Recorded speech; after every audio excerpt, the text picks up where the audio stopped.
on, man!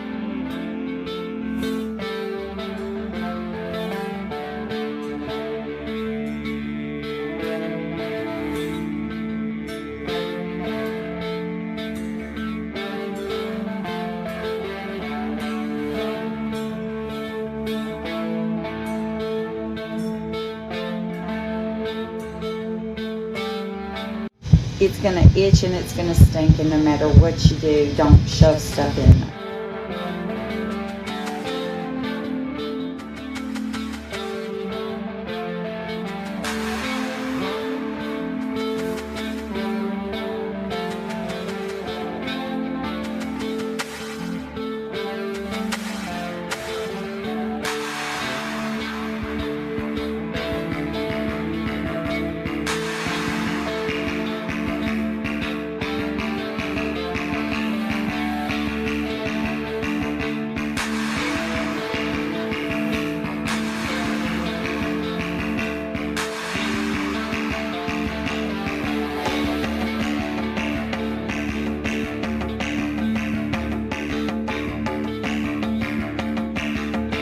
Come on, man!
Come on, man!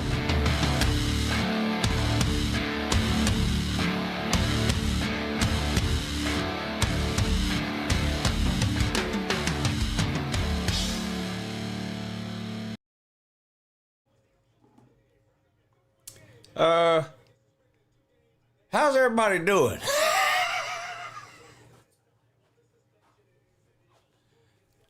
Let's fix this a little. There you go, that's a little better. How's everybody doing? What a great day. Happy Saturday. Noon games wrapping up here. Clemson, Georgia Tech, though. Hey, all tied up at 21. The Nerds do have the ball, so we'll watch the end of that one. Oregon's up big, Michigan's up big, Bama's up big, Oklahoma's up big. Almost everybody that's playing is up big. This is really the only decent game, the Clemson, Georgia Tech game, so we'll see what happens here at the end of this one.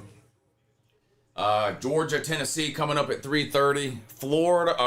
South Florida, and Miami at, I think, 4:15. So we'll hang out this afternoon and watch those two games. But here we go, the last 2 minutes of the Georgia Tech game. 1st and 10 for the Nerds. They're on their own 43. Handoff.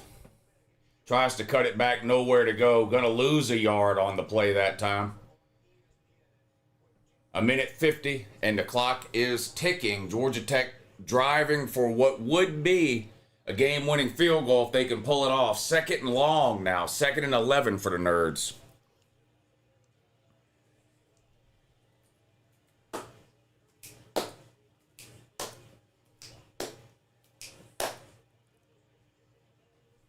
Haynes King, shotgun.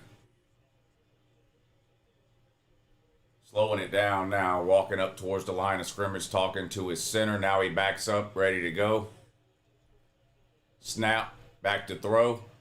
Gets rid of it. Caught across midfield, close to a first down, shoved out of bounds, maybe a yard short, but a nice gain on the play for the Nerds. What's up, Hog Man? Good luck today, buddy. Let the big dog eat says Tennessee 41, Georgia 15. Why do you keep telling me? I don't understand. Well, thanks for the super chat. I don't know what you're getting at there. But thank you for the super chat.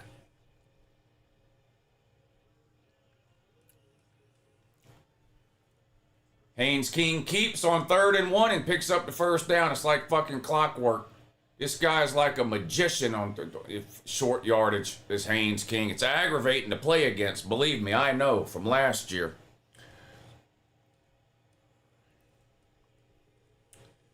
No way Clemson loses. Well, Georgia Tech's driving for what would be the game-winning field goal. They've got the ball on the Tater 45. They need about another 10 or 12 yards to get into field goal range. Under a minute to go, 1st and 10. Haynes King hands it off. Not a lot of room. Picks up 2, maybe 3 yards. 2nd and 7. The clock keeps ticking down to 40 seconds to go now.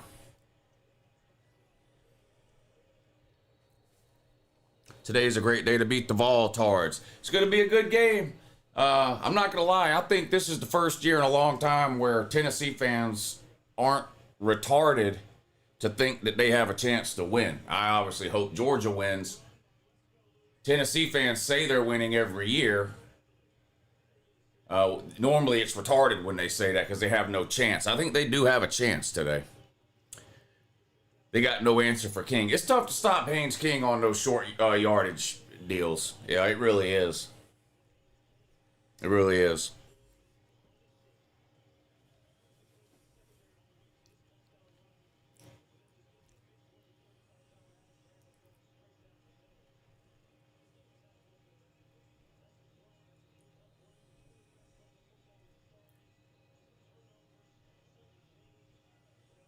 Timeout on the field with 40 seconds to go. Georgia Tech's going to be looking at a 2nd and 7 here.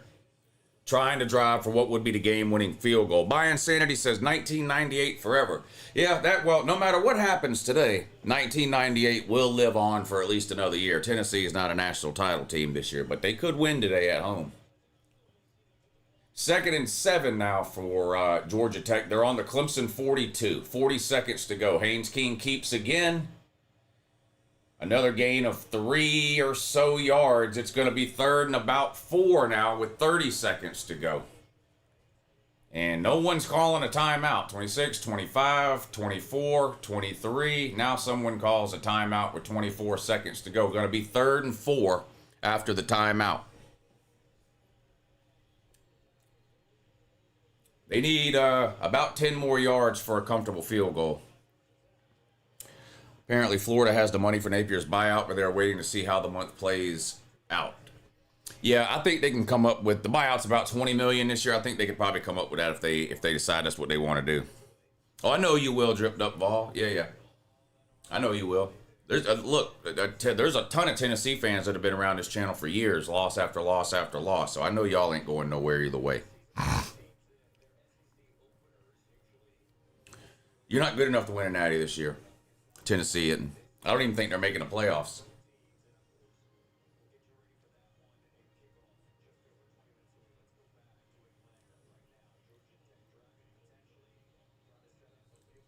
Do engineers know how the clock works? You know, engineers, the type of engineers that go to Georgia Tech, like, they're super smart in their one area of expertise, whatever that is.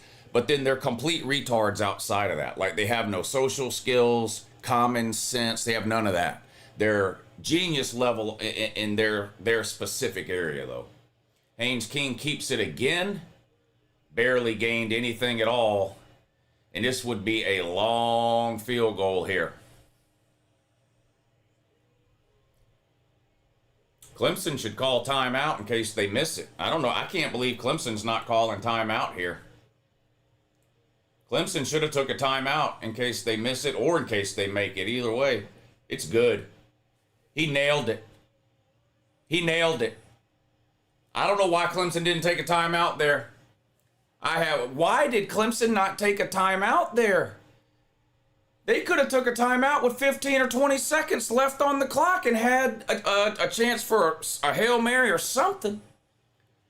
Wow, big win for Georgia Tech. That is a big win for Georgia Tech. You better check Georgia Tech's schedule too. They don't play anybody the rest of the year in the ACC. They got to play Georgia at the end.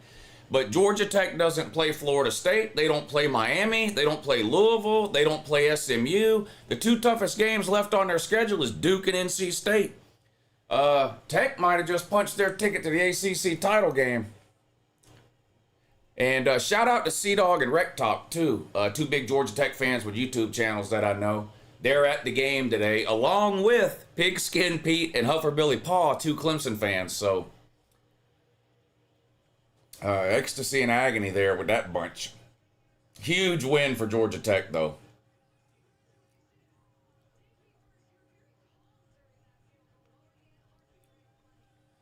Huge win for Georgia Tech. Clemson falls to 1-2. Wow. Wow. Dabo's going to have to reassess the situation about what's going on in Clemson there. He's going to either have to accept college football for what it is today, or he's going to have to get out of the game. Because the way things are trending at Clemson since the portal, NIL, now revenue share, Clemson's been heading in the wrong direction every single year. Clemson has gotten worse every single year since 2020.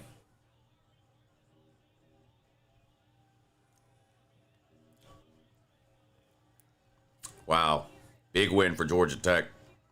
Shout out to whatever Georgia Tech fans might be in here. That's a huge win for them, especially when you consider their schedule the rest of the way.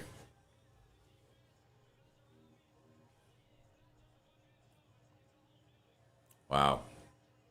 That was a long field goal, too. And rushed with time running out. I mean, they didn't have no time to screw around. Look, it looked like it was going to peel off to the right, but it hooked back in. Wow. Wow, wow, wow. That's something there. That was something there.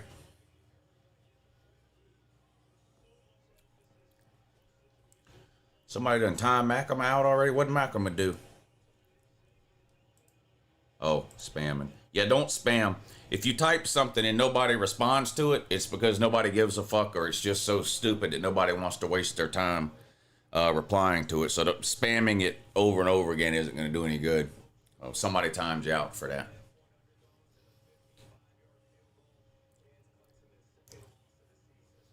Can you go ahead and put the Taters helmet on? Your season is over.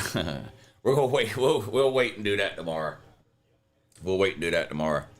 Ever since Ohio State beat Clemson in COVID, they haven't went down a mountain. Oh, they have went down a mountain. Yeah. Well, I don't think it was that loss to Ohio State that buried them. I think it's Dabo's unwillingness to adapt to the changes in college football. These kickers are getting better and better. There has been some long kicks. Yeah, there has been some long kicks. Thank you, Dealing with Dylan and Jackson Pierce, for the super chat. Sharkzilla, thank you for the super chat. He says, win-win for you. Either Georgia wins or you have the greatest financial day in LouTube history. I don't know about the greatest day, but yeah, anytime Georgia loses, there's a huge spike in LouTube viewership. Yeah, that is true. That is true.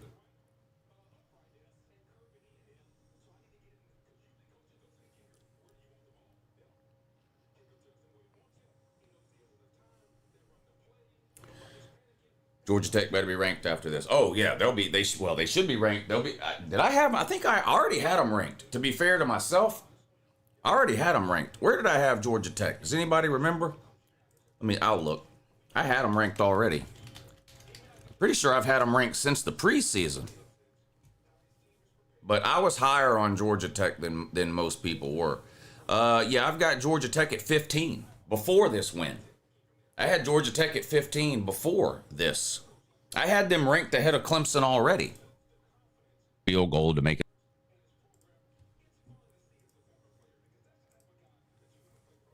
See? I had Georgia Tech at 15, Clemson at 17. So I'm not right very often, but I was right on that. And that was a Pay Lou movement special, too. I had money on Georgia Tech in that game. Matt Dog, what's up, buddy? Good afternoon, Lou. Let's go, Dogs. Hey, thank you, Matt. I hit a big bet on Alabama today, too. You know, I normally only bet about $25 a game, sometimes $50. I put $100 on Alabama today, first quarter.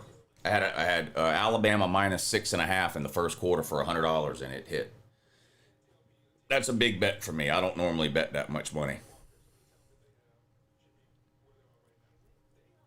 Biggs Mike says, this is why we love college football Saturdays. Pay Lou. Well, the Pay Lou movement is great for me personally, but great endings like that are great for all the college football, unless you're a Clemson fan. But like that's the game we live for right there. A good game that comes down to the end. The end, you get an upset on top of that too, at home, so you get a field storming. We might see multiple field stormings today. Tennessee is going to tear their stadium down if they beat Georgia. That's a guarantee there. Thank you for the super chat, Robert Mayfield, Matt Dog, Biggs Mike, dealing with Dylan, Jackson Pierce. Thank y'all for hitting those super chats. I really appreciate that. No Heisman for Klubnik. Yeah, that's over. That's over.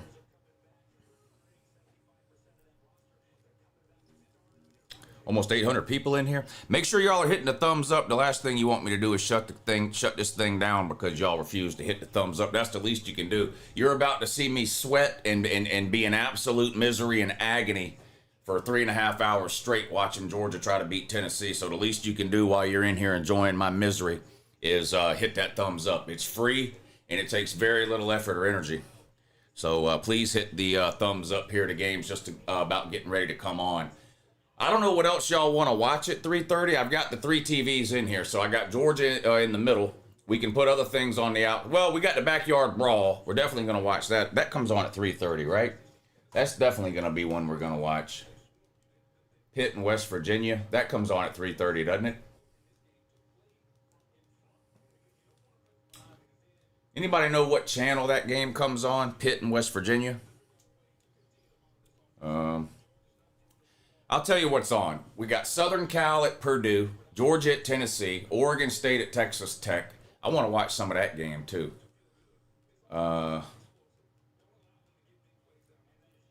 Pitt at West Virginia. Okay, here we go. Pitt at West Virginia is on ESPN. Okay, so here's what we'll do. Pitt in West Virginia, Georgia and Tennessee, and then on the third TV, what do we want? I had $200 on Clemson after seeing Colorado play again last night. They suck. Oh, man. Yeah, you threw your money away on that one. Texas Tech. Yeah, I want to watch some of Texas Tech, too. I haven't watched any Texas Tech yet this year. And they spent $1 billion on their roster. And I think they're in that mix of teams that could potentially win the Big 12. So let's watch some of that. All right, Pitt, West Virginia taking the field. Pitt, West Virginia taking the field now. Georgia and Tennessee will be on the middle TV. Texas Tech and Oregon State over here. And then what we'll do is we'll watch the first quarter or so of Texas Tech, Oregon State. And then we'll turn it off and we will put Miami, South Florida on over there. And keep the Backyard Brawl on over here. So,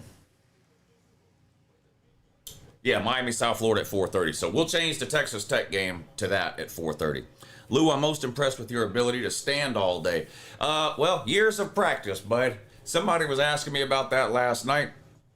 I've always had a hard time sitting down when I'm watching college football. Now, a Georgia game, I've never been able to sit down. I'm always standing in front of the TV yelling at it. I've just been doing that for years, way before YouTube. The other games, I'll try to sit down and watch, but then anytime something really good happens or somebody does something stupid or I get mad about something or whatever, I'm always up yelling again anyway. So when I started streaming, I said, well, fuck it, I might as well just stand up the whole time.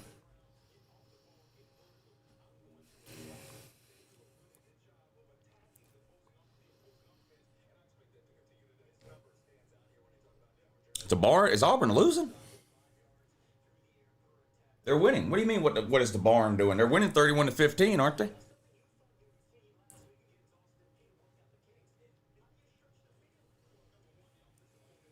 You put $5,000. I've never bet $5,000 on a football game. I've never bet $5,000 on anything.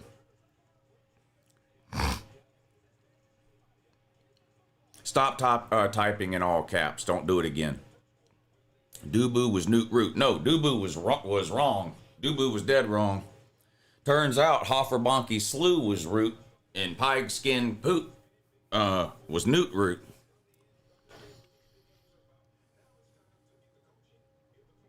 Prime is not a good head coach. Well, he's not a head coach at all. He's not a coach, period. He's a hype man.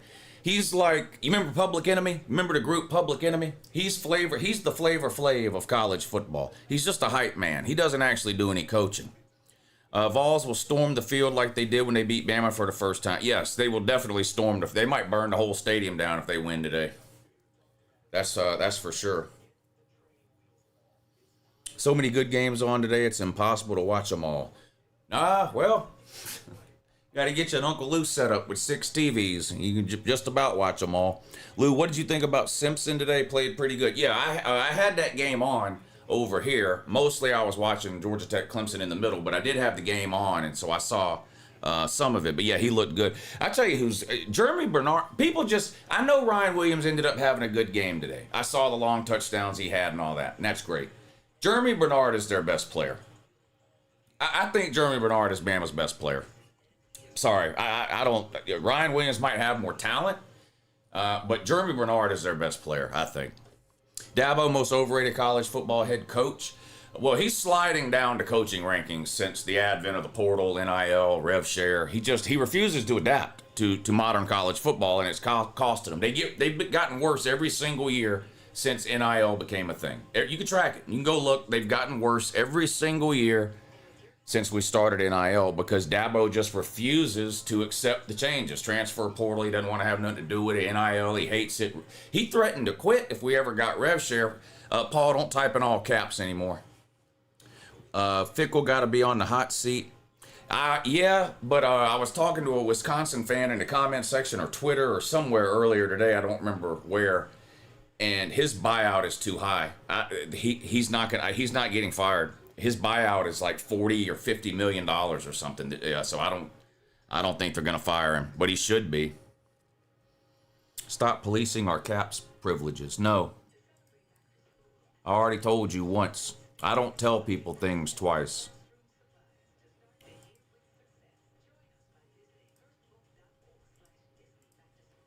See you in 30 minutes, bud. Go get you a Hot Pocket or something.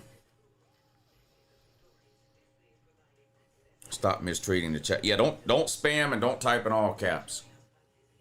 Dabo can only win with elite QBs. Confirmed, says Melon Matt 93. Jared G, what's up, buddy? As a Vols fan, I think it would be okay with a storming if we win. The storming last year on the Bama game, though, was dumb. I don't have a problem with field stormings. I mean, I understand the opposing teams don't like them. Number one, they just lost. Number two, it is dangerous. I mean, there's no denying that. Nothing major has happened, and that's just kind of luck. I mean, it is dangerous, so I get the arguments against it, but I think field stormings are exciting. I was a part of one 100 years ago, a million years ago. They are fun. I don't have a problem with them. Liam says, go Dogs, Lou. Belt to ass for 60 minutes, as always, against the Tennessee man. Nothing should change today.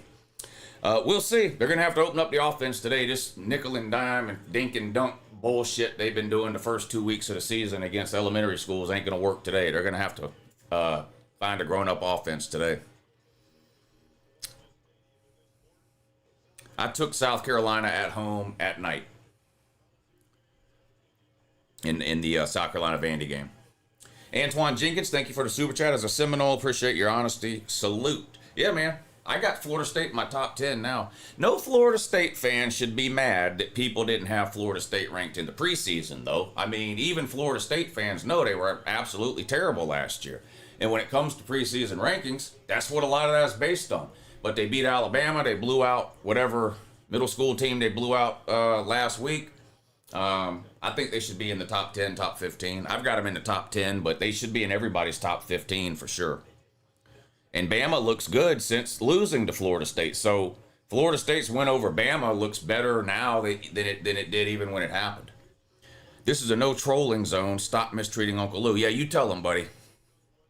Go Dogs. I got UJ 20-14. I trust Kirby. Yeah, trusting Kirby and is really the only reason to pick Georgia in this game. If you didn't know anything at all about college football and you only started watching college football 2 weeks ago, you'd pick Tennessee to win this game. They have looked like the better team through the first 2 weeks, but that doesn't always translate. I mean, Georgia played a couple of nobodies. I hope that wasn't the whole offense, what we saw the first 2 weeks. So if it is, not only will Georgia lose this game to Tennessee, they'll lose 3 or 4 games. If that's the best they can do offensively is what we saw the first 2 weeks. So I'm hoping there's more. And like you said, you just have to trust Kirby at this point. Chandler Dickey says Clemson is poverty. Yeah, they're down real bad. They're down real bad.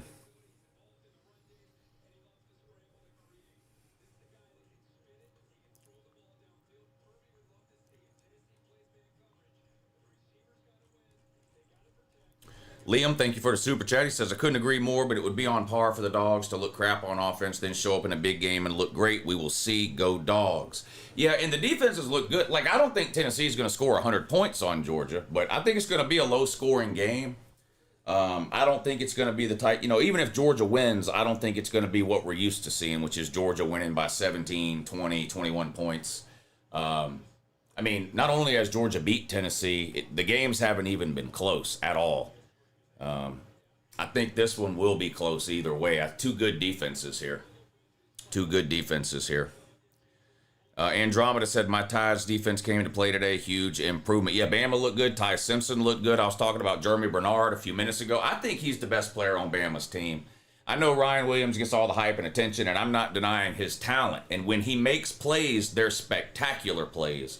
But Jeremy Bernard is the best, most consistent player I've seen on Alabama this season.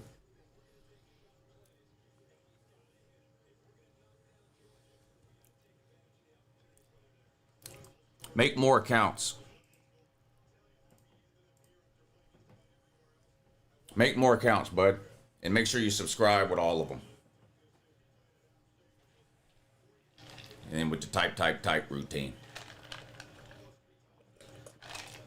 West Virginia's done hit a big play early in the backyard brawl. This game's already started while we weren't paying attention. West Virginia's got the ball, 12 and a half minutes to go in the first quarter. First possession of the game. 1st and 10 on the Pitt 31. Shotgun with 4 wide. Snap, back to throw. Under pressure. Gonna get sacked, eaten alive behind the line. Loss of about 3. 3rd and oblivion coming up now for West Virginia. 3rd and about 16.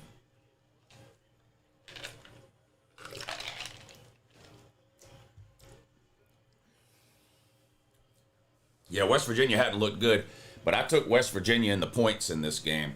Weird things happen in these rivalry games. West Virginia's at home. It's a tough place to play. Rivalry game, getting a touchdown. So I took West Virginia +7 in this one. So we need to hit that for the pay lose situation. The only bet I have in the Georgia-Tennessee game is under on the point total. I have under 50.5 points in the Georgia-Tennessee game. Garrett Roberts, thank you for the super chat, buddy. Appreciate you helping to support the show today. Caleb Sanderson, thank you for the super chat. Clemson, welcome to the Paper Plate Special. Clemson's got a lot of problems and issues, and they start with the head coach. That's the problem. That's a problem. Because I'm going to tell you right now, Clemson is never firing Dabo Swinney. It's not happening. I think the best thing that could happen for Clemson football is for Dabo to hold a press conference and say he's no longer interested in the direction of college football and step away. Retire, quit, walk away. That's the best thing for Clemson, because the guy is college football has passed him by. He refused to adapt to the changes that, look, you don't have to like changes. You probably, whatever job you have, right? You go to work one day, they announce some new changes or something. You might not like the changes, but if you want to be successful at your job, you better adapt to those changes. And Dabo refused to do that. And it shows. They've gotten worse every single year since NIL. Every year. You can track it. They've gotten worse every year. Texas Tech and Oregon State are now underway. Oregon State's going to have the ball 1st and 10 on their own 20. They keep it on the ground for no gain. 2nd and 10 coming up. The teams have taken the field in Knoxville, so we're just a few minutes away from kickoff between Tennessee and Georgia. Once the Georgia-Tennessee game starts, I'll do my best to read the comments and reply and keep up and all that, but it'll be mostly during commercial breaks when I come and read the comments, try and watch some of the game. LV426 says, I love college football Saturdays like that. YouTube just makes it better. Cheers, man. Go Cincy. Cheers, bud. Diet Mountain Dew I'm drinking right now. Diet Mountain Dew. In case anyone's wondering, shout out Diet Mountain Dew. Huffer Billy Paul down bad. I bet he is. At least he was right about Clemson being terrible. Nico is the new DJ Ukulele. I'm not even kidding you. UCLA is probably the worst Power 4 team in the country. They are horrible. They are horrible. Whoever you think the worst 2 or 3 teams are in whatever conference, would you pick UCLA to beat them? I wouldn't. I don't know who's the worst team in the SEC. Kentucky? Kentucky would beat the soul out of UCLA. Who's the worst team in the Big Ten? Rutgers? Purdue? Who? They beat the soul out of UCLA.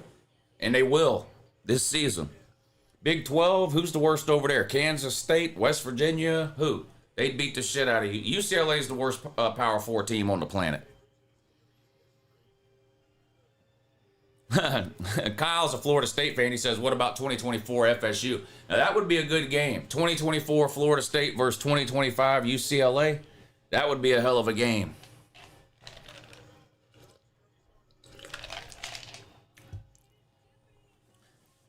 Lord Tebow says, the only good thing about Tennessee is their entrance. Thank you, Tebow, for the super chat. Garrett Roberts says, if Georgia loses, I'll call in Tuesday and sing Georgia on My Mind by Ray Charles. Your season is over, Clemson. Thank you, Garrett. Thank you, Tebow. Appreciate y'all hitting the super chat. Be careful, Uncle Lou. Any diet soda is worse than its regular counterpart. No, it's not.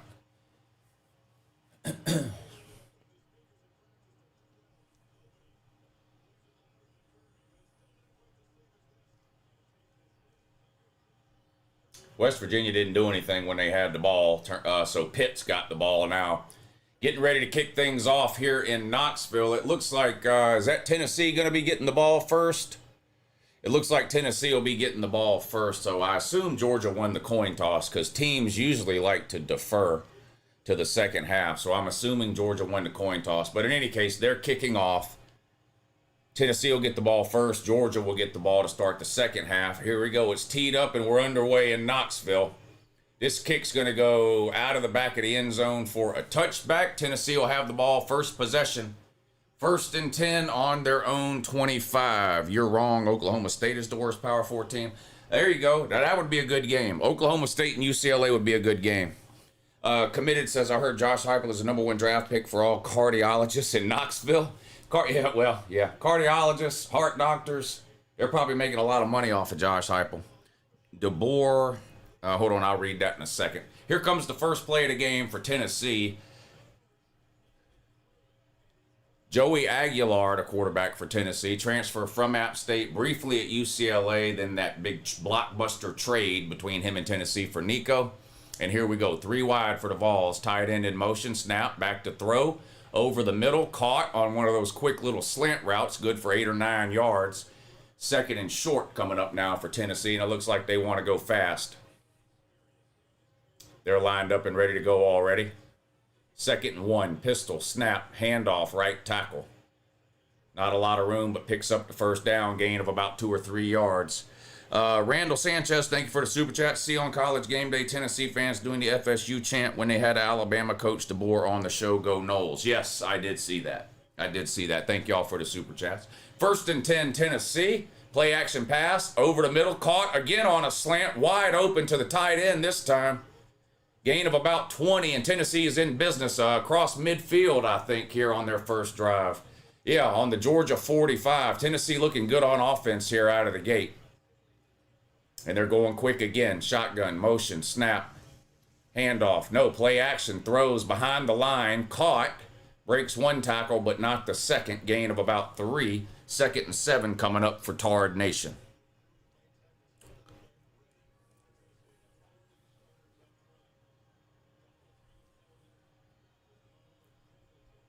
Second and 7, 13:40 to go. Snap. Play action. Aguilar in the pocket. Wants to go deep. Over the middle. Caught. Wide open at the 25 and out of bounds. They better start covering some of these receivers or it's going to be a long fucking day. These receivers are wide open on all three of these catches. Not sure what's going on here.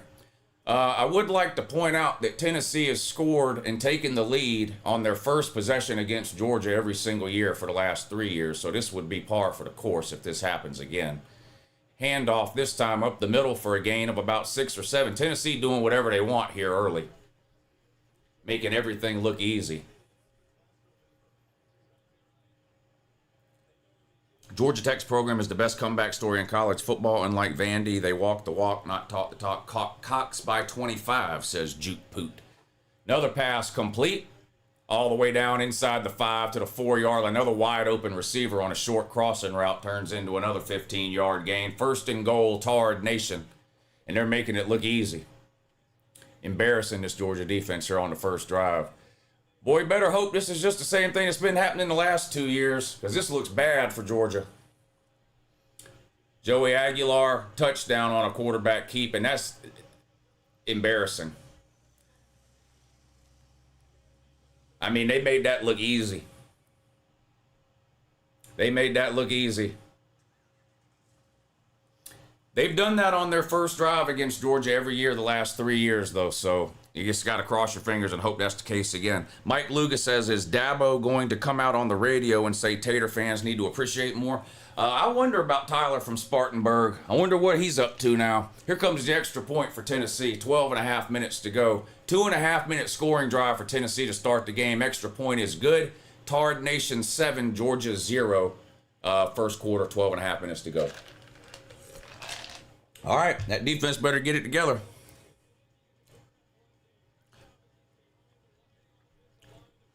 Get bent, Aunt Lou. What did I do? Where's your wife? I'm not married. I'm telling you, Tennessee is going to win this. They already won today. I don't know. You missed it. You missed it, man. They already won. What'd you do, oversleep? Their game's over.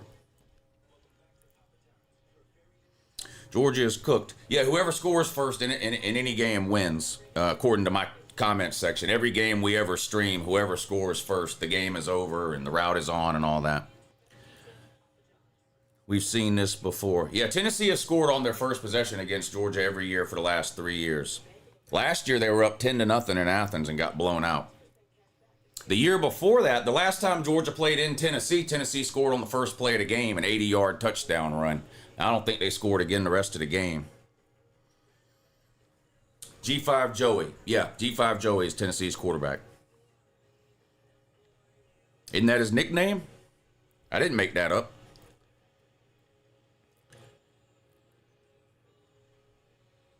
Do you think Georgia Tech deserves to be ranked? I've had Georgia Tech ranked since the preseason. Let's see what the D can do. Don't get too far ahead, says Jared. Hope they scripted 2 scoring drives.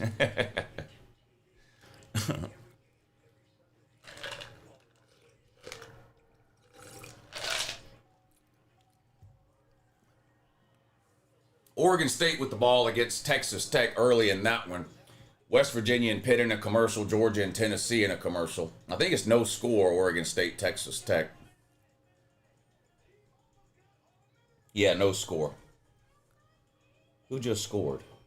Penn State has scored to take a 7-0 lead over Villanova, but there's no point in watching that game.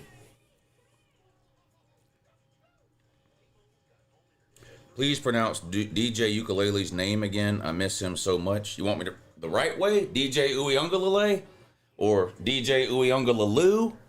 Or DJ Uiagalelei? Like that? How you want me to do it? Lou, you missed my super chat? Our D-line sucks. I like our defensive line. I mean, they didn't play well on that drive, but there was only, 1 or 2 running plays. The rest was through the air, but I like Georgia's defensive line. Zach Belinsky says, afternoon, Lou, can you tell my fellow Gator fans that even if we beat LSU, we still aren't making the playoffs? Good to see you doing your thing, man. Yeah, Florida might not make a bowl game. Never mind the playoffs. Does UJ have the offense, Bisbee? to keep pace? Well, we're about to find out. We're about to find out. All right, I think I got all the super chats now. I think that's all of them.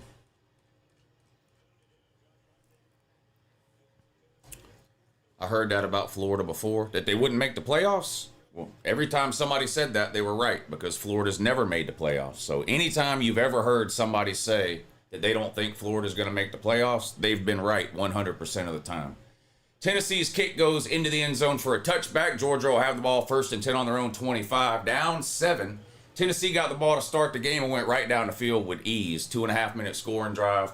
Couple of running plays, couple of passing plays. They were in the end zone in no time flat. Nick Koenig, thank you for the super chat. 1-800-273-TALK for the Tater Man. What is that? I don't know what number that is. That's the call-in number to the Clemson show or something? No score in the backyard brawl. 8 minutes to go in the first quarter. West Virginia with the ball on their own end. Georgia 1st and 10 on their own 25. Their first offensive series of the game. Gunnar Stockton in a shotgun snap. Play action, back to throw. Unloads deep, has a man. Caught. Huge play down the sideline. Yes, I do think Georgia has the offense to keep up. Colby Young with a big play down the sideline. Good to see that on the first play of the game, because we haven't seen that all year from Georgia. And as Georgia fans, we were just hoping that it was a whole hide the playbook deal. Gunner rolls left on 1st down. Now wants to run. Stumbles. Collects himself. Kind of falls forward like a drunk for about 3 yards. 12 minutes to go now in the first quarter. Going to be 2nd and about 7 for Georgia. Suicide. Oh, that's the suicide hotline? Dang. My son asked if Uncle Lou would give him a Go Dogs because his team is the Bulldogs. Go Dogs. Go Dogs. 2nd and 7 now. They're on the Tennessee 28. 27. Stockton in a shotgun. Snap. Play action. Throw. Caught on a slant over the middle. Good for a 1st down inside the 20 to the 16. 1st and 10 Dogs. Matt React says, hit the like button. Yeah, make sure y'all hit the like button or else I'll get mad and shut the stream down. I'll rage quit. We don't want that. Looks like it might be a good game. A handoff this time to Nate Frazier. Makes the first man miss. Down to the 11-yard line. Gain of about 6. 2nd down, Georgia. Hope you and BA are doing well. I'm doing good. How are you doing? Better now that I'm home. Yeah, she just got home from work.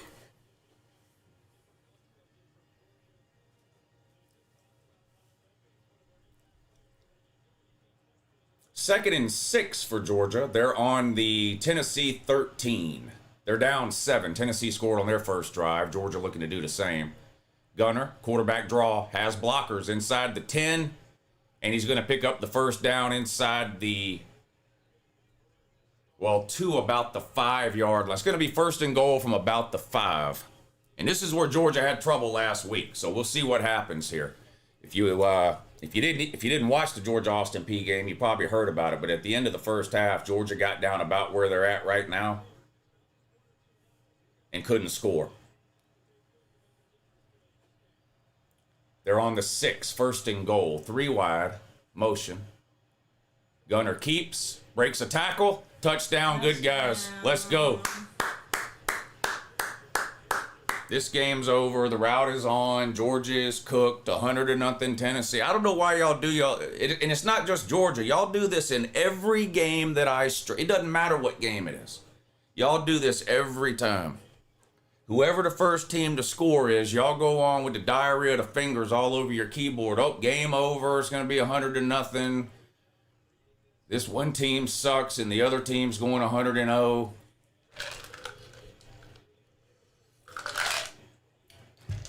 I hate it for y'all. I really do. I've been doing this a long time and some of y'all still ain't learned. Roger Chambers says, I had to listen to a UGA bum all week. Our defense is legit okie dokie. Is Tennessee's defense legit? I don't understand. I don't know what your point is. I don't know if you're trolling me. I don't know if you're talking trash about Georgia. I don't know if you're talking trash about Tennessee. I have no idea what that means. Had to listen to a UGA bum all week. Our defense is legit. Okie dokie. I have no idea what that means. Okie dokie? Okie dokie. I have no idea what that means. Okie dokie? Can't wait to cheer on Clemson in the Pop-Tart Bowl. Hey, the Pop-Tart Bowl is one of the only exciting bowl games left. The Pop-Tart Bowl and the Cheez-It Bowl are about my two favorites anymore. So I'll watch Clemson in the Pop-Tart Bowl. Okie dokie? Oh, not only did he hit me with the okie dokie. Look at this. He hit me with the okie dokie and then the thumbs up too. You see down here the okie dokie and then the thumbs up. So, just okie dokie.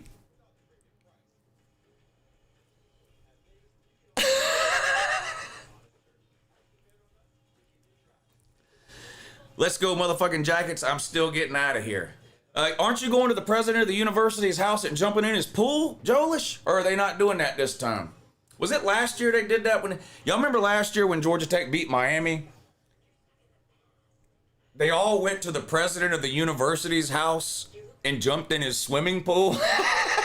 That's kind of funny. I like that, actually. Are they not doing that this year, Jolish? If they're not, that's okie dokie.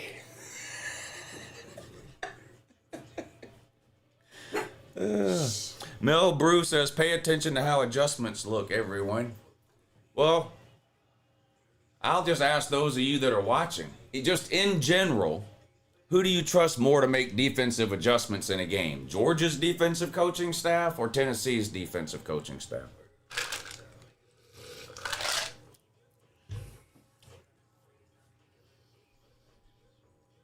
Great start to this Saturday. Yeah, the noon games were kind of a flop outside of the Georgia Tech Clemson game. The rest of them were blowouts, but the Georgia Tech Clemson game was great. And we got some good ones on here. Still no score in the backyard brawl. 5:55 to go in the first quarter. West Virginia punting out of their own end zone. And we got Texas Tech, Oregon State on over here until the Miami game comes on. Then we'll put that one on. They are headed there now, are they? Because, two of my buddies are about 5 or 6 of my buddies are at the game, but 2 of them are Georgia Tech fans, 2 of them are Clemson fans, but, so I was wondering if they were going to go over there. Let me scroll up and make sure I didn't miss any super chats here. Pop-Tart Bowl, Suicide Hotline, hit the like button. Okay, got it, yep, I got them all. Not sure why Tennessee blitzing, bailing out a young QB on the road by not forcing him to go through progressions. Well, there's 2 different philosophies on that. I mean, sometimes the idea is to blitz because it's a young quarterback and try to rattle him or whatever. The problem is if you don't get to him. That's the problem. The same problem anytime you blitz. You don't get to him, then you're leaving your corners one-on-one like that. Did you have on the Oregon versus Northwestern game? No. Oh, yeah, I did. At noon. Yeah, at noon I did. I had Georgia Tech, Clemson, Alabama, Wisconsin, Oregon, and Northwestern. Those were the 3 games I had on. Yeah, I did have the Oregon game on, yeah. Yeah, I did. I thought this was going to be a defensive battle. Me too. We'll see. 9:58 to go. Tennessee with the ball 1st and 10. They're going to hand the ball off this time off left tackle. They pick up about 3 yards. 2nd and 7 coming up for Tennessee. Each team's had the ball once. Nobody has played any defense at all yet, either team. Both teams went right down the field with ease and scored on their opening possession. Play action pass. Aguilar gets rid of it, goes deep, hit as he throws, and that's a touchdown. The DB got lost. There's a flag down, but I think the flag is going to be defensive pass interference on Georgia. Tennessee will decline it, and that's a quick touchdown. The DB got all turned around and off balance, which is a shame, too, because that wasn't a good throw. That ball hung up in the air forever. Yeah. That's pretty obvious pass interference. They'll decline it. Touchdown, Tennessee. Here we go. Track meet is on now. Yeah, Georgia cooked. Tennessee's winning 100-0. Yep, Georgia will never win another game. Yep. Same thing y'all said 5 minutes ago. 7-0. Saying it again.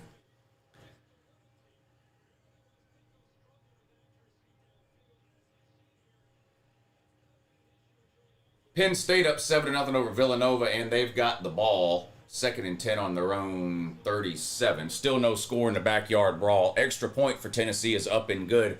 14-7. Joey Aguilar got lit up on a blitz, but a little bit too late. Got rid of it. The ball fluttered up in the air on a deep post route, but the DB got all turned around. Lost his balance, and it was an easy catch for the Tennessee receiver, and he walked into the end zone.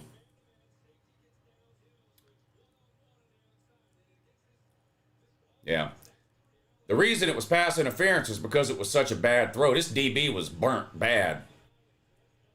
It was a bad throw. The receiver had to stop running to catch it, and Georgia's DB ran into him, lost his balance, fell down. Easy touchdown for Tennessee. 14-7 to score. This is going to be a shootout. Yeah, it looks like it. I should have known as soon as I bet under 50 that it was going to be a shootout. I bet the under, so it's probably going to go over. That's the only bet. The only bet I made on the game was under 50 points. Hell, they might score 50 points by halftime. What happened to Georgia? They used to be good at football. Is Tennessee not any good? Isn't Tennessee winning proof that Tennessee is good because they're beating a good team? Or no?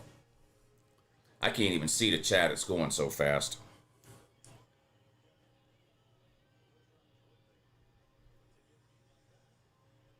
Tennessee's going to be kicking off here with a 7-point lead, 14-7. Defense optional so far in this one. Tennessee's had the ball twice, scored both times.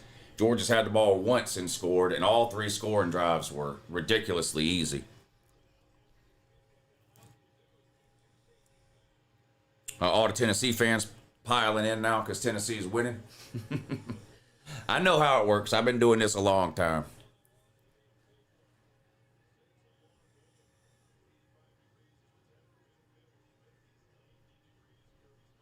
Still no score in the Pitt, West Virginia game. Tennessee getting set to kick off here.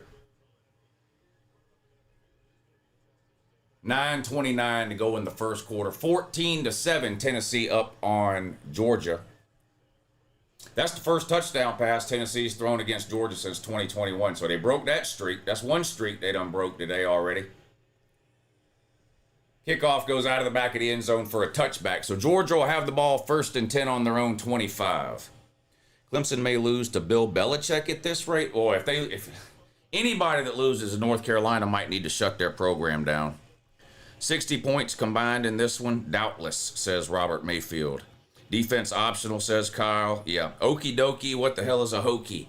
I asked that the other day about the Virginia Tech thing, and somebody told me it was a turkey.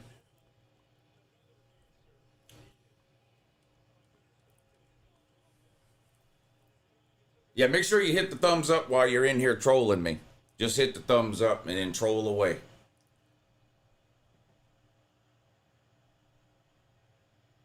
Toss sweep for the Dogs. Nowhere to go. Fights forward for a couple of yards. That's about it. Good play by, I don't know, is that a safety for Tennessee? Came up and made that play. 2nd and about 8 coming up now for Georgia. 9:15 to go in the first quarter. Penn State had to punt it away. Somehow it changed from Texas Tech to Penn State. I didn't change the channel, so I don't know what happened. I was watching the Texas State game. Now the Penn State's game is on, so I don't know what the hell happened there. Matt Rule got Nebraska right. I don't know. I wasn't impressed when they played Cincinnati. Woo! Gunner damn near threw an interception there. I don't know if he didn't see that guy or what. Luckily, that guy for Tennessee plays defense and doesn't have any hands, or that would have been an easy interception there. Georgia dodged one there. 3rd and 8, could be about to see our first punt of the game. I mean, he threw it right through the hands of going. Uh-oh. Gunner hit as he throws. Ball deflected, incomplete. It's going to be 4th and 8. Georgia have to kick it away.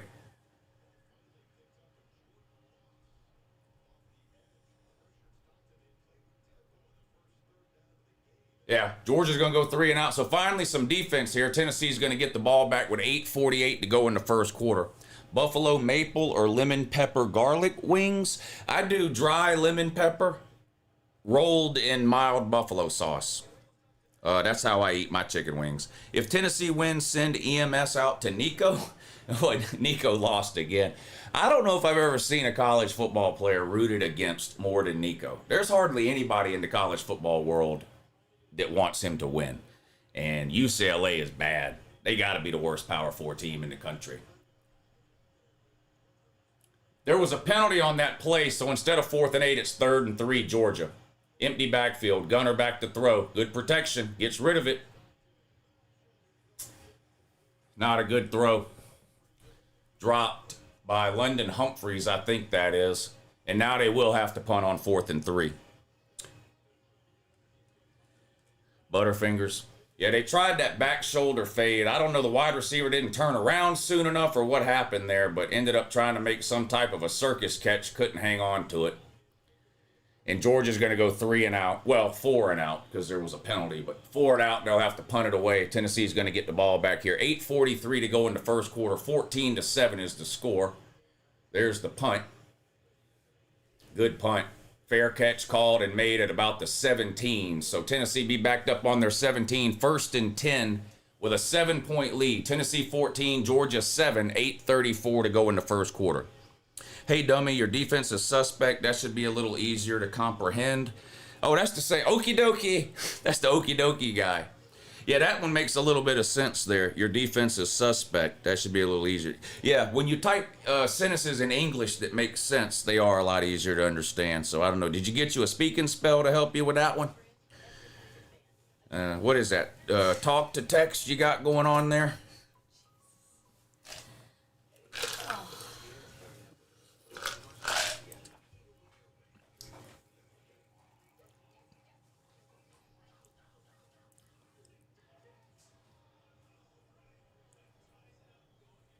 He downloaded Grammarly?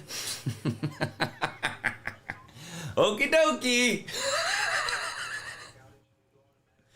UJ's defense does need to show up. It's time for them dog fans. I have faith in Georgia's defense. Mike, talk to text sucks sometimes too. It must have sucked right then. Fire Kirby, hire Billy Napier? Well, I mean, Billy Napier might be looking for a job soon, but I don't think Georgia's going to be interested. I think Billy Napier is going to be calling games on ESPN2 at the 10:30 slot next year. That's what Billy Napier will be doing.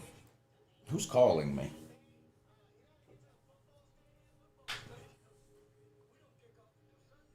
Is that my son? Please tell me my son's not calling to troll me. That would just be wrong.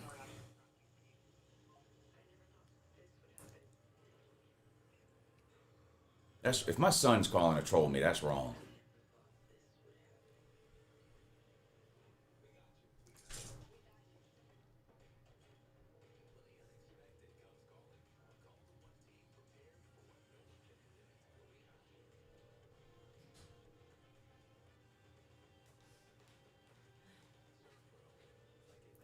Now he's not answering. I don't know. That was my son calling.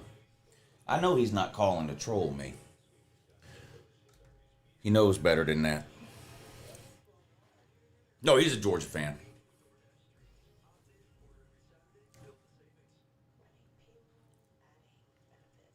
You think that Florida will get blown out in their next 4 games? I don't know.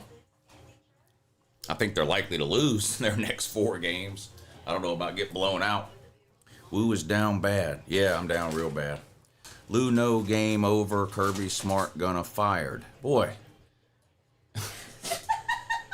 English is a second language for a lot of y'all. Have the same energy when your Georgia Bulldog lose. Are you new here? Ray Tay Tay 251? Are you new here?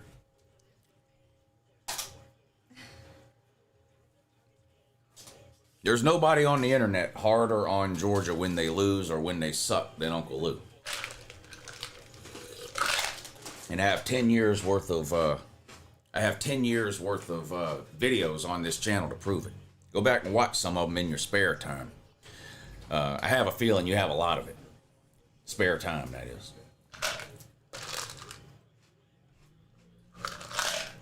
All right.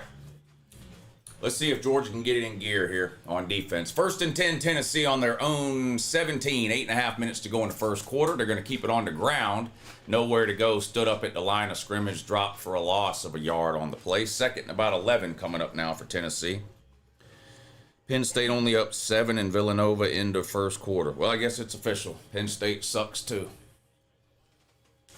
8:15. Play action pass. Aguilar rolls right. Throws. Caught in the flat. Has room. Stiff arm. First down. Out of bounds around the 31. First down Tennessee. Good looking play.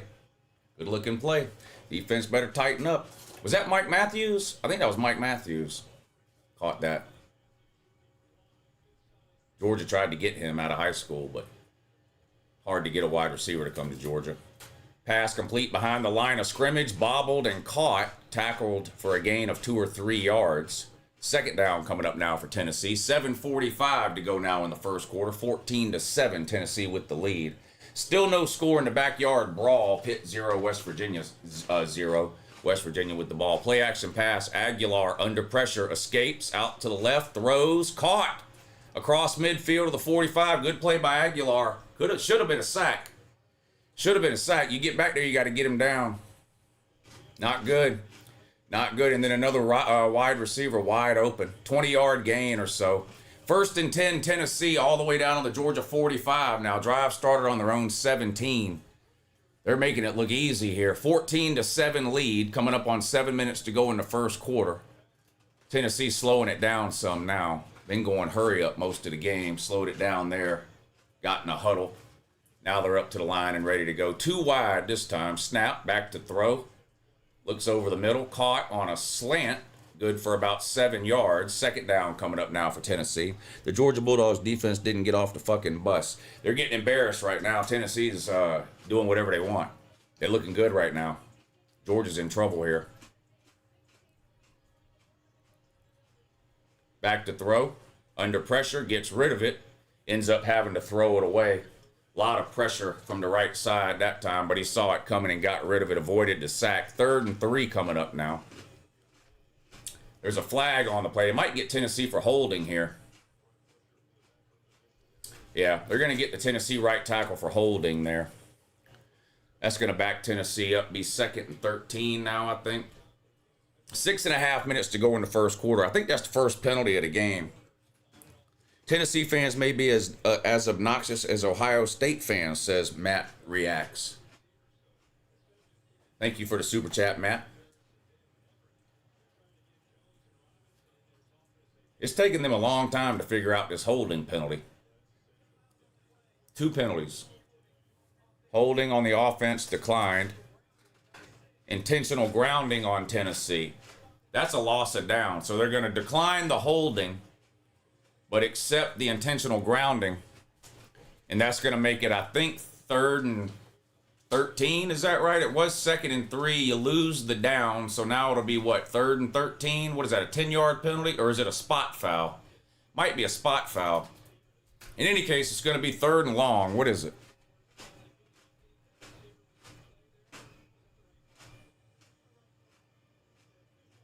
Third and 16 coming up now for Tennessee. So, boy, if Georgia can't get off the field on 3rd and 16, then they definitely got some issues. Let's see what they can do here. You got to get off the field on these downs. 3rd and 16 for Tennessee.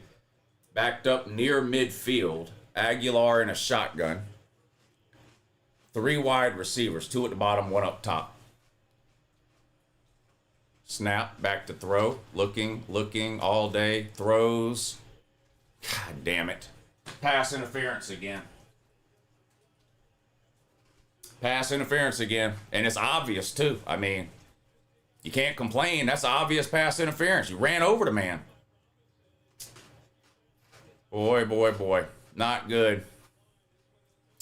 Not good. That's obvious. You have to call it. You can't not call it. That's obvious pass interference. That's going to give Tennessee an automatic first down. Yeah, that's the right call. I mean, that's an obvious call. Automatic first down, Tennessee. So, Georgia shooting themselves in the foot there. That's bad. That is bad. Hard to get a team in 3rd and 16 or 3rd and 13 or whatever the fuck it was. You get them there, you got to get off the fucking field. Fucking committing penalties like a bunch of fucking dumbasses. I guess now we know why Ellis Robinson was never able to get on the field, no matter how many star ratings he had coming out of high school. He might be turned out to be a fucking deadbeat. Pass complete behind the line of scrimmage. Gain of 6 or 7 down to the 33-yard line. 2nd down coming up for Tennessee. UJ stepping on their cock. Yeah, they're fucking up. Yeah. That's their 2nd pass interference penalty. The first one was declined, but that's their 2nd one already. On the ground, big hit in the hole.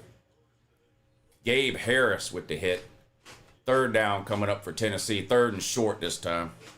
This looks like a team that would struggle against Austin Peay. Yeah, he did struggle against Austin Peay. 3rd and 3 coming up now for Tennessee. 5:40 to go in the first quarter. No trolling here, Uncle Lou. How about my Jackets? Man, that was a great game. I was worried they were going to lose because they kept kicking field goals in the first half instead of scoring touchdowns. They should have been up a lot more at halftime, and I was worried it was going to cost them in the second half, but they held on and got the win. Tennessee keeps it on the ground on 3rd and 3, picks up a 1st down. What? Georgia Tech won? Yeah. Game-winning field goal as time expired. Really? Yeah. Wow. I like Star, but not sure he's elite. Who's Star?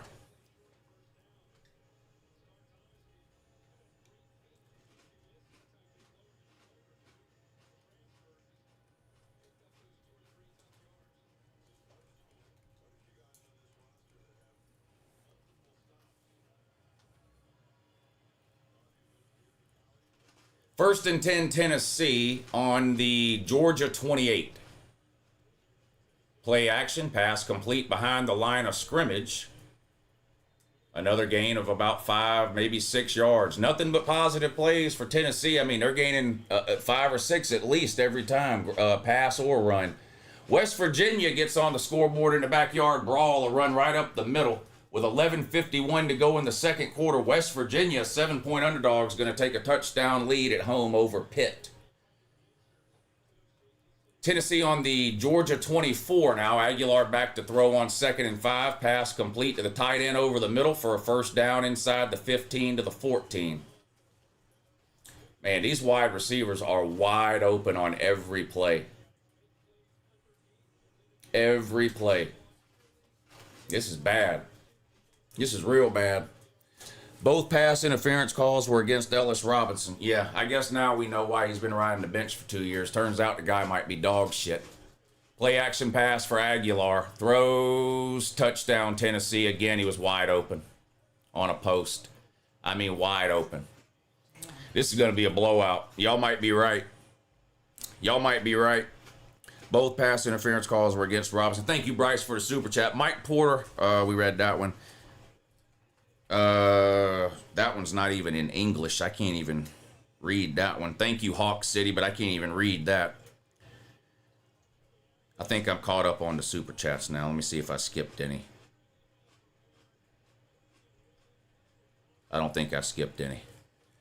Here comes the extra point for Tennessee. Snap, hold, kick is good. 21-7. Tennessee's had the ball 3 times and they've scored 3 touchdowns. And they made it look really easy all 3 times.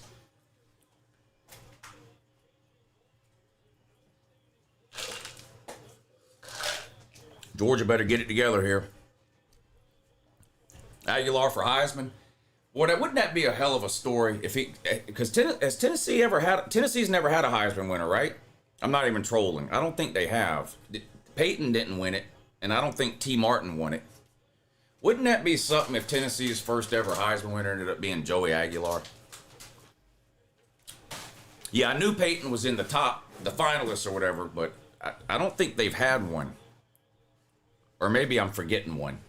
I don't think Tennessee's had a Heisman winner, but maybe I'm forgetting one. But what if all the good players Tennessee's had, what if Joey Aguilar became their first Heisman winner? Georgia's defense is very suspect. They've given up over 200 yards of offense in the first quarter. Yeah, it's been really bad. Really bad. And Tennessee's making it look easy. While you're trolling Lou, make sure to hit the thumbs up. Okie dokie. Yeah, at least hit the thumbs up while you're in here soaking up my misery. Georgia's going to return to kick out across the 25, hit around the 27, tackled at the 28. 1st and 10, Georgia. They're down 14.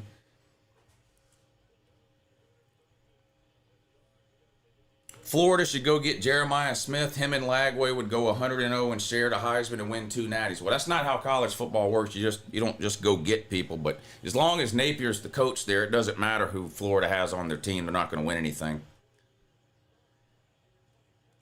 Thank you, Father Shuey, Lord Tebow, and Ghost Boy for the super chats. All right, 1st and 10, Georgia. Gunner Stockton in a shotgun. Dogs down 14 with 3.5 minutes to go. 21-7 the score. Tennessee scored on all 3 possessions. Georgia handoff out across the 30 to the 31, gain of about 3. Josh McCray with the carry, the transfer running back from Illinois, off right tackle. 2nd and 7 coming up for Georgia. 3:15 to go in the first quarter. They're down 14 on the road in Knoxville. Gunner under center this time. You don't see that too much. Bunch formation to the top, 2 wide to the bottom. A running back behind him. Snap. Handoff. Cuts back.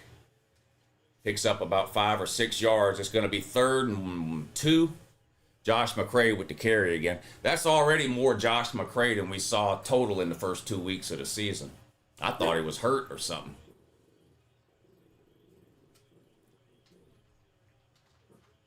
North Carolina's winning.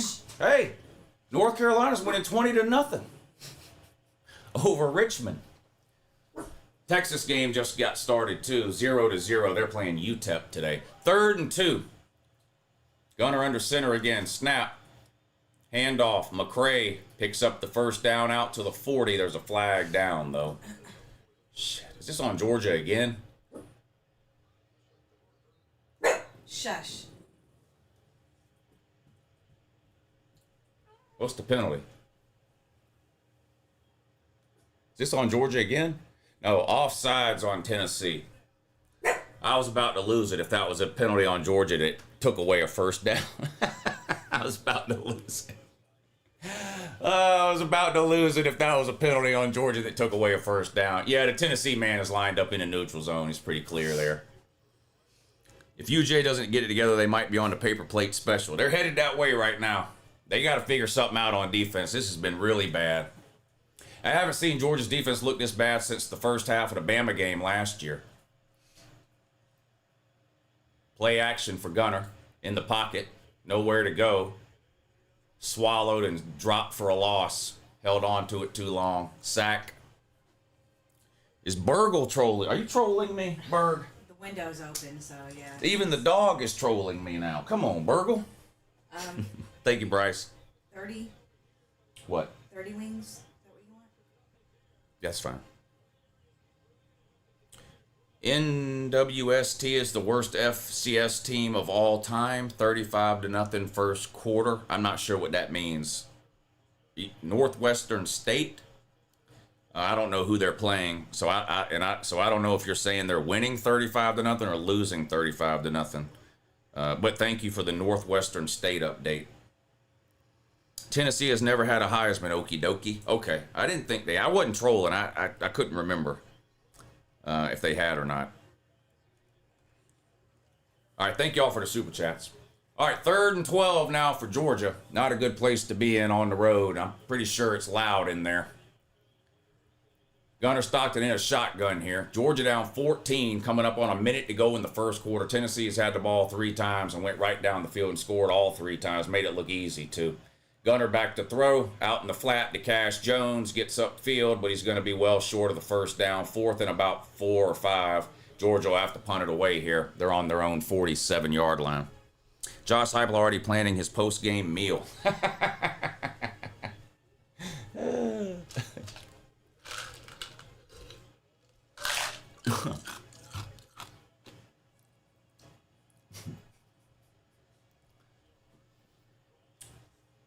Fourth and 3 for Georgia. 1 minute to go in the first quarter. They've got the offense on the field. Are they really going to go for it here? Or are they just trying to draw them off sides? Let's see. Here we go. They're lined up like they want to go for it. I'll be shocked if they go for it here. Yep, there they go.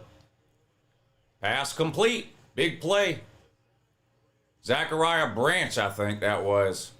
Boy, that is unlike Kirby there. I mean, I guess I get it because your defense can't stop a nosebleed. But boy, if you don't pick that up and you give Tennessee a short field, I don't know how I feel about that. But they picked up the first down, so he looks like a genius now. 1st and 10 on the Tennessee 39. Let's see if they can go down and score here. Play action, pass, sails it over the head of Noah Thomas, incomplete on a little 8-yard stop route. 2nd and 10 coming up now. Georgia's in panic mode. Yeah, well, that's bad news when Kirby don't trust the deep. Kirby loves punting from the 50-yard line because he can pin teams back inside the 15. But damn, if he's not willing to do that, that means he don't trust that defense. I mean, I don't blame him. I've seen the same thing he has the first 3 drives of the game for Tennessee. But yeah, 21-7 score. Last play of the first quarter here. Handoff to Frazier. Not much room. Picks up 3 or 4 yards. That's about it. And that's the end of the first quarter. And Tennessee absolutely dominated that first quarter. Tennessee had the ball 3 times. They scored a touchdown on all 3 possessions and made it look ridiculously easy all 3 times. Georgia did score on their first possession, but haven't been able to do anything since. They're in pretty good shape now down here inside the Tennessee 35-yard line. It's going to be 3rd down after we come back from the commercial break and the start of the second quarter. Rutgers is up 13-0 over Norfolk State. Who's the head coach of Norfolk State? Anybody know? Who's the head coach of Norfolk State? Let's see who knows. Yep, Mike Vick. Mike Vick, the coach of Norfolk State. Got his first win last week. He started 0-1, but won last week. So they're 1-1. Rutgers 2-0. Rutgers out to a 13-0 lead in the second quarter. But don't look now, but Norfolk State is in the red zone, though. Norfolk State in the red zone. I suspect UJ will score on this driver. I hope so. When is Kirby going to hire a modern OC? I have no idea. Danny, are there people blaming the OC for our defense? Is that what's going on here? Is it Mike Bobo's fault that we can't stop Tennessee? What is going on here?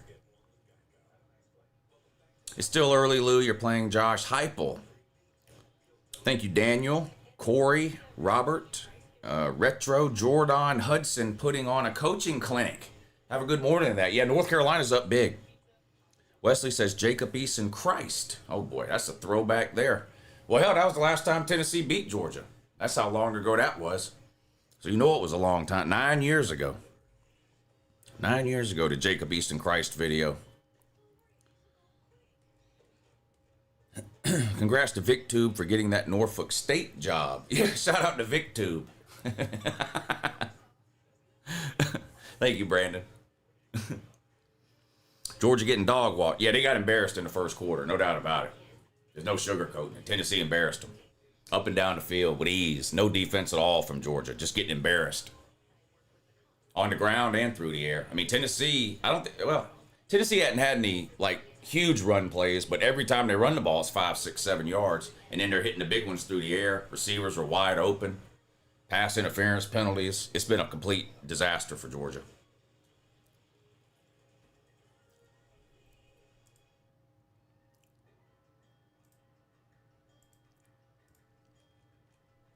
$250 yards in the first quarter. Yeah, I don't have anything good to say.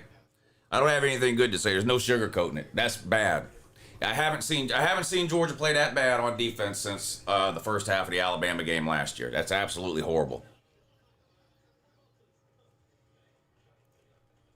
Absolutely horrible. And I guess it's Mike Bobo's fault, is what I'm gathering from the Georgia fans in the chat. Damn, Lou, people are tuning in to see us cry. I've been doing this way too long to cry, I can tell you that. Here, I thought Tennessee was going to regress. Aguilar's playing amazing. Yeah, Aguilar is one of the best stories in college football, especially if Tennessee goes on to win this game. the Joey Aguilar, Nico, that whole thing will be one of the best stories in all of college football this year. I mean, Joey Aguilar was thrown away and left for dead. Did y'all see the story on him this morning on game day? I didn't realize he'd been in college for 7 years either. So he's basically Tennessee's Stetson Bennett. A walk-on, is at junior college, couldn't start anywhere, was benched, was going to quit, but there goes Zachariah Branch, can't catch him, touchdown, good guys. Shout out to the sleeper app too. I had Zachariah Branch, I just hit that. Yep, so there we go. Shout out to me for hitting my sleeper pick today. We needed that. Huh? We needed that. Yeah. Georgia might lose, but I hit my sleeper app play today. Download the sleeper app today. Use promo code Lou, L-O-U, and you can make yourself some money watching these college football games. Went up to 1,000 times your money. Yeah, that's right. Use the promo code LOU. I had Zachariah Branch over 39 receiving yards or whatever it was, and he just went over that. That's his second catch of the day, and he's over that already. I had Haynes King over on the rushing yards, that hit, and I had Justice Haynes over on his rushing yards, the Michigan running back, and that hit. So I'm having a good day on Sleeper, which is good because it looks like I might not have a good day on the Georgia front. So at least I can make up for it by winning some money over on the Sleeper app. But y'all go ahead and download the Sleeper app. It's legal in Georgia and 30 other states. It does make watching these games a lot more fun. That motherfucker is fast. That Zachariah Branch, that joker is fast, ain't he? Yeah, I bet the under. Yeah, I bet the under. I'm gonna miss the under. It's gonna go over in the first fucking half. Yeah, I bet under 50 points. Yeah, I took under 50. I didn't bet Georgia in this game to win. I didn't bet either side, Georgia or Tennessee. The only bet I put on this game was under 50 points. There's no way that hits. Shit, they're already at 35. Second quarter just started. Remember, if Tennessee wins, give the Lombardi. Oh, this is definitely their Super Bowl. Yeah. They've beat everybody else. They won on the road at LSU a couple of years ago. They beat Bama twice. They beat Florida. This is definitely their Super Bowl here. I was a little disappointed in the guest picker on game day, though. I didn't even recognize that guy. I don't even know who that guy was. The Tennessee guest picker on game day. I don't think I've ever seen him before. So I don't know who that guy was.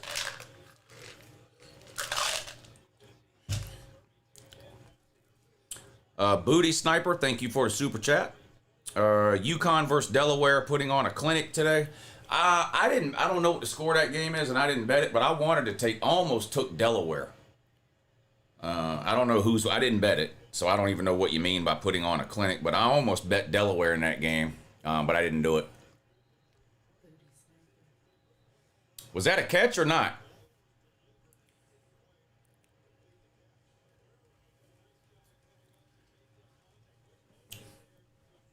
Yeah, congrats to whoever took the over in this Georgia-Tennessee game. That's all but guaranteed to hit at this point. I'm not hitting that under. There's no way.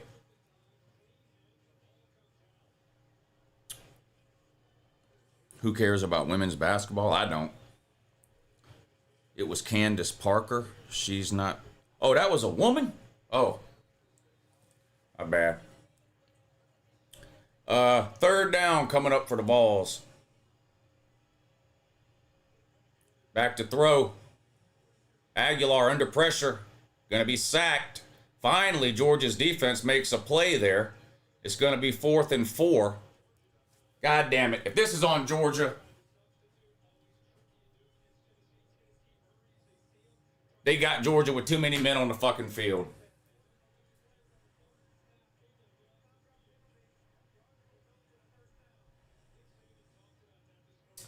You can't sub players unless Tennessee subs. You just don't have time. Come on, man.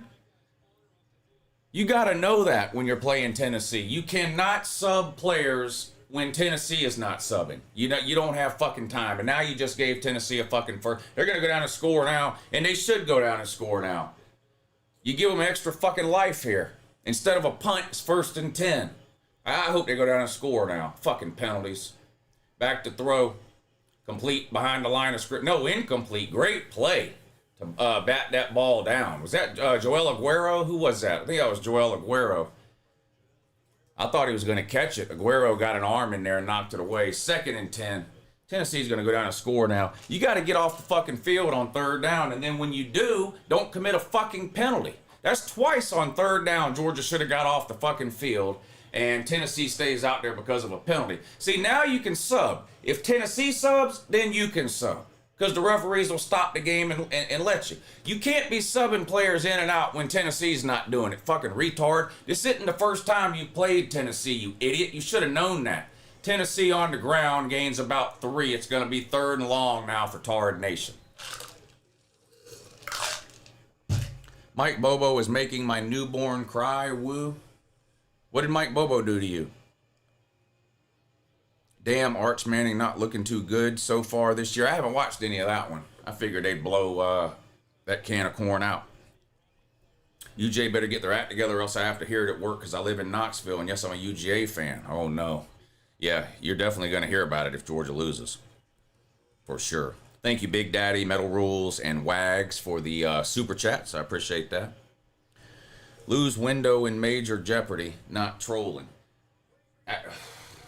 Should I tell them? Y'all know my air conditioner went out on Friday, right? And they had to order a part, and the part won't be until Monday. So I'm without air conditioning.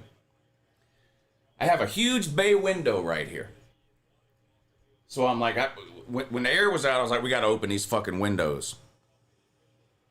So we go around the house and start opening the windows. This damn window, I guess, I don't know if it hadn't been open in a long time, or I couldn't get it open. It wouldn't open. I'm sitting there yanking on it.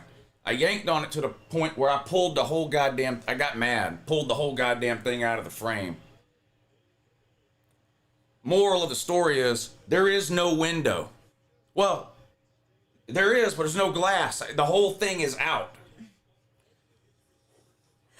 Y'all got it revved up now. Oh, man. Y'all asked for it. So, see, I literally can't jump through the window. The best I could do is jump through the screen. Now, I could jump through the screen, and I might do that. I might do that. Stay tuned. Get into the end zone, please. Fuck!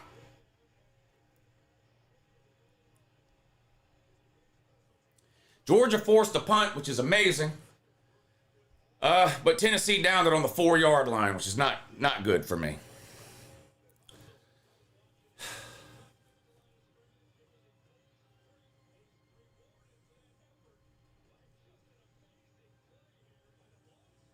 Georgia's going to be backed up on their own 4. But hey, at least Tennessee didn't score a touchdown.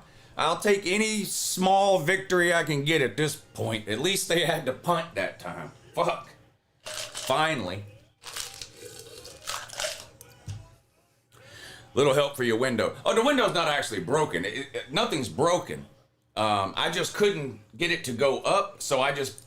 You know how windows work. They slide up and down, or they tilt forward or backward to just remove it. I couldn't get it to slide up, so I just tilted the damn thing back and took the whole thing out. Yeah, it goes right back in. But I'm not putting it back in until they get the air conditioner fixed on Monday. Luckily, it's not hot here this week. It's only like 82 degrees. So we got lucky with the weather. If this would have happened in July, I'd have had to go stay in a hotel or something. You know, it's 110 degrees here in July. But, and like it's been really nice here it's been like 65 at night and in the mornings. So when I got up this morning, it was actually cold in here because we've got all the windows open. When I got up this morning and started, it was actually cold in here. Now it's not cold now. It's a little warm in here. I'm not gonna lie. I'd much rather have the air conditioner, but the breeze ain't bad. The goalposts have reached the pool. Reporting live for Lou News Channel 69. I believe it, Joel. He's talking about the Georgia Tech game. You know, where they rush the field and then they go swimming. They go to the president of the university's house and jump in his swimming pool. They did that last year against Miami, and they're doing it again now. After beating Clemson today. Thank you, Jolish. Thank you, Blue Rooster. Nate B, lose window in major jeopardy. Yeah.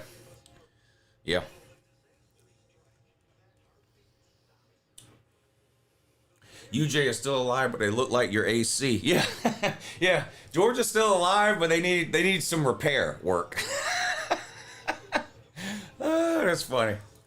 Yeah, they're still alive for now, but they do need some repair work. Yes. Hopefully they can get some in-game repair. Hopefully Georgia doesn't have to wait till Monday for their repairs. Hopefully they can do some in-game repairs here. Hey, Uncle Lou, from your favorite Vegas peep, rooting for Georgia OH. Hey, thank you. I appreciate that. I appreciate that. I forget who Ohio State's even playing today. It's another lower classification school, though. I'm sure they'll blow them out. Neighbors getting a free show. Well, I got blinds, but the blinds are, well, you know, I got blinds over there. But there's no window there. It's just a screen. I took the window out. That's what I just showed you was the window.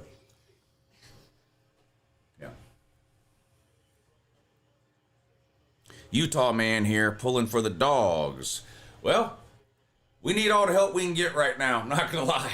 Tennessee's offense has looked amazing in the first quarter here. Tennessee had the ball 3 times in the first quarter. They scored touchdowns on all 3 drives and made it look unbelievably easy. Georgia's defense did finally force a punt here at the start of the second quarter. But Tennessee downed the punt on the 4-yard line, so now Georgia's backed up. Here we go. 1st and 10 dogs. A handoff. As a whole, hit hard. Out to the 10-yard line, though, gain of about 6. I'll take 6 yards on 1st down every fucking time. Every time. I absolutely love 2nd and 4 might be my favorite down and distance. You can do anything in 2nd and 4. Even Bobo can come up with something to do on 2nd and 4.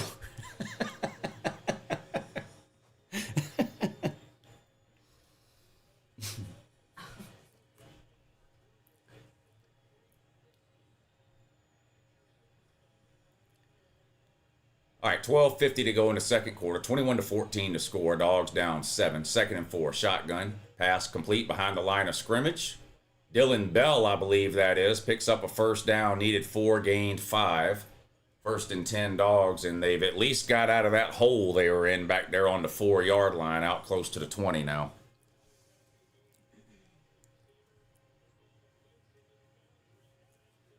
Why is Penn State number 2? I don't know. You'd have to ask somebody that has Penn State ranked number 2. I don't have Penn State ranked number 2. So as far as why somebody else does, I have no idea. You'd have to ask them. Gunner rolls right, throws to Zachariah Branch, gets away from the first man, and then steps out of bounds. Gain of about 4, maybe 5 yards. Always afraid Tennessee. Oh, wait a minute. Always afraid Tennessee is going to Tennessee it away, says Dead Kennedy. Well, I certainly hope they do, but I'm not going to lie. At this point, it looks like Tennessee is going to have to do something to beat themselves.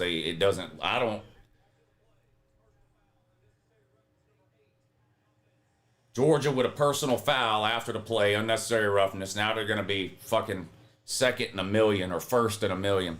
I don't think Georgia can keep this pace up. I don't. So Tennessee's going to have to do something to beat themselves here. Putting USF Miami on the CW network is criminal. Yeah, is that game on yet? Yeah. All right. I'm going to put the Miami game on the other TV over here.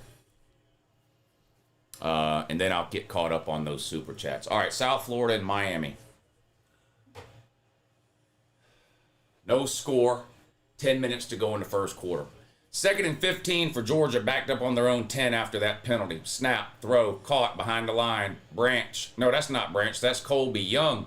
Gain of about 13. That's a nice play on 2nd and 15. Gains 13. 3rd and 2 now. Got to pick this up, dogs. Got to pick up the 1st down here. Here we go with the bubble screens and that. Everybody runs them. You don't have to like it, but that's not a Mike Bobo problem. Every team in the country runs that thing 20 times a game. Nobody likes it. The only people that like that play is every offensive coordinator in the country. Neighbors getting a free show. Okay, I think I'm caught up on the super chats. Here we go. Big 3rd down for Georgia here. They're on the Tennessee 23. They need to get to the 25. Snap. Gunner keeps. Not going to get it. A yard short. You got to punt it away this time, Kirby. Got to punt it away. Gunner was hit behind the line of scrimmage, dove forward for a gain of a yard, but he needed 2. Georgia's going to have to kick it away and play defense again. Shit. That means we're going to have to hold our breath again. Hope that Tennessee doesn't score. You got to break that tackle, Gunner. You got to break that tackle, buddy. All right, Georgia in to punt the ball, 21-14. Miami just scored. Cover your ears, Georgia fans, but it was a Carson Beck touchdown pass. Fumble! I think Tennessee got it back. Fuck, that would have been something we needed. Damn. Boo Carter dropped the punt, but he fell on it. That would have been something that could have helped us out right there. Boogie Bucknut, very generous. Thank you, buddy. I appreciate that. He says, just a little donation to offset you losing on the under. Woo. Thank you for standing in the paint and facing the trolls. OH, yeah. I appreciate it, man. Good luck to Ohio State. I don't think they're going to need my good luck today, but good luck to Ohio State. Miami up 7-0 early over South Florida. I have a bet on that game, too. I took Miami minus 17 in that one. Yeah, thank you, Boogie Bucknut. That was very nice of you. I really appreciate that. Thank you. West Virginia still up 7-0 over Pitt. So I'm losing my over-under bet on the Georgia game, but the other 2 bets I got going are looking pretty good for now. So we'll see. We will see.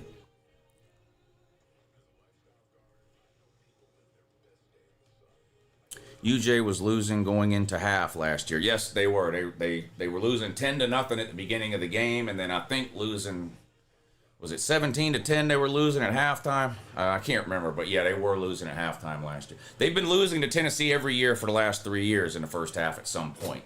Tennessee has scored first in every game for the last three, now 4. Vandy upset tonight. I'm taking the home team. I think that's going to be a great game, though. Vandy and South Carolina, 2 of the most exciting players in all of college football, really. Diego Pavia and Lenore Sellers, those 2 quarterbacks that can run around and make plays. I think it's going to be a great game. But I'm taking the home team at night to get the win there in that one. But I think it's going to be close. Maybe some special teams, some Beamer ball for South Carolina could be the difference in that one.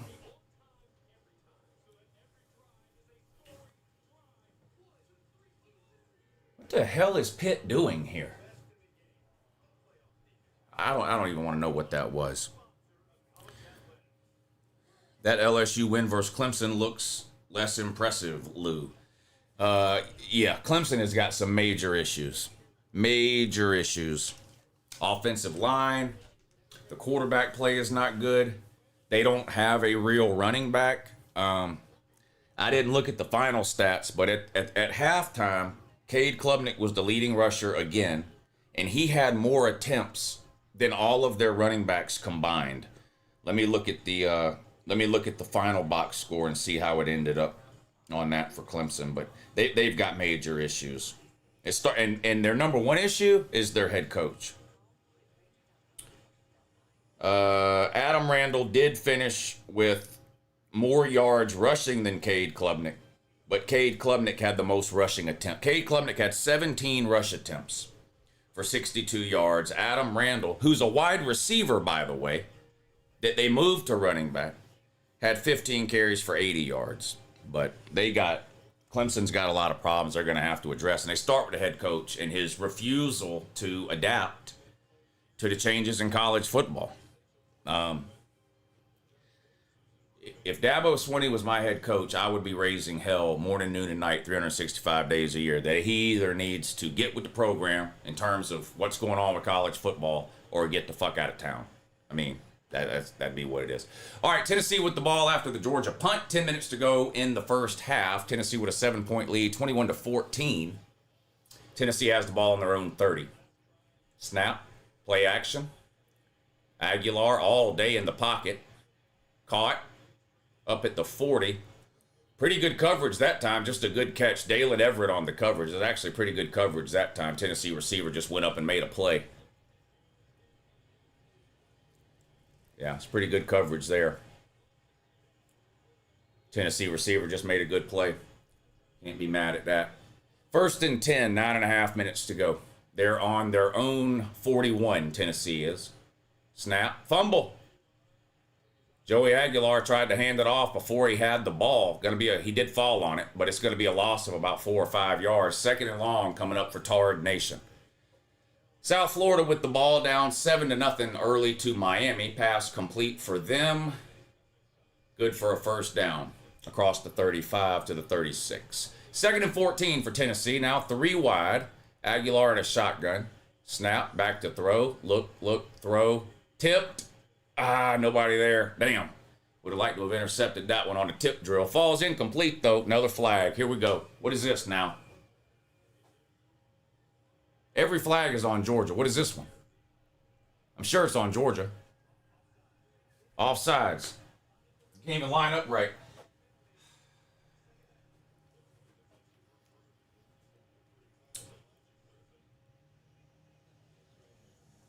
How you gonna go? You're not gonna go on the road and beat a good team at 5, 6, 7, 8 penalties in the first half. This looks like Florida from last week with the penalties.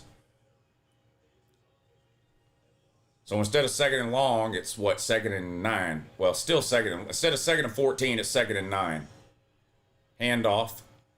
Looks for a hole, can't find one. Gain of about 2. 3rd and 7 coming up for Tard Nation. For the love of God, don't play Haynes King next week against Temple. Keep this man healthy, says Jolish. Yeah, that should probably be the plan, is to rest him as much as possible, right? Plus, you get the added benefit of getting your next guy up a lot of valuable experience. Is it possible we'll see our 2nd string, or is it too soon for that? You're not going to see your second. Why would Georgia put the 2nd string in? They're losing. What are you talking about? Back to throw. Caught. Hit right away and dropped short of the first down. Tennessee might go for it, though. It's going to be 4th and 2 near midfield. They might go for it. I hope they don't. I want them to punt. They're going to go for it, though. Fuck. Georgia should take a timeout. Yeah. All right. Georgia takes a timeout. Yeah. God damn. I don't want Tennessee. I'd rather Tennessee punt and Georgia get the ball on the 20. Yeah, if we stop them, we get good field position in midfield, that's great. But we all know we're not stopping them on 4th and 2. So I just soon punt the fuck. I hope Tennessee decides to punt it. Yeah. Even more boogie than the man himself. Thank you. Do all you do, Lou. Go Gators. Dex, thank you, buddy. I'm sorry I missed that. I'm just now seeing that, and I know it was a few minutes ago. I'm sorry about that for missing it, but thank you. Very, very generous.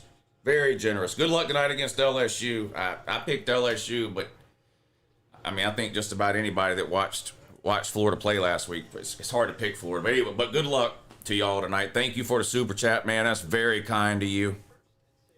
Very kind.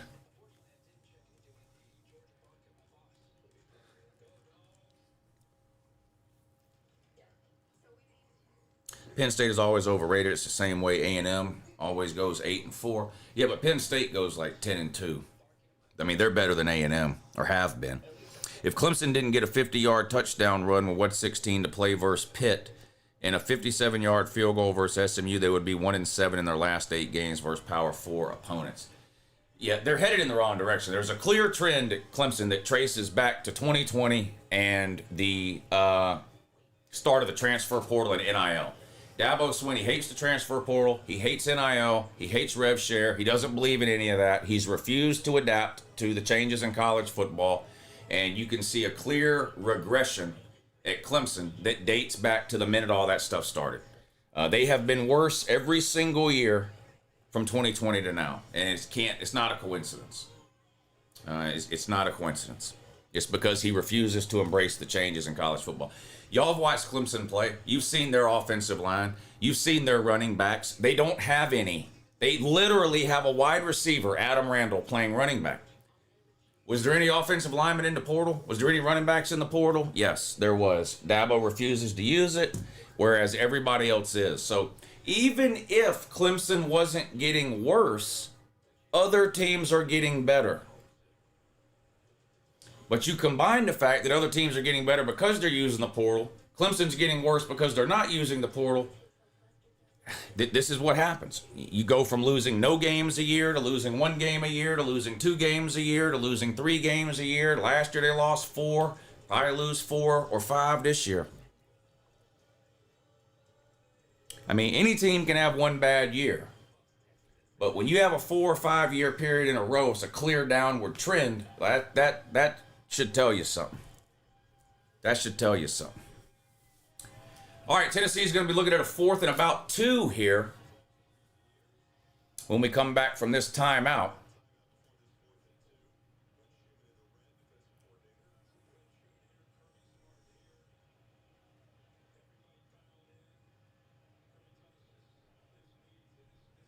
Miami with the ball in a 7-point lead. They're on their own 15, 1st and 10.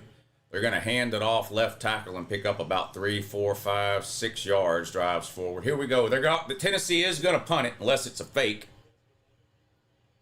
And they punt it away. I'm glad they punted it. I ain't going to lie. Fair catch called and made it the 11. I'm glad they punted it. I'm glad they punted it. I'm not going to lie. I'm glad they punted it, man. You know they would have got it if they went for it. Hey, Tennessee fans, y'all wish they would have went for it there? What do the Tennessee fans think? Do you wish they would have gone for it? I bet you the Tennessee fans wish they would have gone for it there. I'm glad they punted. I don't think Georgia would have stopped them there on 4th and 2. Jolish says, I was at the game on the visitor side. Swinney's son and Brent Venable's son are like sitting on the bench on the sideline. The Swinney boy holds on extra points and field goals, but other than that, they're wasting scholarships. It's nepotism. They're wasting. It's sad. It's sad. All of Dabo's kids have played there. All of Venable's kids have played there. All of Kirk Herbstreit's kids have played there. When I say they played there, I mean they've been on the team. None of them have actually played because they're not any good.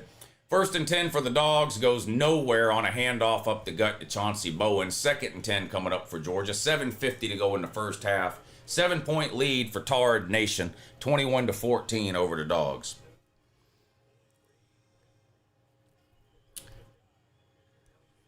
I would be scared of Georgia stopping and change of momentum. 7.5 minutes to go.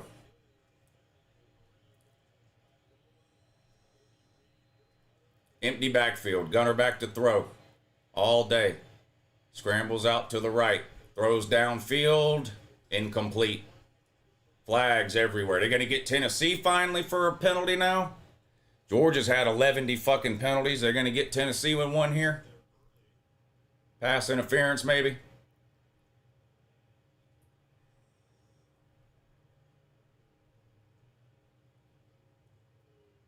Boy, it takes the referees forever to do it. I don't understand this. This is something new, too. It didn't used to take 3 minutes for the referee to announce the penalty. What are we doing? Does he not even know? They still haven't said anything. Here we go. Pass interference and holding, both on Tennessee.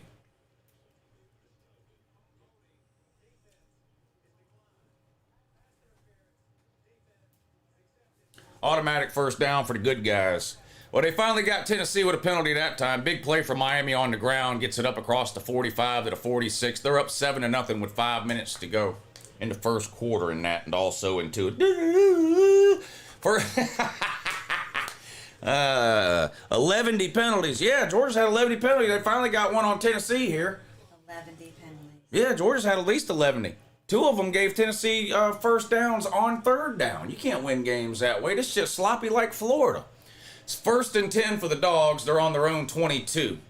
Handoff to Zachariah Branch, which is odd. Gains 3 or 4 yards. They'll do anything to get him the ball.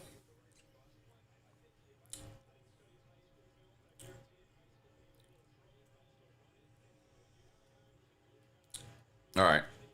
Pretty sure I'm caught up on the super chats. I hope I didn't miss any. I'm trying real hard not to miss any of these super chats. 21-14 is your score. Just under 7 minutes to go in the first half. Tennessee up 7. 2nd and 6, Georgia. Gunner under center. Snap, handoff again. Nowhere to go. Gets back to the line of scrimmage, and that's it. Just Tennessee defensive front is winning the trench warfare battle today. That's pretty obvious. It's going to be 3rd and 10. I don't think Noah Thomas has any catches, no. Colby Young has one. Branch has a couple. I don't think there's been anything from the tight ends either. 3rd and 5. I'm sorry. What did I say? 3rd and 10. It's 3rd and 5. Blitz. Gotta be a penalty. Yeah. Now, they were going for Noah Thomas that time. That was a clear penalty, too. That's how you got to call that. He's giving the guy a hug down the field there. That's that true freshman corner for Tennessee who's starting because the other corners are injured. But he started all year, though, right? Am I right? Okay, so I know. So Tennessee's 2 starting quarters are injured. I know that, but they've been injured since the offseason, right? So like these corners that are playing for Tennessee, they've played all year, right? Or am I wrong on that? I think they've played all year. And this guy is a true freshman, so you probably ought to be picking on him a little and at least finding out how good he is, right? I'd do that a bunch of times, throw it on him a bunch of times. True freshman. 21-14, 6 minutes to go. Handoff. Bounces it outside.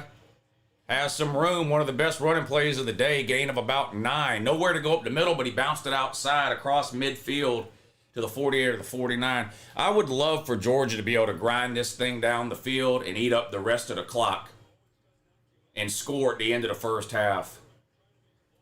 What a miracle it would be if we somehow went to halftime with this thing tied at 21, right? Wouldn't that be unreal? I do notice a lot less trolling in the comments now than there was about 30 minutes ago. Another handoff. And he's going to be a little bit short. I think too much dancing. Should have put his foot in the ground. He could have got the first down instead. Too much dancing around, and he's going to be a little bit short, I think. It's going to be 3rd and half a yard now. How many people are in here now? 1.2. 1.2? How many thumbs up is it? 900. Should be 900. It better be 900. 815. There needs to be 900 thumbs is up. Or I'm going to have no choice but to rage quit the stream. You don't want me to do that. Seriously, though, please hit the thumbs up if you hadn't already. It is a big help to me. Miami scored again. It's 14-0. They're up over South Florida. I feel good about my bet in that game. Georgia picked up the first down. 1st and 10 now on the Tennessee 47. Gunner under center. Play action. Steps up. Avoids the pressure. Rolls right. Throws. Caught. Oh, we do have tight ends. Lawson Lucky. There's been a Lawson Lucky sighting. Alert the authorities. Georgia does have tight ends. I've just seen one. About an 11-yard gain. 1st and 10, Georgia. On the Tennessee 36. Play action. Gets rid of it. Caught. Dealt. There he goes. 30, 25. Knees a man right in the fucking face. Knee his ass in the fucking face again. Let's go. He tried to hurdle the guy. But he didn't jump nearly high enough, so instead he just kneed him right in the fucking face. Knee that tard in the face. Bang! Sit down, bitch! Another big run. Nate Frazier inside the 10 to the 9. Let's go! Tard Nation on their heels now. Come on, trolls! Type for me! Come on, dogs. We got a score here. 3:25 to go. 2nd and 1 coming up for Georgia. Come on, dogs. Come on, dogs. Come on.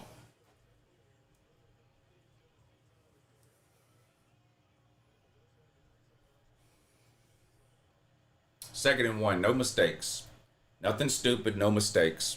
Handoff, 1st down to about the 6-yard line. 1st and goal from the 6. Okie dokie. Okie dokie. Oh, who makes me so fucking mad?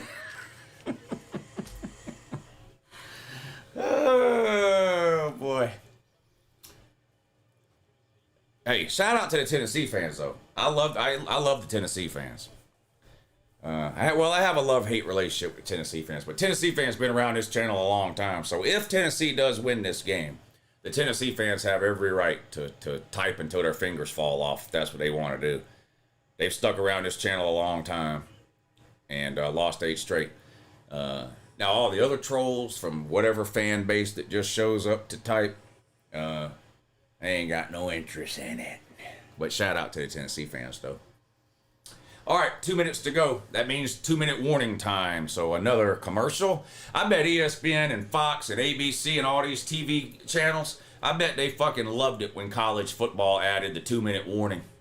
Because that meant they got to shove in another commercial break. Matt React says, type. Go Dogs from BBN. Thank you, Blake Billman. Good to see you in here. Thank you, Matt Reacts. Z Payton says, thoughts on a running back room. I'm happy to see some Josh McCray today. He's carried the ball more today than he has all year. So I was excited to get him out of the portal, a big-bodied guy that can bang between the tackles, you know. And he came from Illinois, so he's used to playing good defenses in the Big Ten, big-bodied defenses with big defensive lines and shit. And he put up pretty good numbers at Illinois, and he never fumbled. He has in 3 years, he has 0 career fumbles. So I was excited to get him. And then we never saw him. He didn't play any in the first 2 weeks, and I didn't really know why. Seen a lot of him here. You know what we haven't seen? Dwight Phillips. Haven't seen any Dwight Phillips today. I thought maybe we'd see some of him, kind of a speed back that Georgia has, sort of a... He's like a DeAndre Swift or a James Cook. He's not, I don't think he's as good as they were, but he's that type of running back. Can catch the ball out of the backfield, track speed, that kind of thing. But overall, I'm pretty happy with Georgia's running back room. That Robinson guy is permanently injured. You might as well forget he exists. If you ever see him play, consider it a pleasant surprise, but I wouldn't count on it ever. The guy's been injured since the day he was born. I don't say that to be mean or rude. You know, I'm sure he's a great football player when he's healthy. I would have no way of knowing, though, because he's never been healthy. And, I mean, it is what it is. You know, I mean, the guy's been hurt since the day he got to Georgia, so I don't know.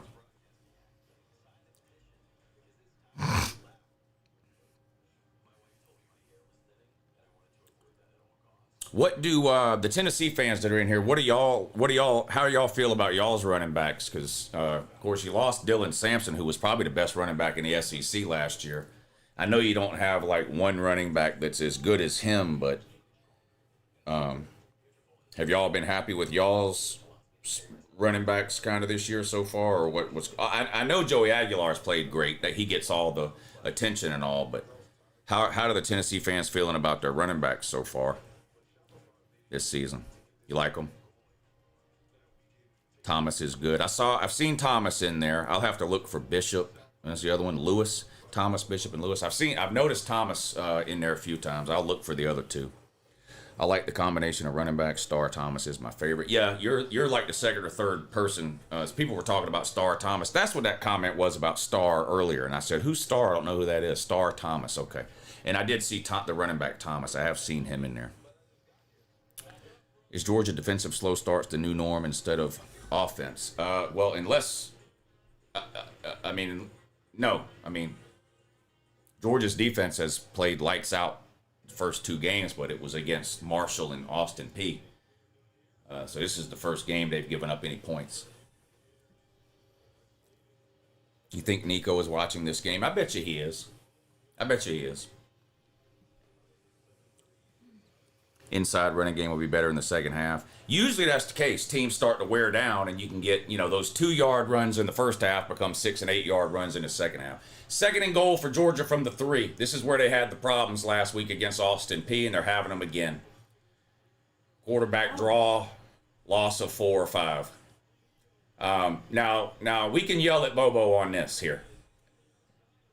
This is a bad play call. Why are you running such a slow developing play from inside the 5-yard line? These need to be quick hitting plays inside if you're going to run the ball, it needs to be quick hitting plays, not a zone read, not something long and drawn out like. So that was a bad play call. So we can jump on Bobo for that. That was a bad play call. You got to run the ball inside the 5-yard line, line up and run the fucking ball. Man on man, push somebody around, win or lose. Don't try none of that delayed shit like that. That didn't fucking work.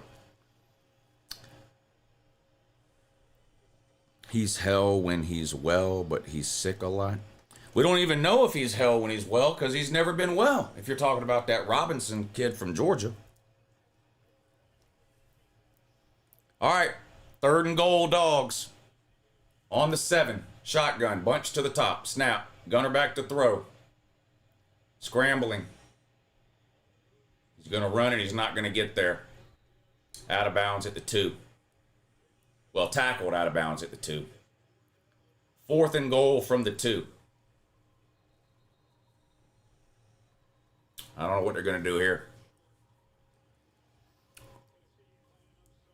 I'd kick the field goal. I'd kick the field goal.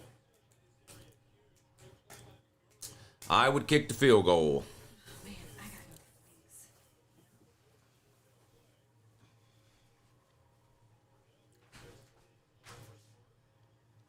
Georgia took a timeout there. So we'll see what they do. I would kick the field goal. I mean, there's a minute 47. That's plenty of time for Tennessee to go down and score. So maybe that's what he's thinking. If we kick a field goal, we're down 4. Then Tennessee goes down and scores. Now we're down 11. I mean, that could be what he's thinking. I don't know. A minute 47 is enough time for Tennessee to score twice. You know? You're still losing? Yeah. Well, I'm not losing. Georgia is, though. I'm going to get wings. Okay. You got my thing? Yep. All right. Most surprising team in the SEC through 3 weeks. I think you'd have to say Mississippi State, right? Mississippi State picked to finish last in the SEC, and they beat Arizona State last week. So that's, I mean, I think you'd have to say that's the biggest surprise so far.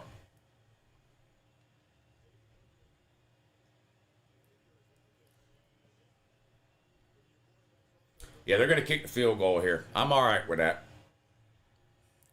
I'm all right with that. Gunnar Stockton, the holder, best field goal kicker in the country. This should be automatic. Preseason All-American. 20-yarder.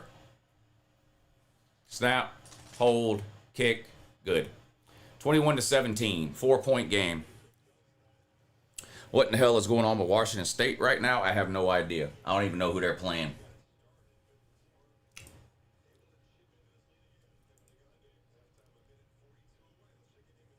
Let me see. Washington State.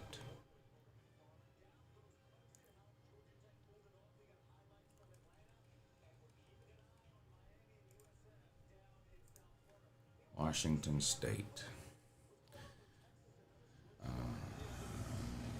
Wow. Oh my God. Holy shit. Look at this. Look at this. North Texas is beating Washington State 42-3. What the fuck? It's a good thing there aren't any Washington State fans. Holy shit. Is my newborn baby boy going to watch a Tennessee meltdown as his first game while still in the hospital? Hey, congrats, man. Congrats on the newborn. I'm sure mom and baby are both happy and healthy. Congratulations, man. That's awesome.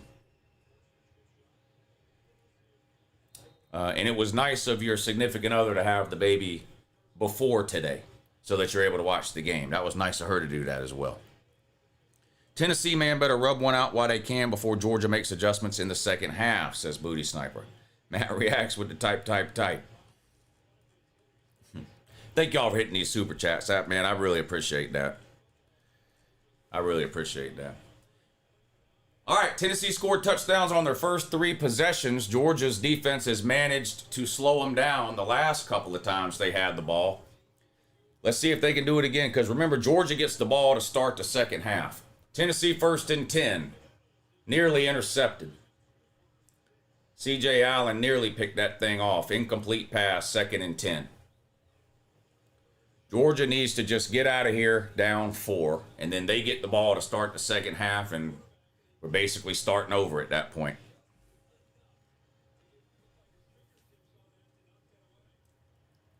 Second and 10.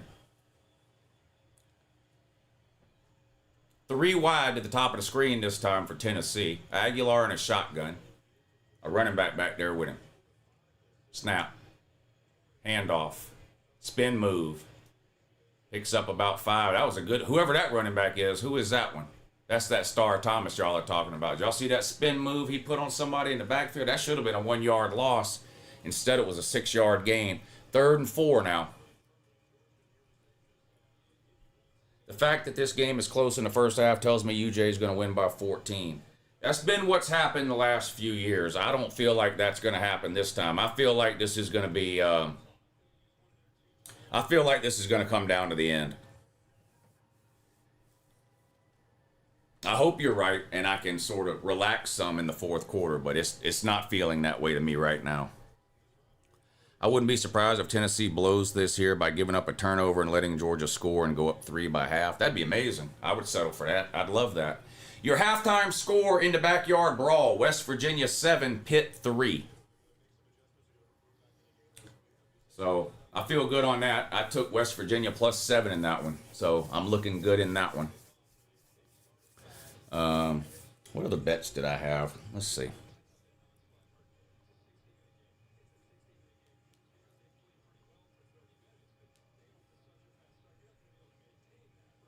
All right, let's see here.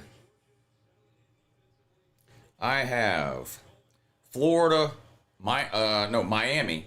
I've got Miami minus 10 first half. I feel good about that. I've got Miami minus 17 for the whole game. I feel good about that. And I've got West Virginia plus 7. I feel good about that. I have Oregon State plus 24. That game is in a weather delay. That's the Texas Tech game. What did I miss? Incomplete pass? Tennessee's going to have to punt. Tennessee goes 3 and out here. Uh-oh, Tard Nation.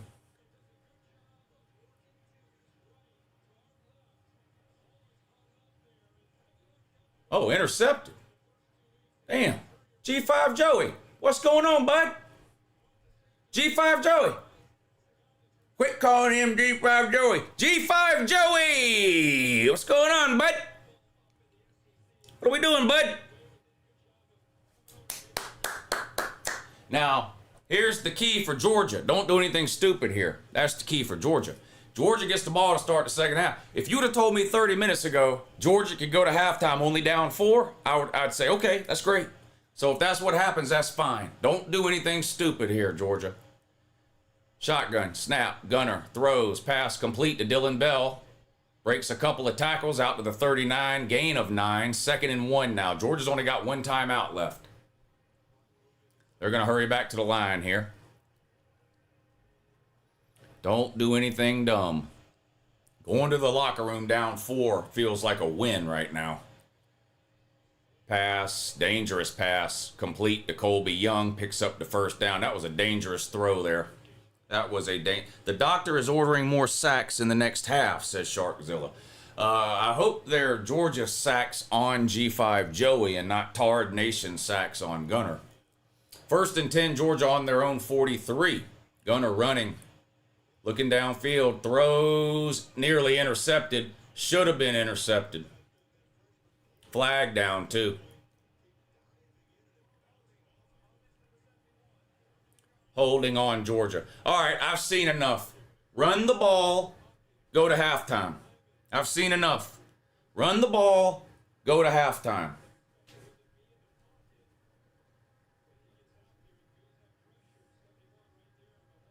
Right? Right. Run the ball, get to halftime. This is just a 2020 game all over again. Nearly threw a bad pick. Go for a long field goal at least. Good morning. Ben Easterling. Wow, thank you, Ben. Good to see you in here, buddy. You having a good Saturday?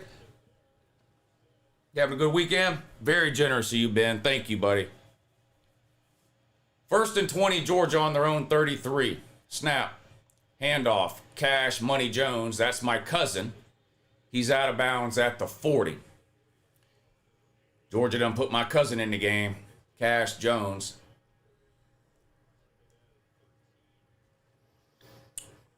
Thank you, Ben. You're always very kind, Ben. Thank you, man. I really appreciate it. Just got off work. Well, you get to watch some good football. Miami's up big over South Florida. Georgia and Tennessee in a good one here. West Virginia's beating Pitt, so a little upset going there. And then you got 3 or 4 great games tonight. 2nd and 13 now after that massive Georgia penalty. Back to throw for no reason. Goes deep. Intercepted. There's a flag down. That looked weird. I thought they were both out of bounds. I think that's going to be pass interference on Tard Nation, though. Yeah. Defensive holding on the guy that intercepted the ball. But see, that's why I wanted to go to the half of down 4.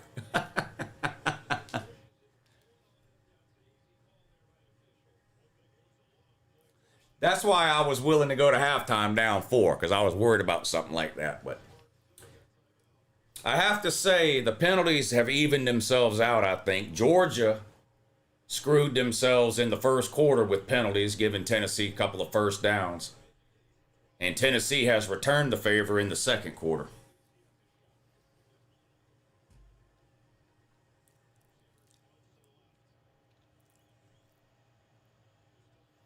First and 10, Georgia right at midfield. There's only 8 seconds to go. Georgia does have 1 timeout. Incomplete pass. Only 4 seconds to go now, and we're going to find out if Gunner can throw the ball 60 yards or not. I have my doubts. I have my doubts.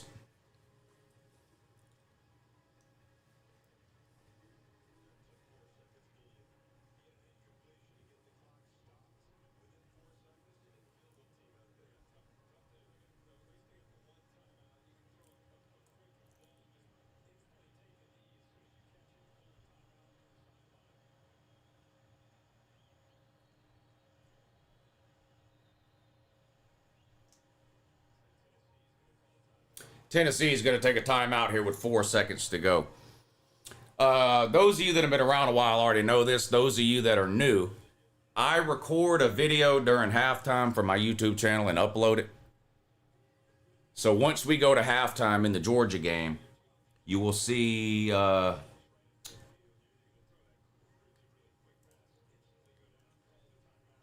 you'll see this picture up on the screen. Where is it?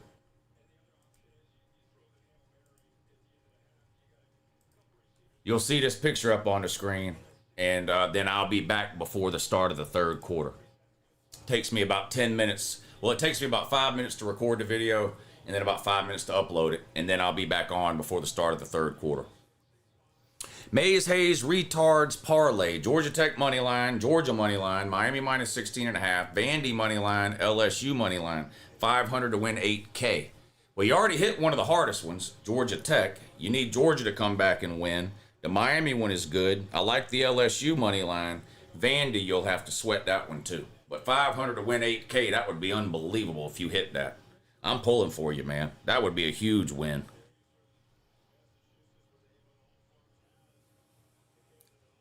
Huge win.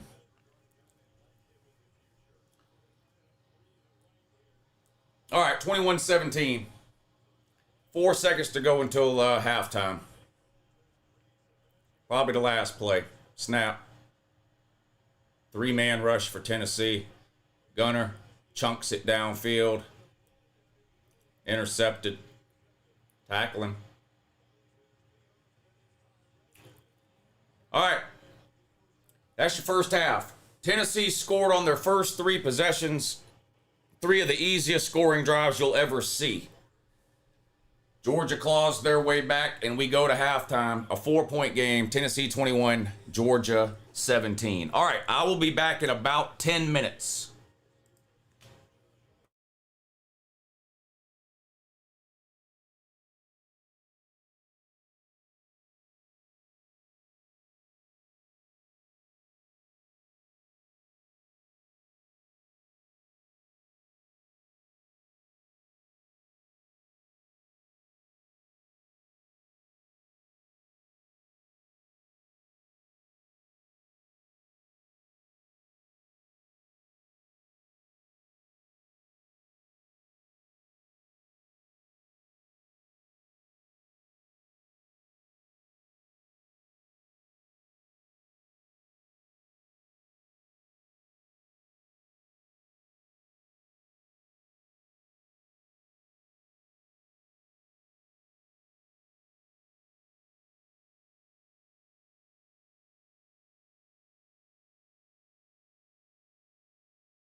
All right, y'all, I got the video recorded. Give me just a couple of minutes to upload it, and then I'll be back.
All right.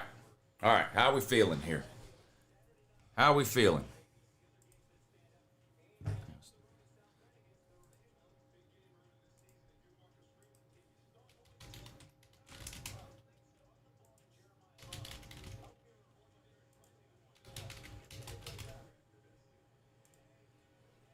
How we feeling?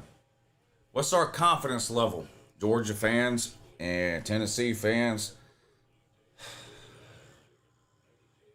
My confidence level is hovering right around 50%.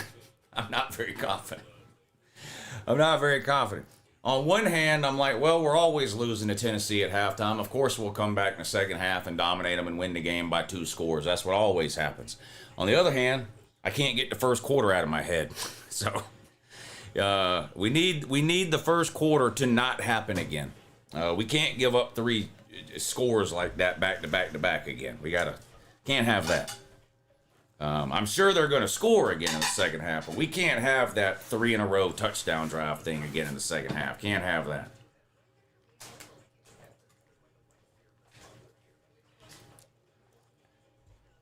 So we'll see. Tennessee with a 4-point lead, 21-17. Each team with 3 scoring drives. One of Georgia's ended in a field goal, and that's the difference in the game right now, 21-17. Each team with 1 turnover. Georgia's turnover kind of a throwaway thing at the end of the first half. I thought penalties hurt and helped both teams about the same in the first half. In the first quarter, Georgia had a couple of key penalties on defense that gave Tennessee some first downs, kept some drives alive.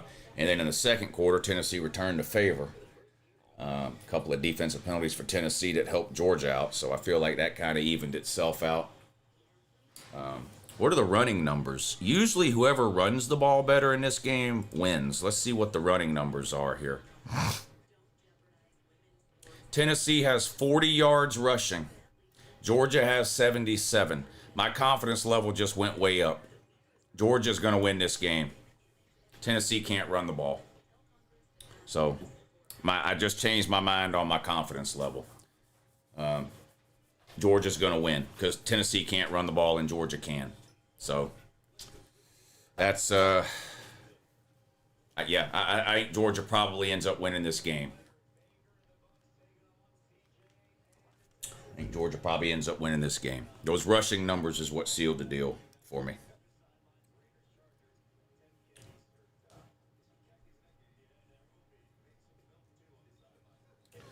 Want me to put my money where my mouth is? Say less, fam.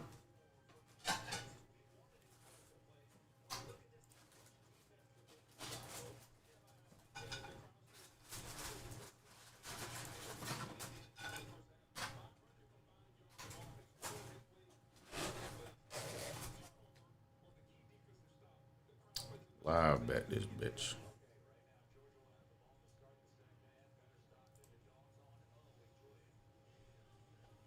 Oh, I gotta wait till the third quarter starts. I gotta wait till it won't let me bet it. It won't let me bet the second half. I'm gonna have to wait till the third quarter starts and live bet it. Why won't it let me bet the second half? What's going on here?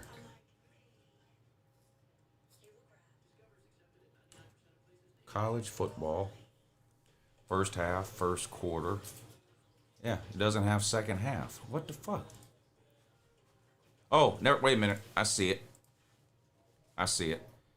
Georgia -3. I'm on it. Georgia -3.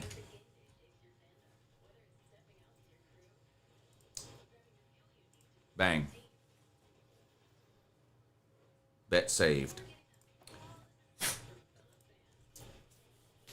All right, Georgia -3, so I need them to win the game. That's all. They don't have to win by 3. It's -3 just for the second half. They're down 4. So Georgia could actually lose by 1, and it would be a push. So I've got Georgia +1. Basically, is what I have. I got Georgia +1. I talked about the Texas game in the halftime video. Arch Manning's like 4 of 12 for 40 yards with no touchdowns and an interception. I don't know I haven't watched any of the game, but holy shit, man. Against UTEP at home. Arch Manning's 4 of 12 for 40 yards, no touchdowns and interceptions. Absolute dog shit.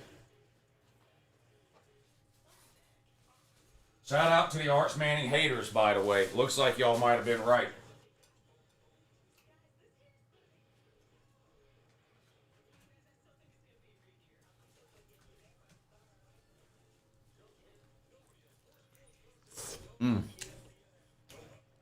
Lemon pepper, dry rub lemon pepper, tossed in mild barbecue sauce, chicken wings. Ooh.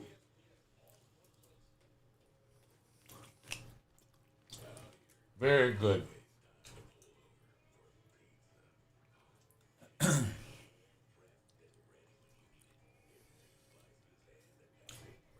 Uncle Lou, we got to fight to win this game. Who we got to fight, man? Line me up. Line me up.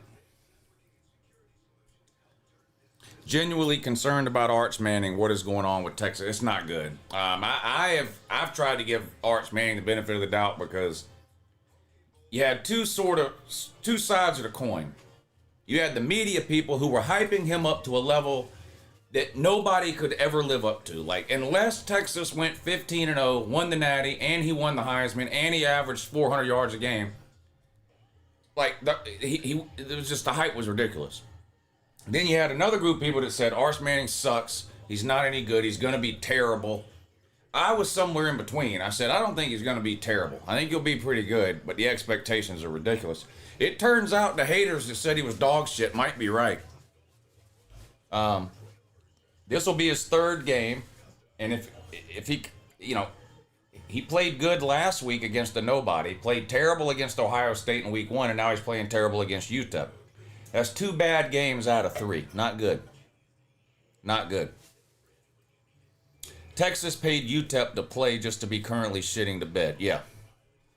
Yeah. Cheers. Forget about the first half. I'm trying. 123 Airstrike says scared, but the dogs can still pull this out. Thank y'all for hitting these super chats. You know your wings. I love you even more, Lou, says New Jack Slim. Yeah, man. A lot of places won't do this. And it's not on the menu in a lot of places. If you like chicken wings, especially if you've had lemon pepper wings and you like them, and you like traditional chicken wings, go to wherever you normally get your wings from. And even if they don't have it on the menu, ask them about it. Say, hey, can you do the lemon pepper dry rub and then toss them in mild sauce? And they'll usually know what you're talking about, and they'll do it. But now it's so good. My favorite chicken wing. I bet Pigskin Pete is down bad. All right, Tennessee kicking off. We're underway in the third quarter. It's going to be a touchback. Georgia will have the ball first to start the second half. 1st and 10 on their own 25. They're down 4. I need Georgia to go down and score on this possession. You know what I want to see? I want to see Joey Aguilar play in the second half from behind. Put some pressure. How would he react? Let's find out. Let's go down and score right here. Take the lead and see how Joey Aguilar is going to react when we put him under some pressure playing from behind. Come on, dogs. He's played good so far, Joey Aguilar. I think. He had that 1 interception, but other than that, he's played good. All right, here we go. Shotgun. Snap. Handoff. Big hole. Big hole. Dwight. There's Dwight Phillips. Talked about how we hadn't seen him yet. There he is. 8-yard gain. If you're just tuning back in, welcome back to the stream. We looked up some numbers at halftime, and I've got bad news for Tennessee fans. Tennessee only ran the ball for 40 yards in the first half. Georgia ran the ball for 80 yards. This game is over. Georgia's going to win this game. Whoever runs the ball wins every single time. And Tennessee can't run the ball, so they're not going to win the game. But we'll watch the second half anyway. Georgia keeps it on the ground. Nate Frazier picks up a first down, gain of 7 or 8. Georgia picking up yards in chunks on the ground now. Leaning on that baby soft Tennessee defensive line.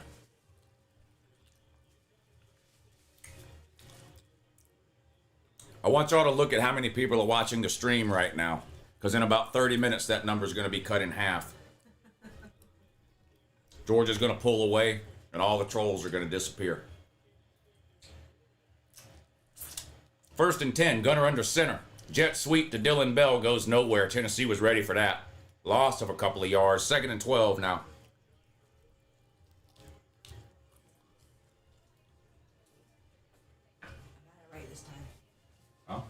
I got it right this time. Yeah, these are so good. Thank you for getting them. The only stat that matters is the points on the board. Yeah, and when you can't run the ball, you're not able to put enough points on the board in this game. So I do appreciate Tennessee trying hard in the first half, though. 21-17, Tennessee on top. Gunner back to throw. Dumps it off out in the flat. Gains about 7 or 8 yards. It's going to be 3rd and 3, 3rd and 4.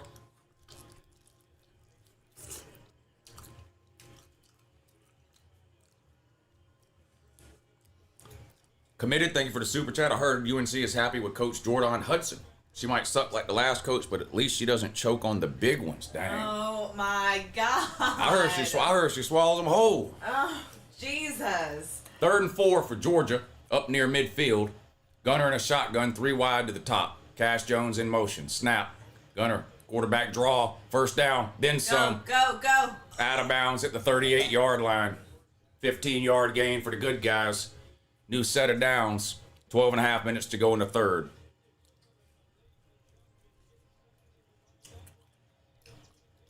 Do you think Florida's going to target Brent Key? No.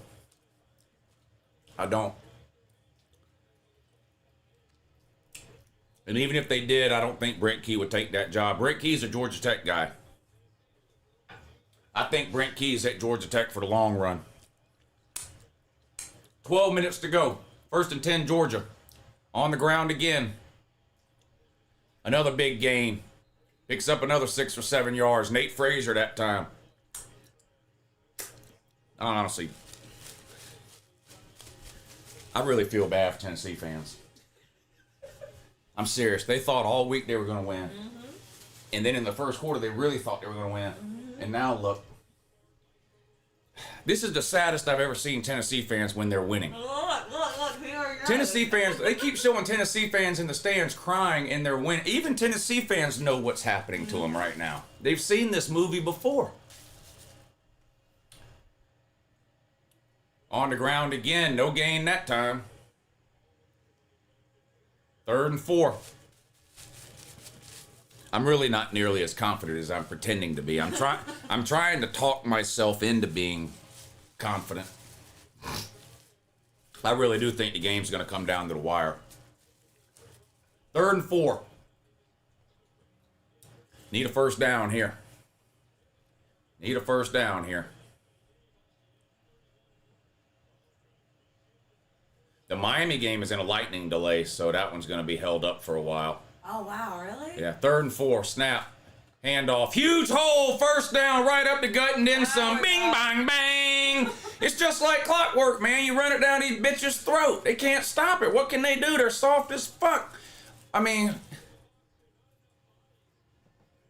That was a big dang. one. I mean, it ran right down the throat in that. Hate to say it, don't you?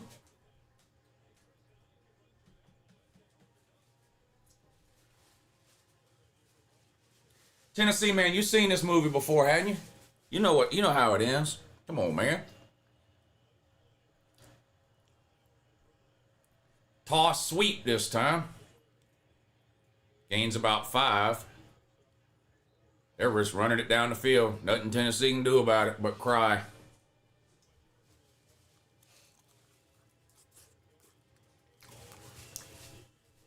Yeah, we'll find out about Penn State and Oregon in 2 weeks. That's going to be a good game at Penn State. Are there any trolls left in here? Or did they all leave? Usually they at least stick around until Georgia retakes the lead. 2nd and 7 on the Tennessee 16. Snap. Toss sweep. Here goes Frazier. Go, go, go, go, go. Oh. 1st and goal, good guys.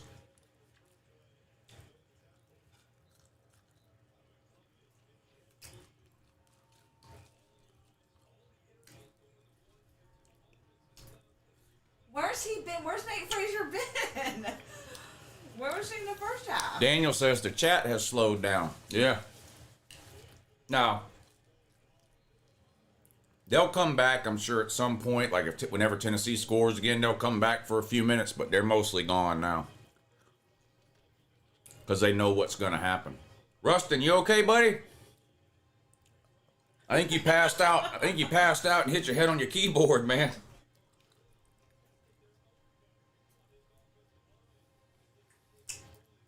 Ball fan here for 48 years. I know what's coming. Yeah. This is starting to look familiar to me, too. 1st and goal on the 5. Motion. Snap. Handoff. No gain. Well, no, they pushed forward for a yard or 2. Got a man up and score here, dogs.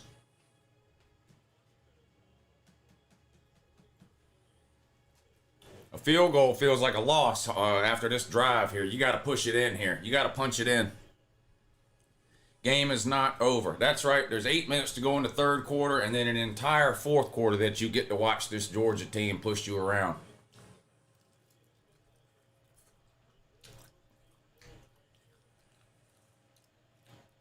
Second and goal. Handoff. Down to the 1. It's going to be 3rd and goal from the 1. Now, no more of this delayed RPO bullshit. Just line up, man up, and score the fucking ball. Handoff. Touchdown.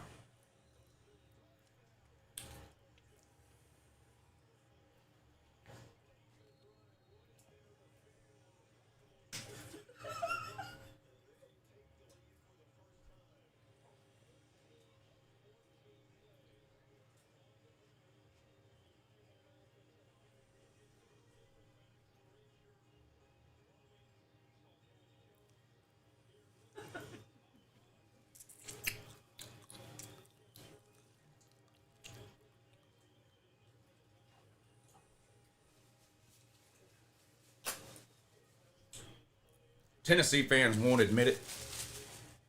I don't blame them. I wouldn't either if I was them. They'd accept Tennessee going 1-11 if that one win could be against me. They would. Tennessee fans would accept a 1-11 season if that one win could be against me. And honestly, you're undefeated, huh? You're undefeated against I still Tennessee. feel like Tennessee fans this week deserved to be optimistic. Like, I don't blame them. Nah. Years past, Tennessee fans were dumb for thinking they were going to win this game. This year, I think they had reason to think that. Hell, I thought Tennessee could win. I didn't know if they would, but I definitely thought they had a chance. But, boy, these Tennessee fans have been here year after year after year, and they just keep losing to me.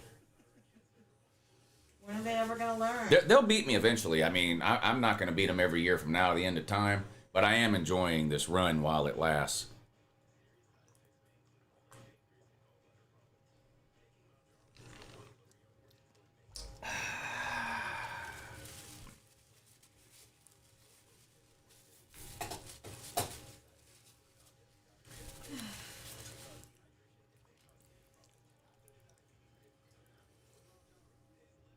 Are you exhausted from beating Tennessee? I am. I'm wore out. Yeah. I put in a lot of work all off season with the training, the preparation, and all that. It's a lot goes into me beating Tennessee every year. Hey Lou, how about them Braves? I couldn't tell you anything about them. Man. I don't follow baseball. Carson Duncan is really mad and wants everybody to know it. I don't blame you, Carson. I'd be mad too, bud, if I was you.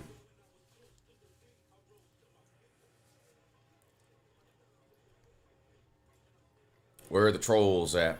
I don't know. They're on a South Florida channel or a Pitt channel. They went to some other channel that the person's actually going to lose. The trolls, that's who's really tired of losing to me, is the trolls. We have found a run game. That's Georgia ball. Yeah, before the third quarter started, right at the start of the third quarter, I said, I looked at the numbers and I said, it's game over. Georgia ran the ball for 80 yards in the first half. Tennessee ran the ball for 40. That's the only stat I needed to know. Whoever runs the ball in this game wins every single time.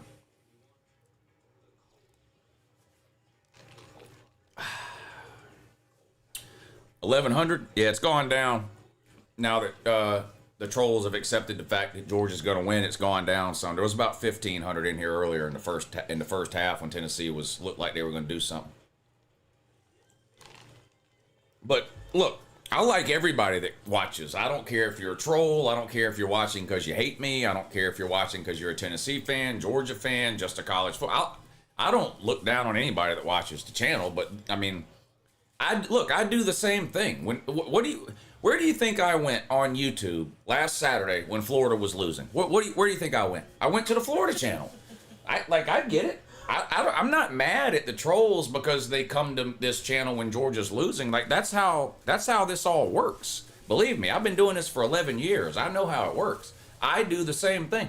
The minute the Florida game ended last week, I immediately went to the High Top Florida channel and trolled them. I mean, that's just how the internet goes. Now,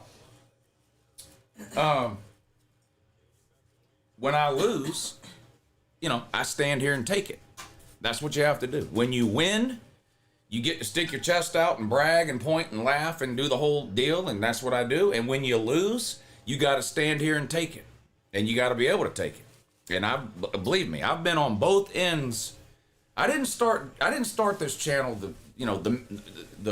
when Georgia got good. I started this channel in 2014. I've been on here breaking TVs literally because Georgia couldn't beat Vanderbilt and Georgia Tech and shit. So it just so happens that Georgia's good now. But I've been on here and shared my misery with the world for 11 years. So when Georgia does something good and wins a big game, I've earned the right to stick my chest out and talk about it, and that's what I do.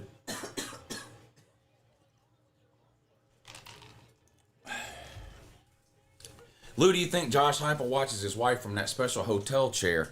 Well, Josh Heupel doesn't have a cuck chair. He has a cuck love seat.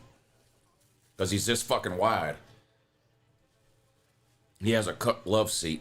Good stream, Lou. About to head over to my parents' house to watch Florida LSU. My dad's a big Florida fan, and my mom's a big LSU fan, so it'll be interesting.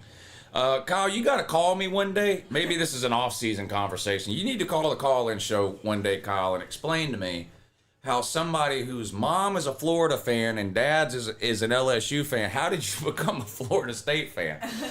You got to call and let me know about that. But anyway, enjoy the football tonight and enjoy spending time with your parents, man. I appreciate you hanging out today.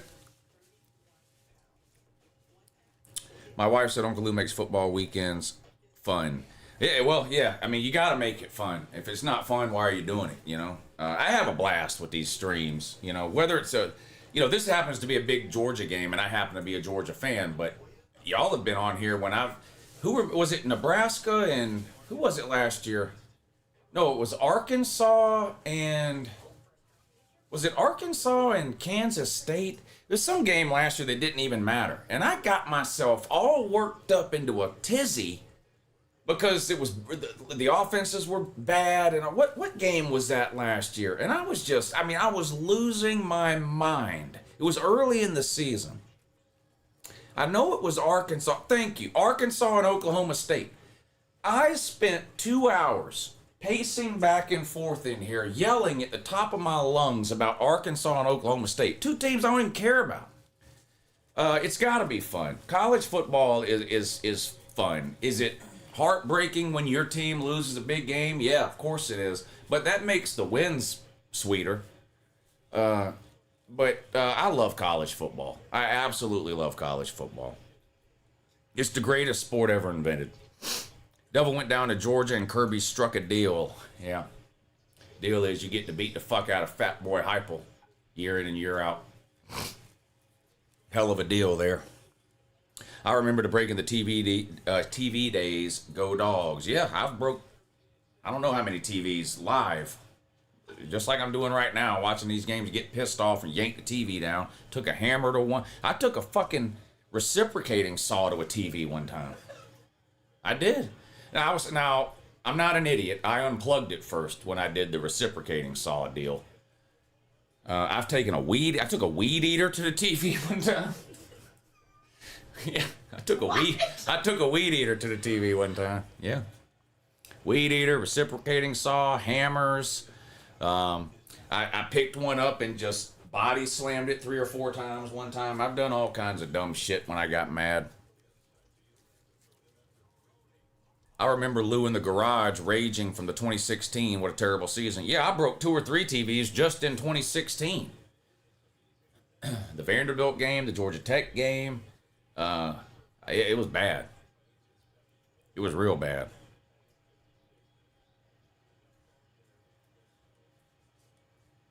Witty banter. I think I missed your super chat earlier. I apologize. 1st and 20 for Tennessee after that penalty.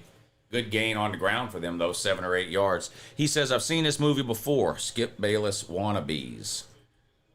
I don't know what that means. Living in Tennessee, I love to see the Voltards lose to Georgia. Tennessee equals lovable losers, says Brett Brown. Thank you, Brett. Thank you, Joe D. Campbell. N. Boastman says, Go Dogs from the 706. Yeah, shout out to the 706. Uncle Lou's stomping ground. Shout out 706. Rescue 22. These are some super chats, I'm assuming from halftime that I missed. Who would you say is the best QB in the SEC currently? Nussmeier? Question mark. Got to give credit to Ty Simpson. He had great. I would take Lenore Sellers over any quarterback in the SEC. That's me. I think Nussmeier is really good, but I would take Lenore Sellers. G5 Joey throws it to no man's land on 3rd and 11, incomplete, and Tard Nation's gonna go 3 and out. Man, you know, hey, Tennessee fans, you know, apart. Yeah, Tennessee fans, if you want, you can get your remote control. Yours will look different, but it'll look similar. There'll be a button on it, like right here, that's got like 2 backwards facing arrows. If you point your remote at your TV and you press those backward facing arrows, you can rewind this and just watch the first quarter over and over and over again if you want to. Because the rest of this game's not going to be pretty for you. But if you want to just do that, you can. Georgia with the ball. Lou with a big fucking smile. Georgia with the lead and the ball. Let's go.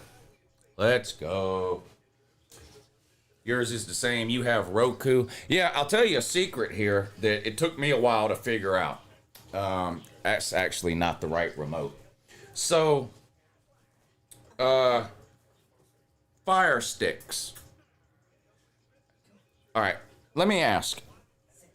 All right, this is the setup, right? I have a 3 TV setup. All 3 TVs are the same TV, okay? All 3 TVs are the same TV. So here's the problem. This is the remote to the TV. I get the remote to change the channel. What happens? Changes the channel on all 3 TVs. That's no good. So what I did, I went and bought 3 Fire Sticks. And I plugged a Fire Stick into each TV. When you buy a Fire Stick, it comes with its own remote. And one Fire Stick remote will not work a different Fire Stick. So, like, these 2 remotes are exactly the same. But this remote right here works this TV, and this remote works this TV. And it doesn't cross over. So I can change channels on TVs without fucking everything up. Took me a while to figure that out. Took me a while to figure out how to change channels without changing every fucking channel. So that's a hack for any of y'all that didn't know that, because I didn't know that. I figured it out about 2 years ago. But the first year I did this, it was a nightmare. It was a huge fucking problem. I couldn't figure out how to change one channel without changing the other, because all the TVs are the same. Well, by plugging in a Fire Stick, I'm not using the TV, I'm using the apps, you know, and the remotes. Anyway, I think you get what I'm saying. But it solved a big problem for me. And if you have a multi-TV setup, that might solve a big problem for you too. Brett Brown, thank you for the super chat. He says, us Florida fans need a rewind button back to 2008. Yeah. Y'all been down bad for quite some time. But you haven't been down bad as long as Tennessee has. Did y'all know that Tennessee hasn't even won their conference since late last century? They haven't won their conference since the late 1900s. That's like history book shit. They haven't won their conference since the late 1900s. God almighty. I mean, was people driving covered wagons and shit back then? Everybody looked like Oklahoma back then with the covered wagon routine. The late 1900s. Retro says, I'm doing Bluetooth, bitch. That Georgia Tech lady will always be my favorite moment of yours. That is a good one. Do I have that on here? Yes, of course I do. No, lady, how about you shut the up? I'm doing Bluetooth, bitch. Keep telling you the same thing. Tennessee is garbage. They're never going to win anything. They haven't won anything since the late 1900s. Tennessee is garbage. They're never going to win anything again. They haven't won anything since the late 1900s. Tennessee is garbage. They're never going to win anything. They haven't won anything since the late 1900s. Tennessee is garbage. Like that, just keep telling you that over and over again. Tennessee having a second half collapse, I was certain Georgia Tech was going to have. Georgia Tech going to be a classic in November. It'll be a good game. I don't know how much it'll matter, because both teams probably be headed to their conference championship games regardless of the outcome of that game. Georgia keeping up the work on the ground. On first down, they pick up a couple of yards, maybe 3. Chauncey Bowens with the carry. I miss the Trolls, man. Voltars press remote back to 1998. Did they even have remote controls back then? The last time Tennessee won the SEC, did remote controls even exist back then? The hammer is classic. Kirby, get your shit together. Yeah, so I'm beating the shit out of this TV because we lost to, I think, Georgia Tech or something. And at the end, I stand up and I throw the hammer down. I look over at the camera and I go, Kirby, you better get your shit together.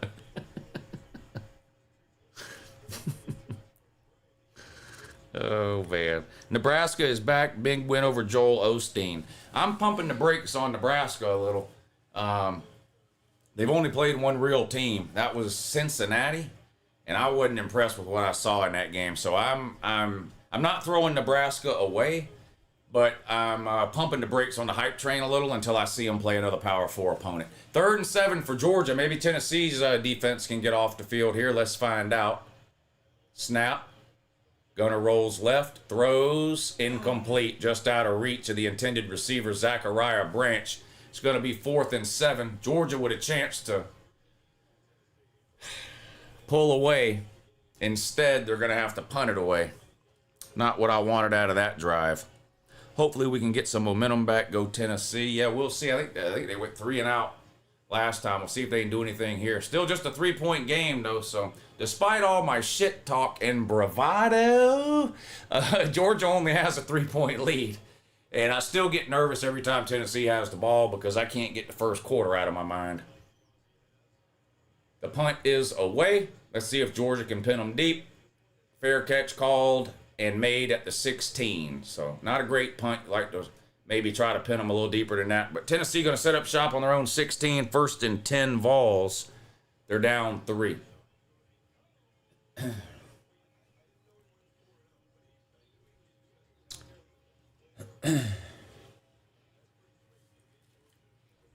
I told you about typing in all caps, man. You need to clean that shit out of your ears. Google Q-tip. And then get your mom to go buy you some. 2 a.m. where I'm at. Vols better make it interesting. 2 a.m. Where are you, in Europe somewhere? G5 Joey throws complete at the line of scrimmage. Missed tackle results in a gain of about 9 or 10. So should have been no gain. Poor tackling by Georgia out on the edge that time. If I find out who that is, they're going on the doo-doo list. Who missed that tackle? Don't tell me it was Ellis Robinson. I've done had my fill of that motherfucker from back in the first quarter. Handoff on 1st down. Picks up about 2. 2nd and 8 coming up for Tard Nation. Does the Tennessee man still doing them radio call-in shows to troll on? I don't know. I had to quit calling because they wouldn't put me on the air anymore. So I quit calling, so I don't even know. G5 Joey looking like Lagway. I thought he played pretty good in the first half. He had the 1 interception, but other than that, I thought he played well, but I don't know. I'm not an X's and O's person. I tell y'all that all the time. So I don't know if Georgia has made some sort of defensive adjustment after the first quarter that's confused him or rattled him, or if it's different coverages. I don't know. I'm not analytical enough when it comes to that, I guess, to be able to. I don't know why Joey looks way worse now than he did in the first quarter. I don't know. But he hadn't looked great really since the first quarter. Back to throw on 3rd and 7. Uh-oh! Threw it to the wrong guy. Interception, KJ Bolden. I'm sitting here trying to hype up G5 Joey. And he comes out and throws it to the wrong fucking team. Come on, man. This ain't App State, dude. We tried to tell you. Hey, don't worry. You still beat somebody by 70 points last week. Remember? Tennessee does that every year, hypes themselves up, you know. They go out, they beat somebody 75-0. They watch Georgia only beat somebody 28-6 like Austin Peay. See, Georgia plays against Austin Peay, and Georgia's goal in that game isn't to win 70-0. If Georgia wanted to beat Austin Peay 70-0, they'd beat Austin Peay 70-0.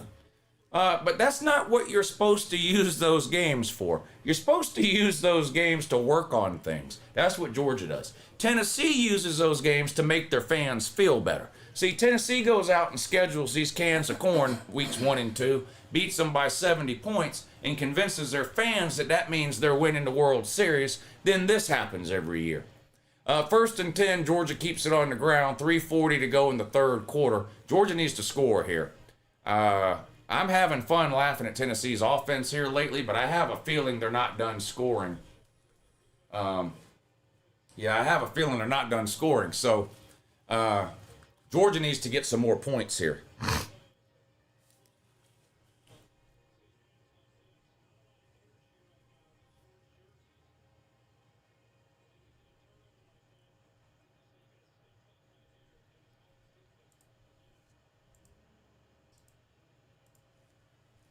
Second and 9. Georgia going to keep it on the ground. I'll give Tennessee's defense some credit here. That first drive, Georgia ran it down their throat. They haven't been able to do that the last 2 times. Tennessee's defense has stiffened up here the last couple of possessions for Georgia. Those holes aren't there anymore like they were on that first drive.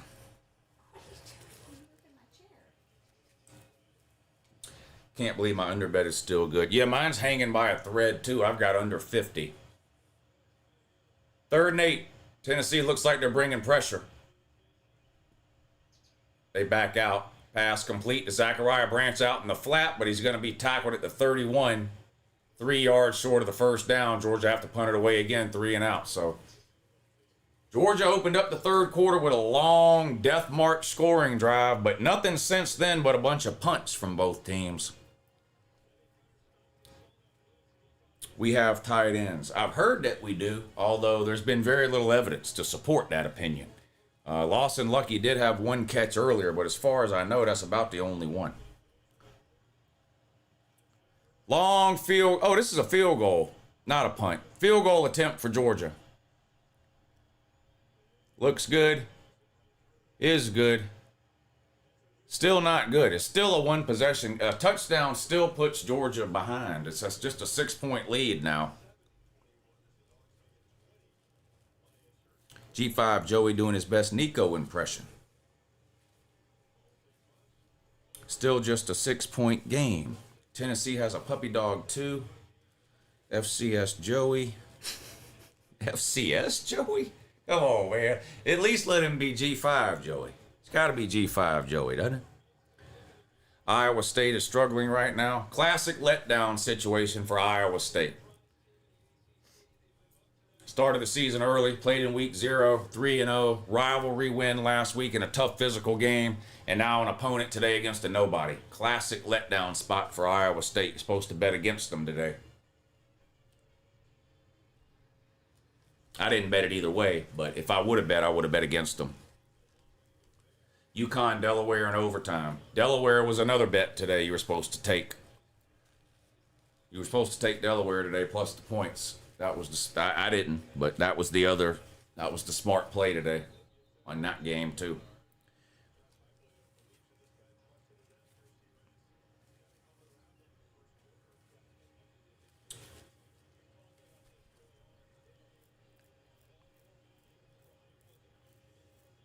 I'm out on Texas, says Jolish. Are they still driving the struggle bus? 14-3 in the 3rd quarter.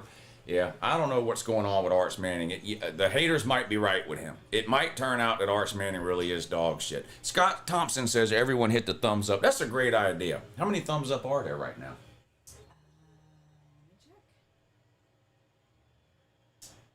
Over 1,000. Over 1,000. That's pretty good. That's pretty good. I'll give y'all a break on that for now. 1st and 10. Tennessee keeps it on the ground and picks up about 7 yards. Good looking play off left tackle that time. 2nd and short coming up for Tennessee. 1 minute 30 seconds to go in the 3rd quarter. Georgia for SEC champs again. That was my preseason pick, was Georgia.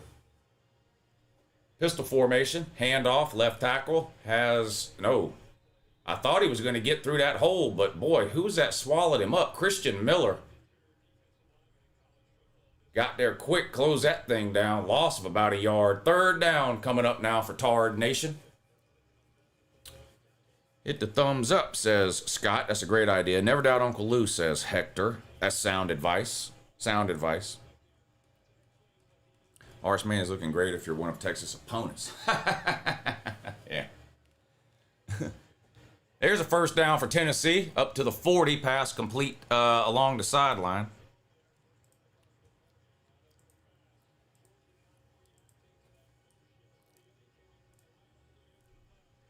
If Peyton Manning was your uncle, why wouldn't you model your game on him? 1st down, Tennessee picks up 5 yards. 2nd and 5 now. Under 30 seconds to go in the 3rd quarter. Maybe time for one more play. Tennessee going fast here. Up to the line already. 20 seconds now. 2nd and 6. Snap. Play action. Aguilar goes deep. Good coverage. Who's going to make the play? Caught. If I find out that's Ellis Robinson, I might jump out the window. I mean, make a play on the ball. I mean, that's just a prayer play. Close your eyes and throw the ball up in the air. Give me a break. Who was that on the coverage?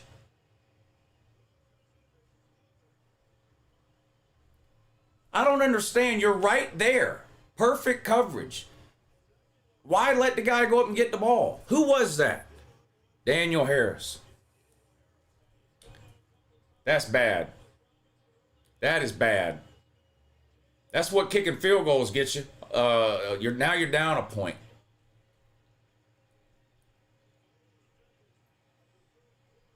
Now you done let the crowd back in the game too. Done put the crowd back in the game too. How many people are watching? 13. 13. It's gonna go up now. Yeah. The trolls will come back now. We were at 1,100 a minute ago. Trolls will come back in now. Welcome back, trolls. Tennessee's going to have a 1-point lead here heading into the fourth quarter. I missed y'all. I thought your internet went out or something. Where y'all been? Y'all missed a great second and third quarter. Y'all missed a great second and third quarter. Welcome back, though.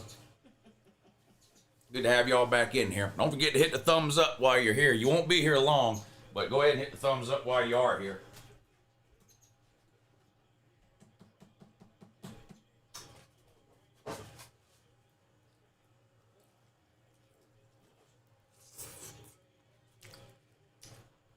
(28-27), Tennessee takes a 1-point lead on a miracle. Blindfolded prayer of a throw by G5 Joey. Tennessee kicks it off into the end zone. Touchback. Georgia will have the ball 1st and 10 on its own 25.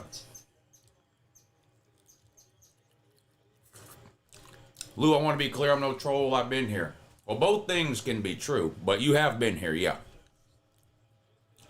It's the other 200 or 300 people that just came back. That just came back. Yeah. We were at like 1,000, 1,100. Tennessee scores. It goes up to 1,400. I'm talking to those 200 or 300 people. Turned out to be the game of the week, Lou. Well, yeah, I mean, the Clemson Georgia Tech game was great. This one's turning out good. We're going to have some good ones tonight, too.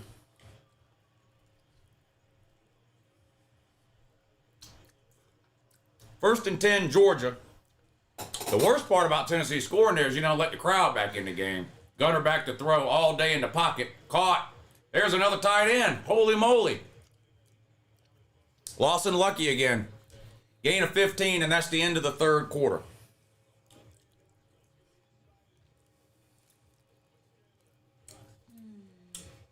Jolie says, here's my Tennessee fan impersonation. Hey, Woo, how about them Vols, Woo? I told her that we would win in Woo. Pretty good. Pretty good. Yeah, you been practicing?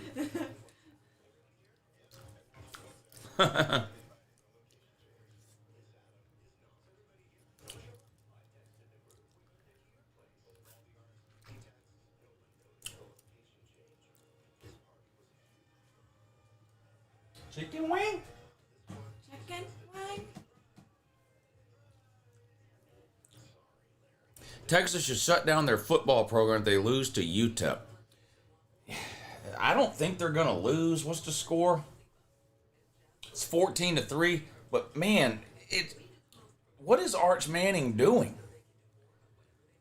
I don't know, man. Arch Manning might not be it. Yep, the haters might have been right about Arch Manning. Backyard brawl over here, tied at 14. I got it on right here. Yeah, that was a lucky touchdown there. I'm not worried about that. It sucks because it got the crowd back in the game and they were getting ready to leave like they normally do at the start of the fourth quarter, but now they're going to have to stick around a while longer.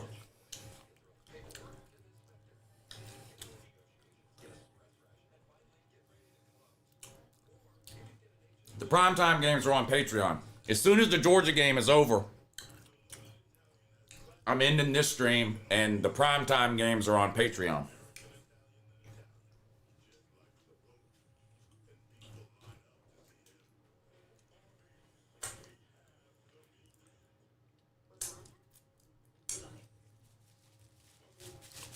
Arch is going to be benched at some point this season, boy, what a disaster that would be. I doubt it. I mean, they never benched Quinn Ewers. Pitt lined up for a field goal that would give them a 3-point lead. It's tied at 14. 5 seconds to go in the third quarter.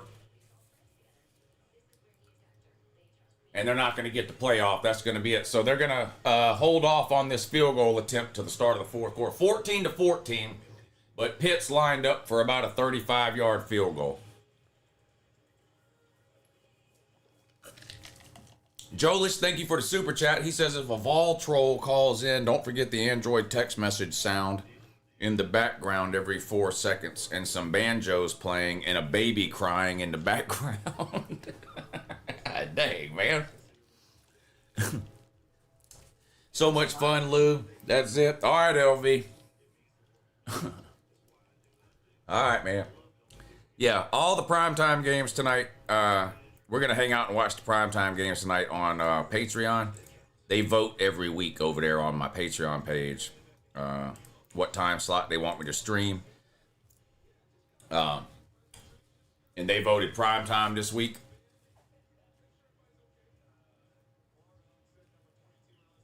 So I decided to do Georgia-Tennessee on YouTube. But when the Georgia-Tennessee game ends, we'll be shutting this stream down and moving over to Patreon. There's the link to the Patreon page right there in the chat. If y'all want to check it out. And we'll hang out and watch all the primetime games over there when this game ends.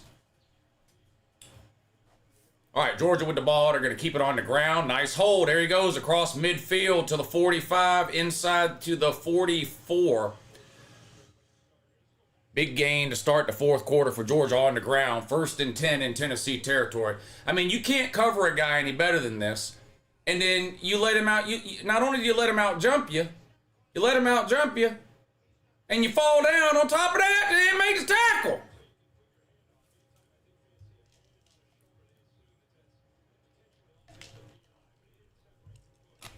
Voltard here, but it's been a good, fun game to watch. It has. It's been a great game. Been a great game. Have no fear, the Norwegian is here. What's up, Norwegian Method? Good to see you in here, buddy. Thank you, Anthony Turner and Norwegian Method and LV and Jolish for those super chats. I appreciate that. What is Iowa State doing? They're busy having a typical letdown week. I don't mean typical to Iowa State. I mean, they had a big rivalry game last week, tough physical game. Now they're playing a nothing game that no one's paying attention to. Not surprised, they're struggling. 1st and 10. On the ground again. Another pretty good hole. Breaks the tackle. Gain of about 6. Yeah, about 6 yards. 2nd and 4. I'll take 5 or 6 yards on 1st down every single fucking time. Every single time. 3 wide to the top. Gunner in a shotgun. Nate Frazier, your running back. 2nd and 5. Snap. Back to throw. Pump fake. Open. Caught. Go, go. Let's go. Who is that? Is that Humphreys? Yep. Yeah, Landon Humphreys. Down in the red zone now. Got him on that pump fake. See, that's why you run that bubble screen 25 times. So that you can run this one time. and it works. You got to run the bubble screen 25 times so you can set that up one time. When Tennessee loses, America wins, says Blake Billman.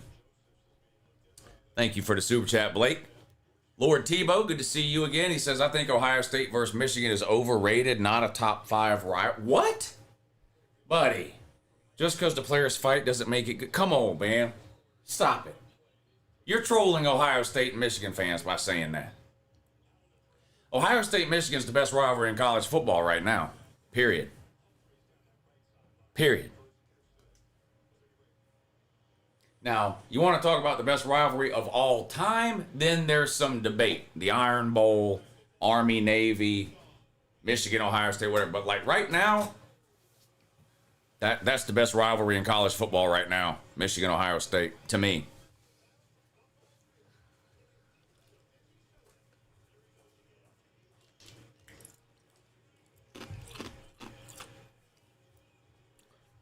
Octavian says to take Florida on the money line tonight. Should I do it? What do you think, Baylor, man? You know what you do? Just in general, not just with betting. Anything Octavian says, you should assume the opposite. Tennessee stay ranked where they are. If they lose. It depends on what every other team around them does. That's that question can't be answered in a vacuum.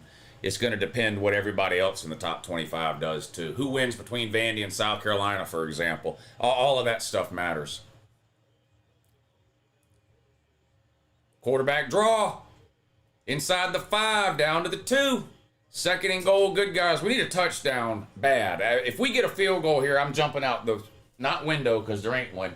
I'm jumping through that screen right there if we don't score a touchdown here. I'm kidding. I'm not really doing that. I don't think. But the point is, we got to score. We're losing because we're kicking field goals.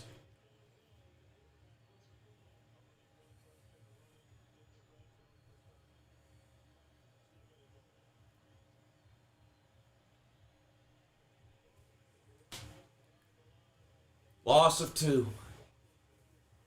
Third and goal from the 5.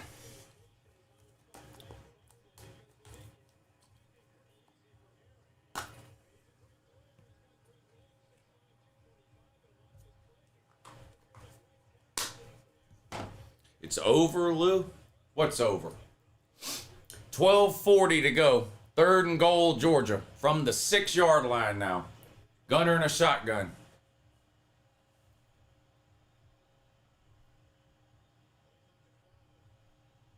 Play clock's running down. Snap the ball. There we go. Back to throw. Looking. Throws into the end zone. Incomplete. God damn it.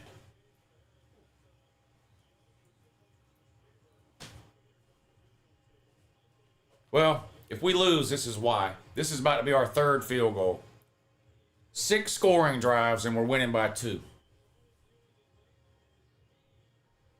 3 touchdowns and 3 field goals. Tennessee has 4 scoring drives. Georgia has 6. And they're about to be winning by 2 fucking points because they can't score touchdowns.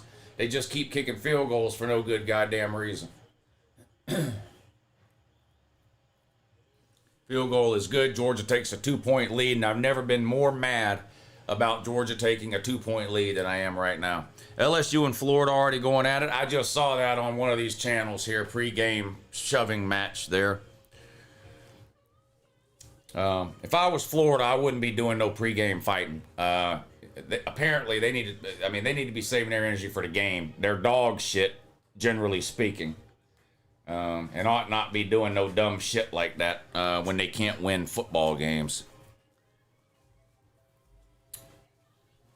Will this be Billy Napier's last ride? Like his last game? Not his last game, no. I do think he will get fired this year, though. The under was already dead. They had already been over 50 points. LSU was the only one trying to fight. UJ might need red zone work. You think so? I think you might be right, man. I think you might be right. How hot am I? It's not hot in here, is it? It's actually not. It feels good in here. We got all these windows. It's not hot outside. I mean, it's like 82 outside, so it's probably 82 in here. But it's not that. It's a breeze. It's windy and breezy today. We got all the windows open. It gets a breeze going. It's actually not that bad. I'm not sweating. And the hottest part of the day is over now. It's only going to get cooler from here. UJ is still going to win by 2 scores. I don't know about that, but I'll take a 2-point win. I'll take a 1-point win. Come on, Vols, the real good guys, says Wild Turkey. Butch Jones going to get a win. What, at Arkansas State? That was on Gunner for overthrowing the ball again, says Bryce. Thank you for the super chat, Bryce. Did security check Tennessee fans for golf balls and mustard bottles? I certainly hope so.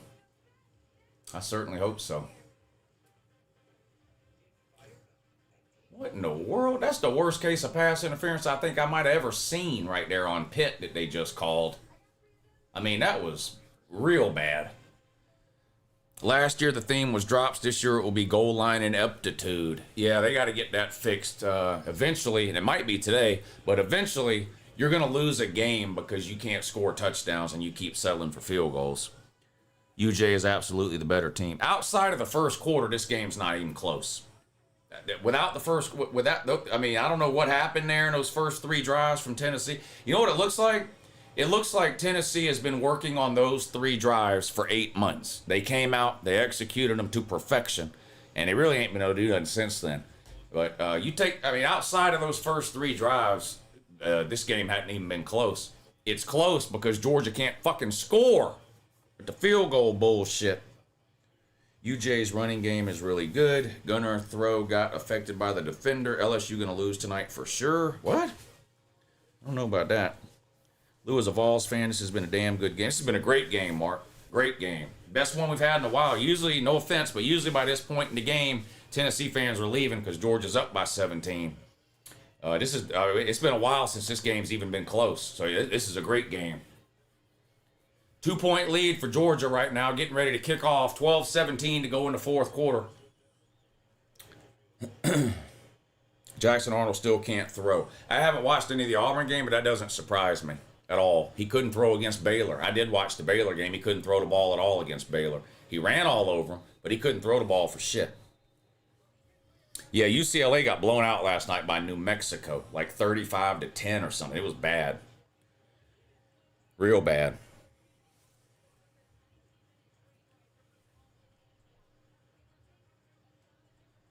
West Virginia with the ball, down 3, 12.5 to go in that game. 2nd and 15, pass complete up near midfield. Short gain, though. It's going to be 3rd and long for West Virginia. More G5 Joey hype from the announcers. Josh Heupel's blood type is pudding. Joey turned the wrong way. That was a handoff, but G5 Joey turned the wrong. Well, maybe the running back went the wrong. Somebody went the wrong. Either the quarterback or the running back went the wrong way. I don't know which. Busted play for Tennessee. 2nd and long now. They're on their own 26. 2nd and 9. They're down 2. Play action pass. Throws over the middle. Caught. 1st down at the 40. Good catch by that wide receiver because it was thrown behind him. But he made the catch.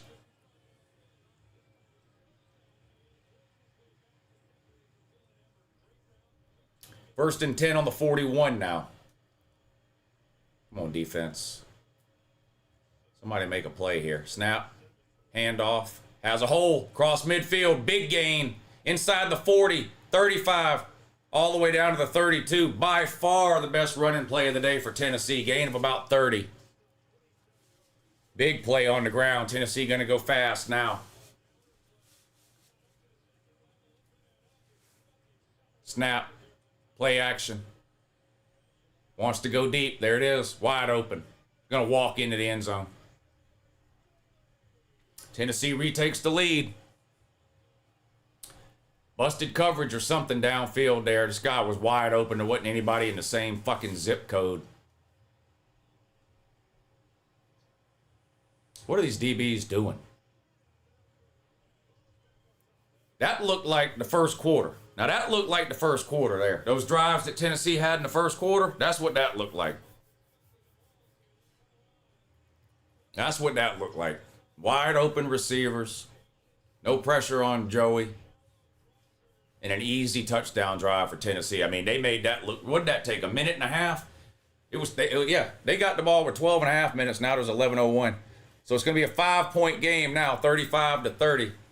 This is starting to look like that the Alabama-Tennessee game from a few years ago. What was the final score of that one? Remember, Bama missed the field goal or something, and then Tennessee made one. What was the final score of that game? Was that 3 years ago? 52-49. This is starting to look like that now. The DB was at Dollywood. Well, he must be down bad if he's at Dollywood. Dollywood is the flea market of amusement parks. Anybody there is automatically down bad. Lou, you're going to go down today, says Omen Gators. Well, you're the expert on that, bud. I'll take your word for it if you're a Gator fan. Lou's viewers jump to 1,600. Yeah, every time Tennessee takes the lead, the number of people watching will go up. Then when Georgia takes the lead, it'll go down. Now Lou says his DBs are horrible. Remember that? Yeah. Did you not see that play? What do you say when your DBs fuck up and play bad? What do you say? You say, what? I don't understand what you want me to say when the DBs get burned and blow a coverage. What do you want me to say? Florida sucks. Georgia sucks. Bama. That guy's just listing every team that sucks. There are backups. Our DB are out in this game. No, they're talking about Georgia's backups. They're talking about Georgia's DBs. Lou's viewers just went up 400. Yeah, the trolls only come around when something bad happens to Georgia. And then when Georgia takes the lead, they leave. I've been doing this 11 years. This happens all. This is normal. UGA sucks. Do they though? Been here since kickoff. Well, yeah, I'm not saying everybody, but when you have 1,200 viewers, Tennessee scores, and then you have 1,600, it's pretty obvious what happened.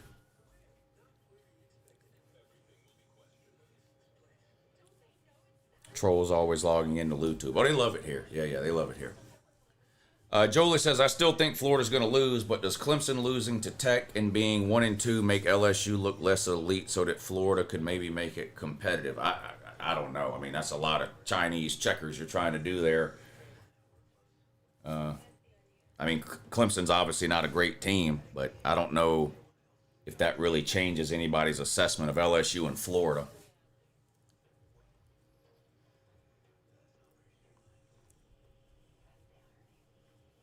Been here since you chugged that bottle of Coke, and I can confirm this is normal. Yeah, this happens every time. I'm noticing some of these ranked teams shouldn't be ranked at all right now. Let's see. Texas is not looking good. Is that who you're talking about? Iowa State. Who else is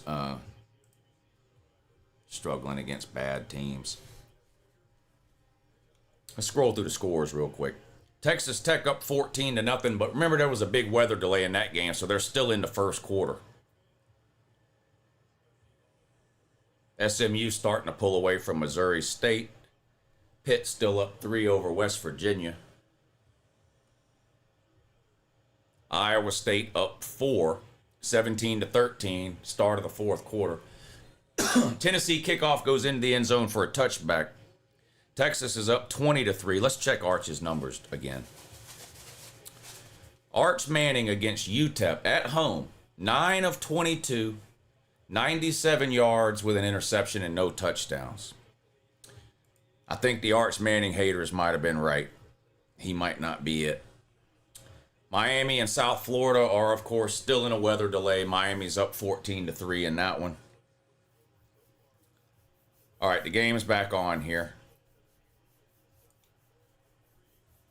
1st and 10, Georgia on their own 25 after that last Tennessee touchdown. 35-30 is the score. Tennessee up 5. 1st and 10, Georgia. Gunner in a shotgun. Snap. Handoff. Nowhere to go. Loss of a yard.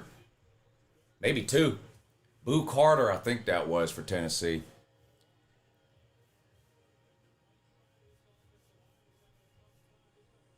Oscar Delp couldn't block nobody. Oscar Delp's been a disappointment, hasn't he? At tight end. He's never lived up to the hype. 2nd and 12 now for Georgia. 3 wide. Better get a positive play here. Play action. Gunner steps up. Gonna run. Gain of about 5, maybe 6. It's gonna be 3rd and 6. Coming up on 10 minutes to go in the fourth quarter now. Clemson employees say Clemson football team sucks. Oh, you're a Clemson employee. And you say Clemson's football team sucks. Okay. Yeah. They didn't look, they got problems with 2 losses already. 3rd and 7 for Georgia. Better make something happen. Back to throw. Under pressure. Gets rid of it. What a catch. Nice. Gunner stood in the pocket. Knew he was going to get hit, too. That was a good play there. Who caught that? Is that Colby Young? Yeah, Colby Young on a Crossing route. Boy, that was a big play there. You don't want to go 3 and out and give Tennessee the ball back. Gunner back to throw. Steps up, gets away from one man, but not the second man. He's going to be sacked for a loss. There's a flag down, too. Probably going to get Georgia for holding, just based on where the flag is. I didn't see anything, but based on where that flag is, oh, that's usually holding.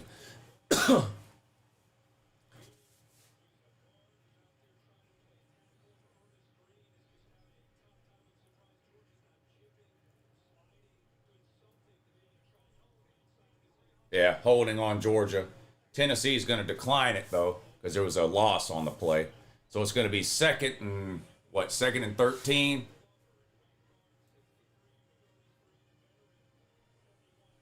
Second and 14 coming up for Georgia. Tennessee declined the penalty because Georgia lost 4 yards. 9:27 to go in the fourth quarter. Georgia down 5, 35-30. Been a great game. Back and forth game. Tennessee with the lead. Second and 14 for Georgia.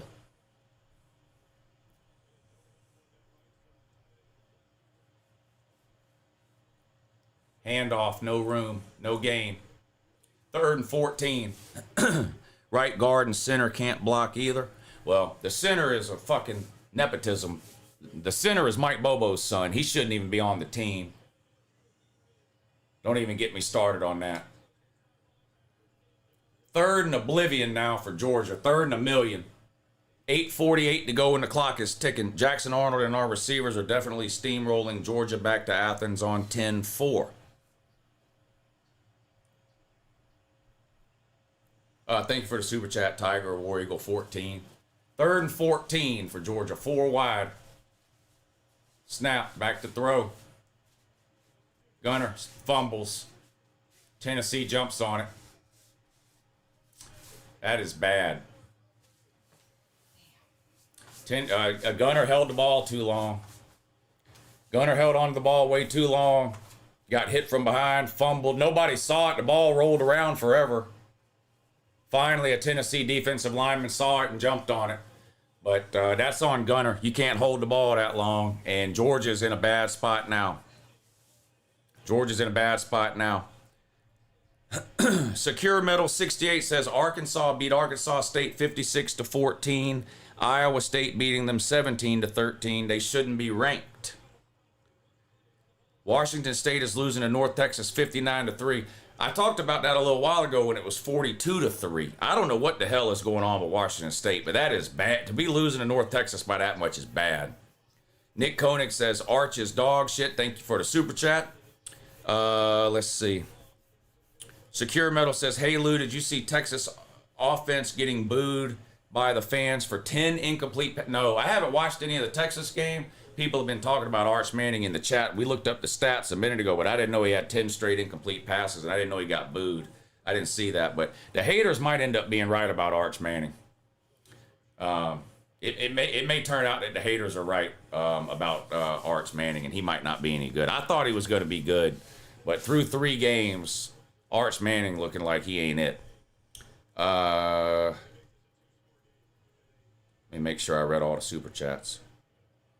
All right, I think I got all the super chats. I appreciate y'all hitting the super chat. First and 15, Tennessee after a penalty on the first down play. 8:21 to go, Tennessee up 5, and they got the ball in Georgia territory after a Gunner Stockton fumble. A touchdown here is going to make it almost impossible for Georgia. On the ground, breaks a tackle, slips and stumbles. Gain of about 3, second and 7. If Georgia holds them to a field goal, then it's still a 1-possession game. They would need a 2-point conversion. But a touchdown here is going to put Georgia in a bad spot. Coming up on 8 minutes to go now.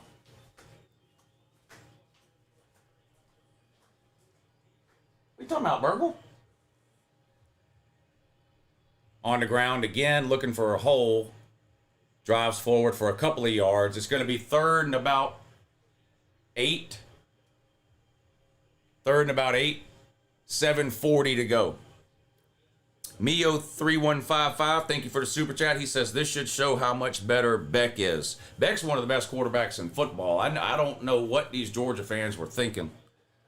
Trash talking him all offseason. He's a great quarterback.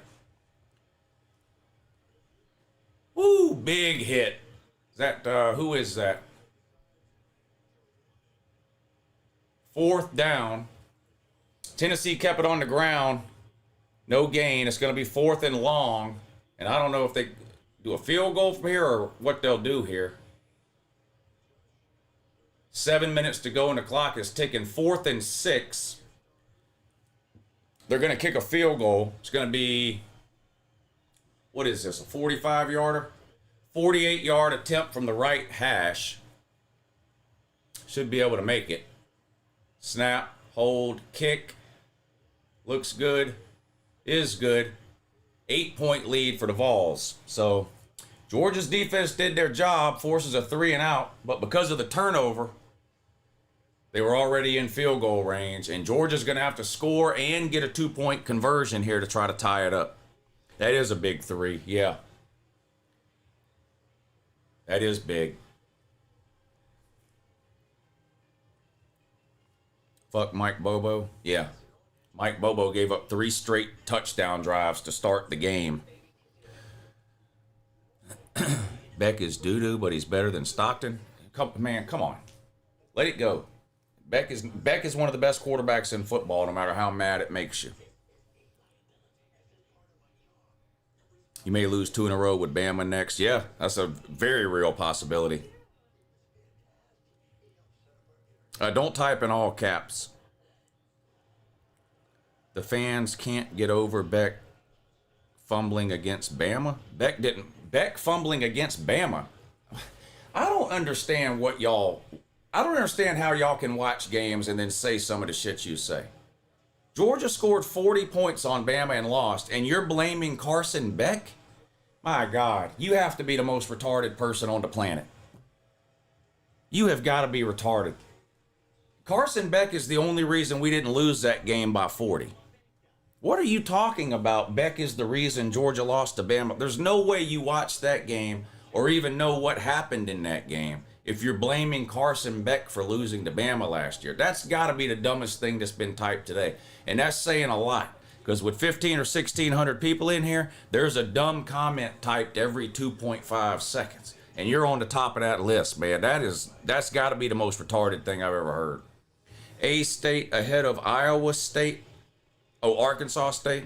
This should show how much better Beck is. Okay, we're caught up on the super chats now. I love this channel. Been watching you for a couple of years. It's all in good fun. Go Big Orange. Yeah, to the Tennessee fans that have been around for years, y'all deserve to talk all your shit. You all deserve to talk all your shit. It's been a long time coming for y'all.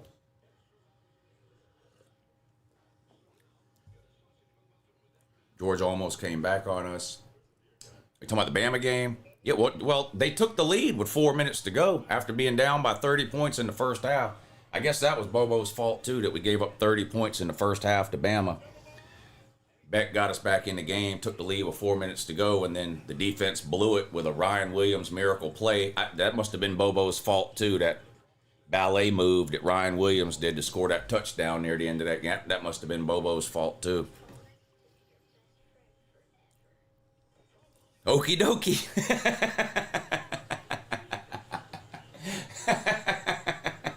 Yeah.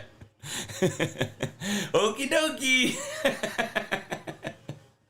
Oh, man, y'all are sick. Y'all are sick. 1.8K in here. Yeah, Tennessee just scored. Every time Tennessee scores, there'll be another 300 or 400 people in here. That's how it works. Tennessee kicks off. They're up 8, 6:40 to go. Georgia's going to have to score here, get a 2-point conversion to try to tie it up. Your season is over is going to be interesting. It's going to be just as interesting as it is every time Georgia loses. We're going 8-4 this season, says Texas Dog. We will run on first down again. TV going to get smashed. No. In a 12-team playoff, you can't be smashing a TV after one loss. Can't do that. Georgia went 10-2 last year and still won the SEC. Hell, the team that won the Natty went 10-2 and didn't even make their conference championship game. 12-team playoff changes things. Tennessee lost this game last year and made the playoffs. 6:40 to go. Gunner in a shotgun now, 3 wide to the top. Looks like Nate Frazier at running back. Snap, back to throw. Scrambles to his right. Throws downfield deep. Incomplete. Threw it out of bounds. Trammell Jones will win the Heisman next year. I don't even know who that is. Who is that? Trammell Jones? I've never even heard of him. Pass interference on Tennessee. Georgia catches a break there. Bobo ruined Gunner. Bobo's the only reason we have Gunner. Bobo was committed to South Carolina when Bobo was there. And then when Bobo quit and took the job at Georgia, Gunner flipped his commitment to Georgia. Gunner loves Bobo. That's literally the only reason we have him. 1st and 10. Georgia on their own 40 after that Tennessee penalty. Motion. Snap. Gunner throws, sets up a screen. Lawson Lucky tripped over his own shoes. Tackled by the grass monster for a 1-yard loss. Georgia O-line slowly getting worse and worse. Yeah, they haven't played good all season. Well, they played terrible. They were terrible last year. And so far this season, they haven't played good either. They were particularly bad against Austin Peay, which was really alarming. Mox, thank you for the super chat. Fire Kirby and Bobo because Tennessee took the lead is wild, Georgia fans. Great game, almost having multiple heart attacks. Also my first ever super chat. Thank you, Mox. And congrats, man, if you're a Tennessee fan. Big play by Georgia here into Tennessee territory. Who the hell is that? Who the hell caught that? I don't even know who that is. That number 18 for Georgia that just caught that pass, I don't even know who that is. White Helton? Who the hell is White Helton?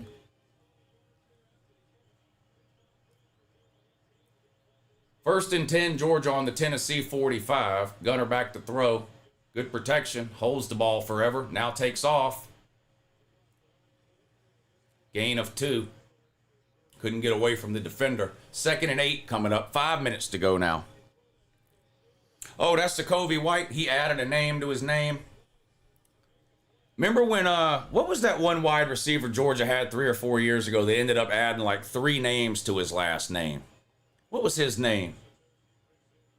You remember who I'm talking about? He was a big, tall, outside wide receiver. And by the time he graduated, he had 3 or 4 different... Yeah, Marcus Rosemy Jack Saint. He kept adding names to his name every year. Georgia's going to hand it off. Gain of a yard, 3rd and 7. Penn State's offense is doo-doo. Yeah, it looks like it might not have just been a bad game there, but we'll see what Pitt... what? 52-0?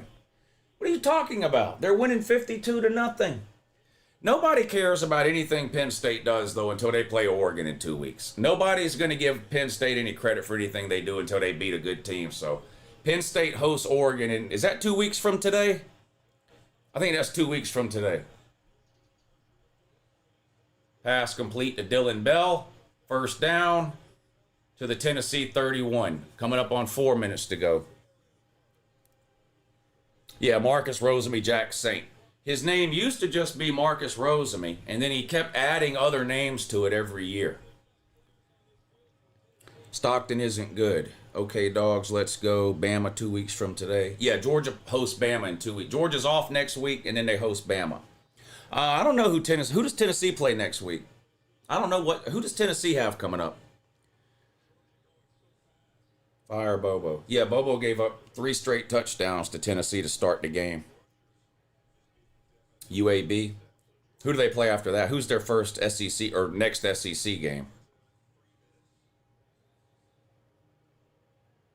Is it Oklahoma? Oh, Mississippi State? That might be a good game. Somebody said Mississippi State, somebody said Arkansas, so I'm not sure who it is, but the Mississippi State game might be a good one.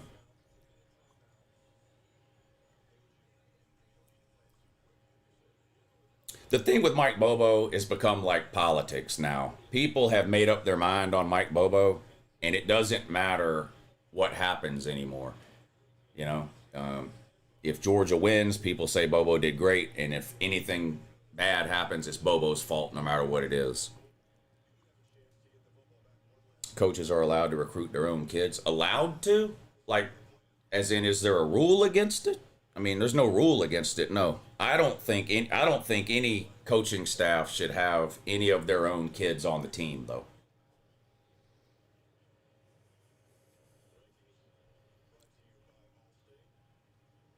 OSU Bo Jackson gonna win the Heisman due to Tank.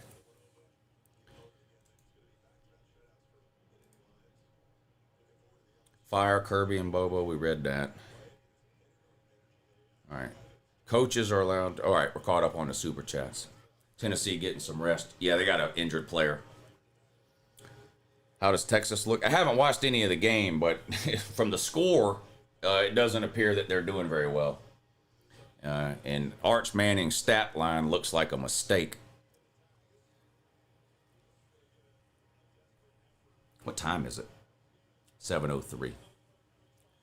The primetime games will be streaming on Patreon. So as soon as this game ends, we'll be moving the stream over to Patreon.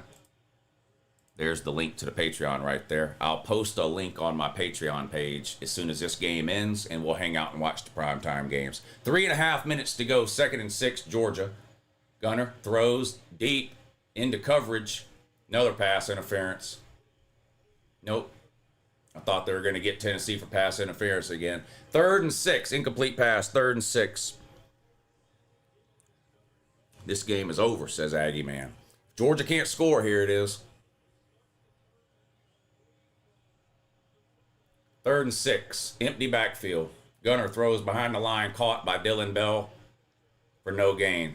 Now that's not going to make Bobo any friends right there. That play is not going to make Bobo any friends at all. Another one of those wide receiver screens that didn't work. 3 minutes to go, 4th down, Georgia.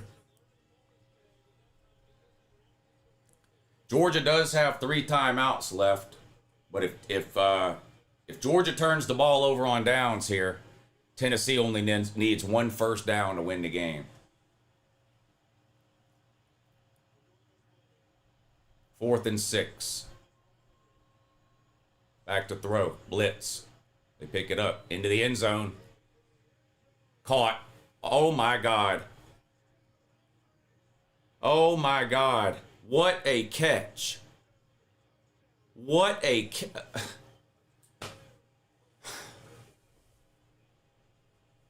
Y'all, I can't take it.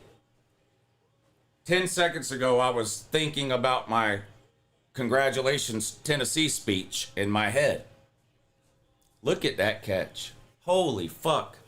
What a throw and what a catch. Can somebody in the chat let me know who called that play? Who called that play? All right, need a 2-point conversion still, though. All right, what's your best 2-point conversion play? Bobo called that play? Shout out, Bobo. Now, why? If we don't get it doesn't matter what play we run here. If we don't get it, they'll blame Bobo. Watch. All right. Motion. Snap. Gunner throws. It's good. What a great play call by Bobo. Shout out Mike Bobo. What?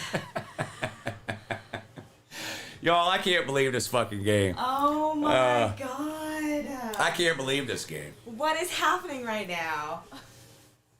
It looked like Georgia was down to 4th and 6. Looked like they were going to lose. I And heard. a miracle catch in the corner of the end zone. And then they... Are they going to show it again? Is yeah. this it? Mm-hmm.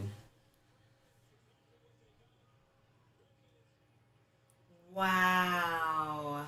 Shout out Vanderbilt, by the way. We got Landon Humphreys out of the portal from Vanderbilt 2 years ago.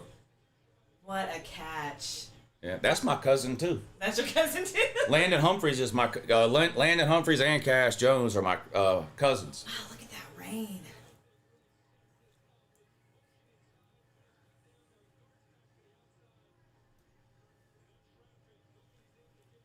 Wow. Boy, Bobo drew up a monster right there on that 2-point conversion, didn't he? Didn't Bobo draw up a monster on that 2-point conversion? Let's go, Bobo. Let's go, Bobo. Yay. Come on, Bobo. Oh, that's right,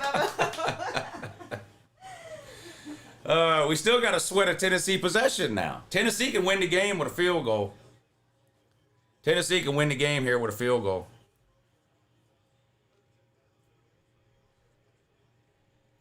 And Georgia's defense hadn't played good the last couple of possessions. I thought Georgia's defense played great in the second and third quarter. First quarter was bad. Fourth quarter's been bad. Georgia's defense. Second and third quarter was okay.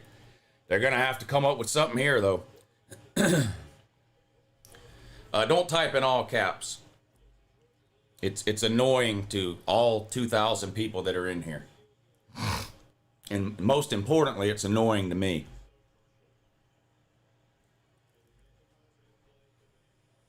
All right, tied at 38. 2.5 minutes to go, which is plenty of time. Tennessee's got 3 timeouts and a 2-minute warning to work with.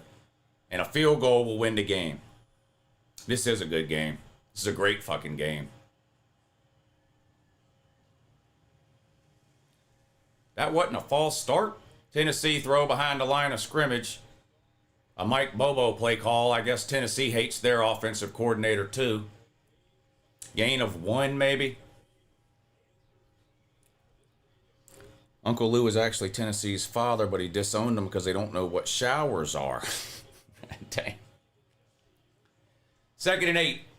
Coming up on the 2-minute warning. They might not even get a playoff. No, they're not. That's going to take us to the 2-minute warning.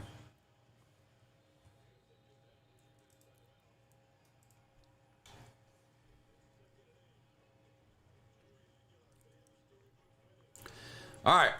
If you're in here because this is a great game, if you're in here because you're a Georgia fan, if you're in here because you're a Tennessee fan, or just a college football fan, or maybe you're just here to troll me on the off chance Georgia loses. God knows y'all don't get very many opportunities to do that because Georgia doesn't lose very often.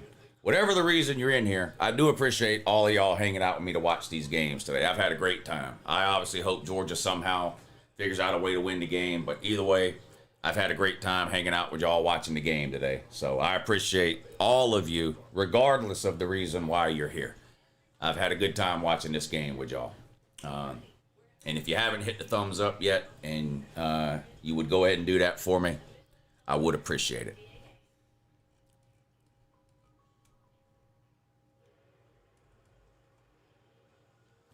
Yo, Uncle Lou, why does FSU and Ohio State get weak schedules every damn year? Well, Florida State played Alabama in the non-con to start the season. They play Florida in the non-con to end the season. And then they play 8 ACC games. I don't know what it is about that schedule that makes you think it's weak. Ohio State opened up the season against the team ranked number 1 by every poll on earth in the preseason, Texas. They play 9 conference games. I disagree vehemently that either one of those two teams has a weak schedule this year. Andromeda says this is why we play college football, or this is why we love college football. Yeah. I mean, it's heartbreaking.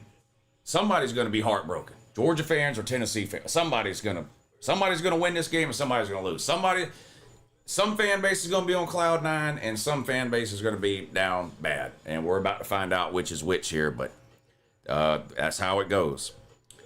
Jared G says, either way the rest of this goes, I can't be mad. This has been one hell of a game. Go Vols, good game either way. I feel the same way, Jared. I obviously want Georgia to win, just like you want Tennessee to win, but this has been an unbelievable game. And no matter which way this thing goes the last 2.5 minutes, neither one of these teams is done. I mean, these are two good teams here.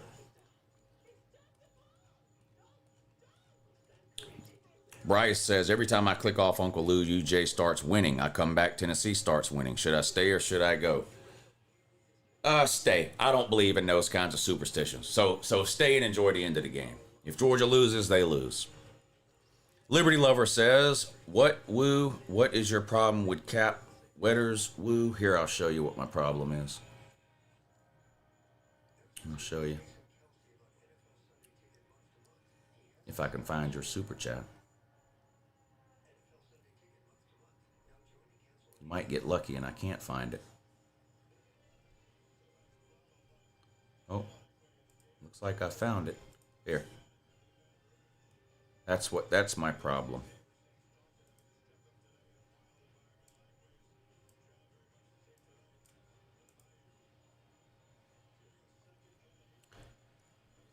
Every time, okay, I read that one.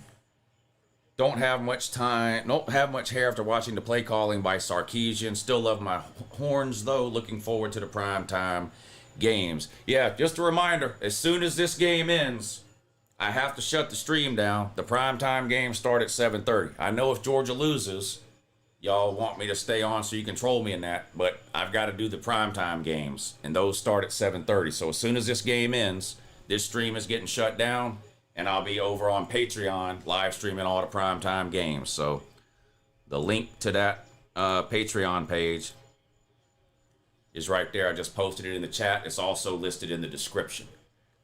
3rd and 8 for Tennessee. Back to throw. Joey Aguilar in the pocket. Gets rid of it. Fuck. Caught. Out of bounds at the 39. That was Georgia's chance to get the ball back, and they blew it. That was Georgia's chance to get the ball back, and they blew it.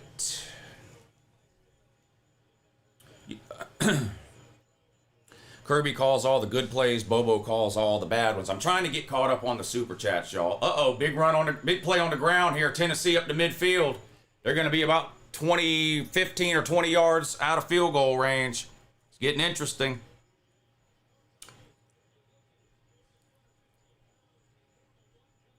Well, how the tables turn, we come back from make him say, I'm not even trying to read it. It's broken English.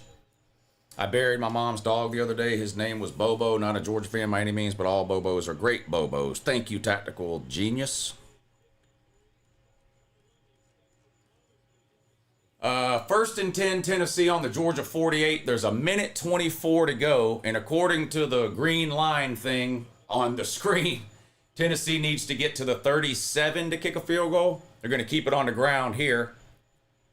They pick up about 6. It's going to be 2nd and 4. The clock continues to run. We're at 1:10 to go. And it looks like Tennessee's either going to make a game-winning field goal or we're headed for overtime. I don't think Georgia's, either way, Georgia's not going to have any time. Tennessee's going to kick a field goal on the last play of the game is what's going to happen. So Joey back to throw. Scrambling. Throws out of bounds. He made a good decision there to get rid of that thing. The last thing you want to do there is try to force that ball somewhere and turn it over. So that was the right thing to do there. Just get rid of it. Is the Miami game back on? Yes, the Miami game is back on. 21-6 is your score. 10:05 to go in the second quarter.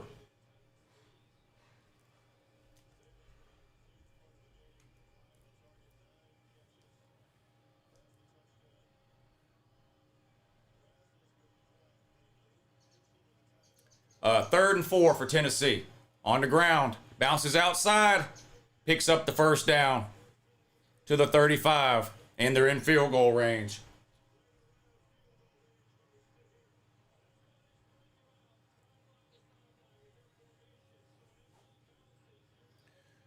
Which of these primetime games should I bet on? 1st and 10, Tennessee. Handoff. Gain of about 3. They're just going to drain the clock now and kick a field goal. Somebody took a timeout. I'm assuming it was Georgia. Yeah, Georgia's going to take their timeouts now, I guess, in case Tennessee makes the field goals. What are y'all betting on in the games tonight? Wide left incoming. We're gonna see a field goal at the end of the game. $100 bet final score. Vols win 41-38. Yeah, that's what it looks like is going to happen. UJ should have called a timeout 3 plays ago. Left too much time on the clock. Let's see. Little A football. The Florida LSU line is down to 4.5. Wasn't it 8 points? The Florida LSU line's down to 4.5. Somebody call in the goalpost manufacturer. Oh, yeah, Tennessee's going to rush the field for sure if they win this game. Those goalposts are as good as gone if Tennessee nails his field goal. Does Tennessee have a good field goal kicker? I don't even know anything about him.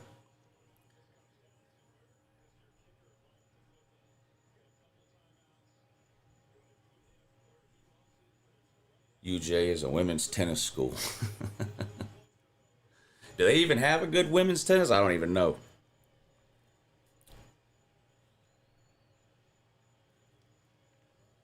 Not even a fan, but Lord, I'm shaking. It's going to be a makeable field goal, that's for sure. Unless the pressure gets to them, Tennessee should win this game 41-38 here in about 2 minutes. Snap. Back to throw. Pass complete out in the flat. Out of bounds around the 27. That's going to stop the clock with 30 seconds to go. Georgia has good women's and men's tennis. If Tennessee wins, they're going to troll Nico. Please don't let UT win, Lou. Fans will be terrible. It's out of my control. It's out of my control, man. Why do all Tennessee women look like thumbs, says RR. I don't know, man. I don't know.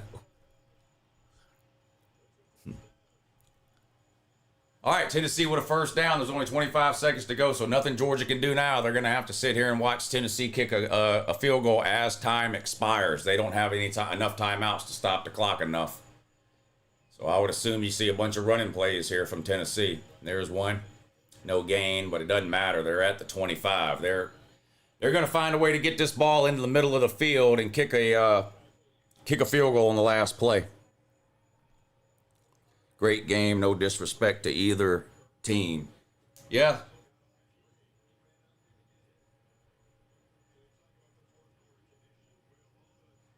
This is going to put a lot of pressure on Georgia to beat Bama, though. If Georgia loses to Bama in 2 weeks, that's 2 losses. I don't think they can go the rest of the year without losing another game. So if they lose that game to Bama in 2 weeks, they're probably not making the playoffs, Georgia. I don't know. I know they lost 2 games last year and made it, but that second loss last year was late in the year on the road at Ole Miss. I don't know if you can lose 2 games in September with Georgia's schedule and then win out the rest of the way. Because they would still have to play. Well, they're off next week, then they play Bama. If they lose to Bama, which they probably will because they always lose to Bama, that'd be 2 losses. They still have to play Texas, Florida, Auburn, Ole Miss, Mississippi State, Georgia Tech. I feel like I'm leaving somebody out.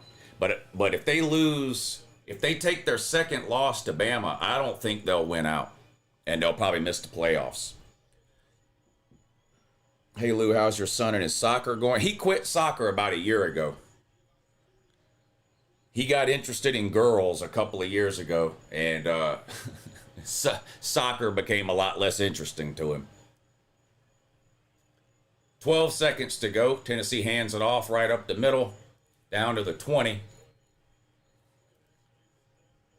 There's always the Duke's Mayo Bowl or the Cheez-It Bowl. Yeah, they won't. If they lose to Bama, they're probably not going to make the playoffs because I don't think they can go the rest of the way without losing.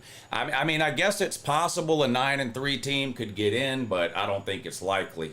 I think you need to be 10-2. You're going to be sick. There ain't no sense in being sick over 1 loss in a 12-team playoff, but you got to worry a lot more about that Bama game now.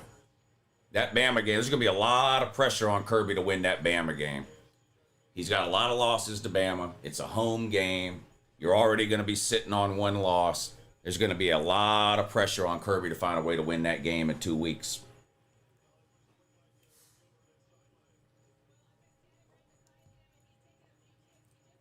Pitt has taken the lead on West Virginia. It's 24-17. 20 seconds to go in the game. And I think Pitt's got the ball in the red zone, so they're looking to tie it up here. So this game's coming down to the wire, too, the backyard brawl. Pitt 24, West Virginia 17. West Virginia's got the ball. 18 seconds to go. They just got Pitt with a pass interference. Is going to give West Virginia a first down. On about the, 10 or 15 yard line? Clemson sucks. Yeah, that's true. It could be worse. I could be a Clemson fan. They're really down bad. They're really down bad. Miami's still up 21-6. There was a long weather delay in that game. 7 minutes to go in the first half. Miami's got the ball on its own 25. Bama wins big games. We lose to Oklahoma and Vandy. Who? What team are you talking about? Is Kirby close to burning out? I don't think so. He won the SEC last year and made the playoffs. Shame Bama didn't hire Dabo Swinney. He's ruining Clemson because he just refuses to accept modern football for what it is. I mean, I get it. He doesn't like the portal and rev share and NIL and all that shit, but you can't just ignore it. I mean, Clemson's gotten worse every year since all that was invented. Joey Aguilar falls down in the middle of the field at the 20-yard line. False start on Tennessee, though. That's going to back them up 5 yards. It won't really matter. It's still a short field goal. It's still a short field goal. Tennessee finna be so annoying this week. Well, they deserve it. They've been waiting 9 years for this. The Tennessee fans. Who will be annoying will be the ones that aren't Tennessee fans. That's who will be annoying. The Tennessee fans deserve it. Pitt just scored to tie up the game with 11 seconds to go. Extra point is good. Tie game in the backyard brawl with 11 seconds to go. So that game's headed to overtime. Here comes Tennessee's field goal kicker. 7 seconds to go. 38-38. Tennessee out for what would be a game-winning field goal. 7 seconds to go.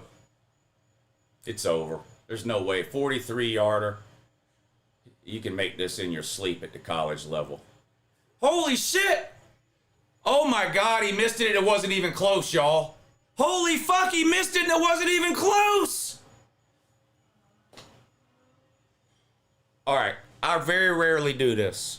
I don't know if I've ever done this. But I'm going to talk to the Tennessee fans right now. If Georgia wins this game, I'm not talking any shit to you. You have my word. That is heartbreaking for y'all.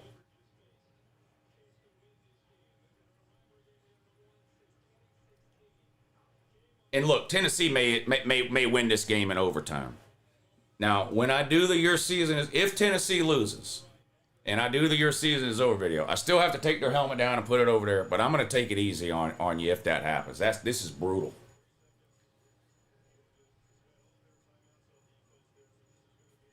Y'all, this is brutal for the Tennessee fans. I legitimately feel bad for the diehard Tennessee fans who have been in my comment section for 9 years. I legitimately, that's a chip shot field goal, y'all.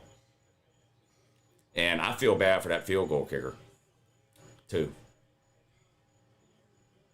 I know, I'm serious. I'm gonna give Tennessee the kid glove treatment if by some miracle Georgia wins this game in overtime. I'm gonna give Tennessee the kid gloves treatment. Obviously, to everybody in here that's on my Patreon page, obviously the Patreon stream is going to be a little delayed. There's no way I can end this stream now. I'll never hear the end of it from the trolls about how I quit before the stream was over. So I've been saying all day I was going to stream until this game ended and then move to Patreon, which means we're going to be a little late on the Patreon page. I wanted to start the Patreon stream at 7:30, but I owe it to everybody to stay on here and stream the end of the game in case Georgia loses. Everybody have the right to laugh at me. Fuck that. Remember the mustard bottle, Lou? They deserve this. I know, but I'm just saying, that's brutal. That's brutal. So no matter what happens here in overtime, if Georgia ends up winning, I mean, I'm going to have to talk about Tennessee tomorrow on the Your Season is Over video if they lose, but it's going to be like Uncle Lou light. If you don't talk shit to the losers, I'm unsubscribing instantly. I mean, the good thing is there's a lot of other losers today. Clemson. Somebody's losing the Florida LSU game. It might look. Tennessee might still win this game. Tennessee might still win this game. You know, Tennessee might still win this game. But that is brutal. That is brutal. God. Boy. Talk about jumping out of a window, huh?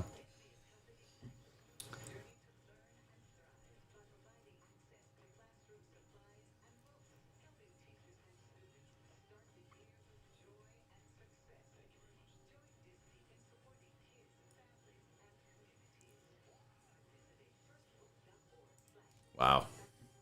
Wow, wow, wow. I don't even know what to say, y'all. Don't even know what to say. I'm not lying. I'm not trolling. Look, if I wanted to shit talk Tennessee fans, believe me, there's no reason for me to. I'm serious. I feel bad. That is brutal. That is brutal. So y'all have my word. If something happens and by some miracle Georgia ends up winning in overtime, I'm going to take it easy on Tennessee this week. This is brutal for them. Fall fans don't do anything drastic. Yeah, here I am talking about jumping out of a window all day, and I'm legitimately worried at this point about the mental well-being of the majority of the Tennessee fan base. This is absolutely brutal. Kicking is part of the game. Fuck the Voltards. I mean, that's true too. I mean, that is true. That's his one job. Go Vols, sigh. Thank you, Anthony Turner. Kid would have missed that kick from 10 yards, says RR. Sean Michael with the best super chat, though. If you don't talk shit about Tennessee, I'm unsubscribing.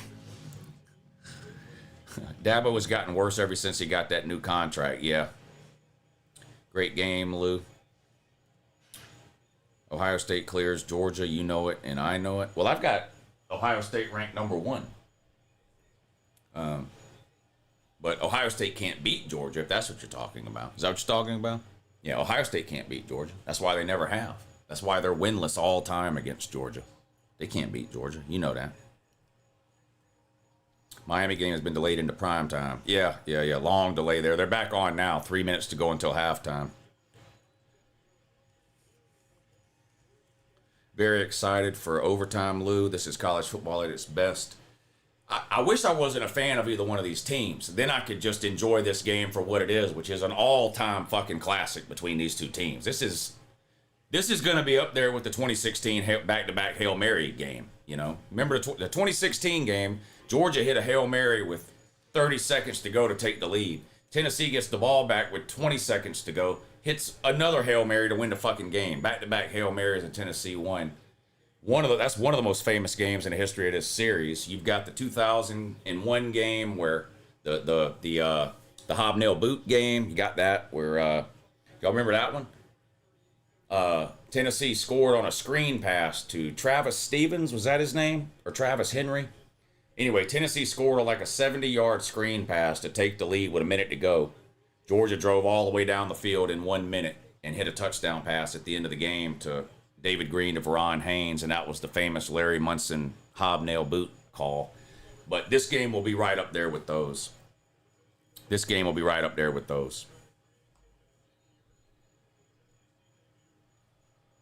Tennessee has the ball first in overtime. Everybody should know the overtime rules. I'm not going to explain them.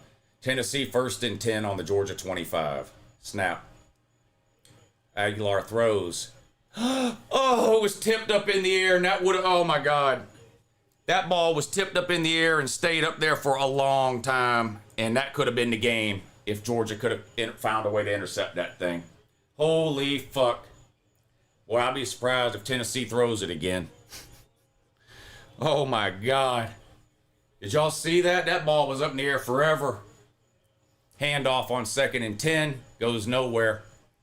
3rd and 9 coming up for Tennessee. Boy, if Georgia would have picked that thing off, it would have been game over, because I can promise you one thing. Georgia's kicker ain't missing a field goal. He's the best field goal kicker in the country. He won't miss.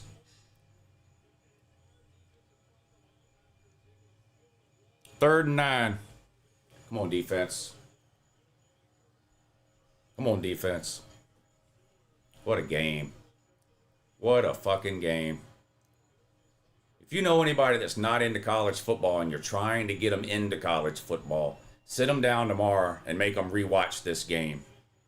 Georgia Heat sit up that time. They sent the house after Joey, and he has to throw the ball away. Tennessee goes 3 and out. 4th and 9. Tennessee's going to attempt the field goal. Hold your breath, Vol fans. Hold your breath, Vol fans. If you don't know the overtime rules, whether he makes it or misses it, Georgia's going to get the ball on the other end of the field at the 25. If he misses it, Georgia can line up on first down, kick a field goal, and the game's over. If he makes it, Georgia can tie the game with a field goal and send it into another overtime, or they can score a touchdown and win the game. Kick is up, looks good, and it is good. 41-38.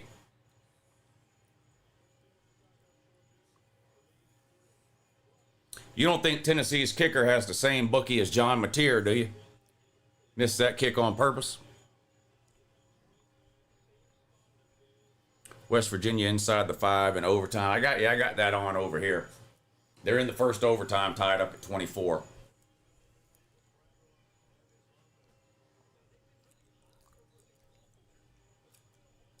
Maybe this will be like the Oklahoma game. Remember the Georgia-Oklahoma game in the Rose Bowl? Georgia scored on their first play in overtime. That Sony Michel run off the left side. That wouldn't hurt my feelings one bit. I'd prefer Georgia lined up and run the ball, to be honest. I would prefer Georgia lines up and runs the ball.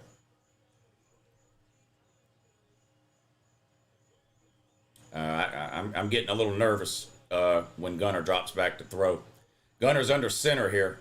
Bunched up tight for the Dogs. They're going to hand it off to Nate Frazier.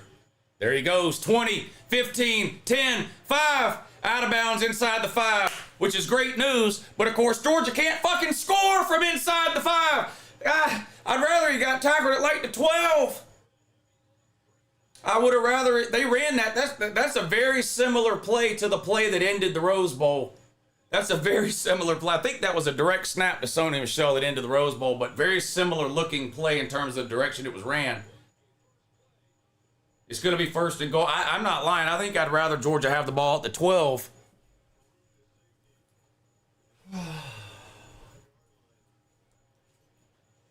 Ohio State struggling with Ohio down bad, says Lord Tebow. I haven't even looked at that game.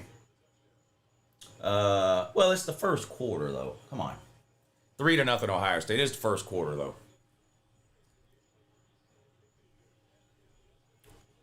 All right, Georgia's down 3. We're in overtime. Tennessee's already had the ball and kicked the field goal. They went 3 and out, kicked the field goal.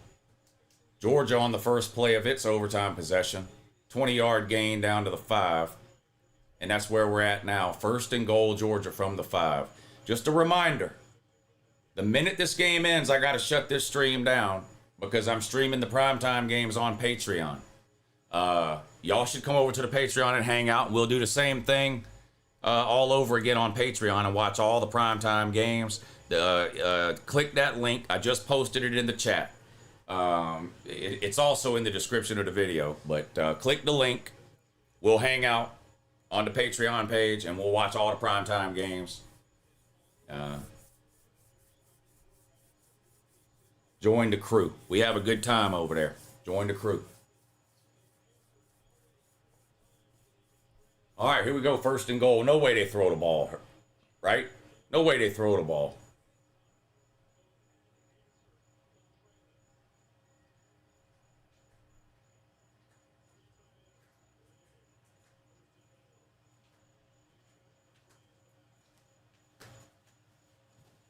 Handoff. Down to the 1. Josh McCray. Second and goal from the 1. I don't want to see anything right now. Fuck all the Bobo this, Bobo that, boring play. I want 3 runs up the middle. That's it. Nothing fancy. 3 runs up the middle. That's all I want.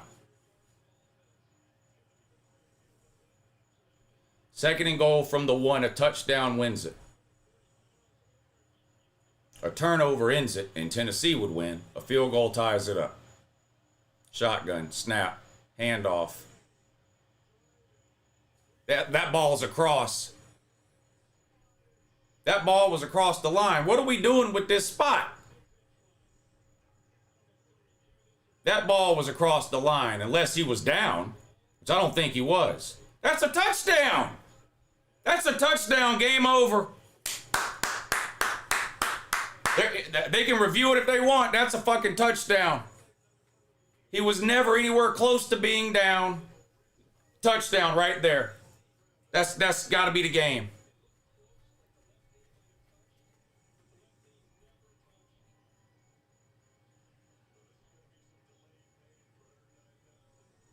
That's a touchdown. Game over. I don't care how long they take to review it. That's a touchdown. Somebody tell Dabo Swinney that's why you use the transfer portal. Isn't that Josh McCray? Yeah. That's Josh McCray, ain't it? See what the portal can do for you, Dabo? Well, listen.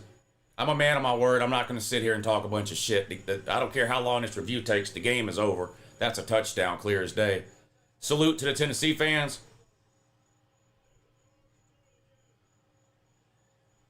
Yeah, that's it. Touchdown. Nothing but respect to the Tennessee fans that were here today and have been here for 8 or 9 years. I honestly feel horrible.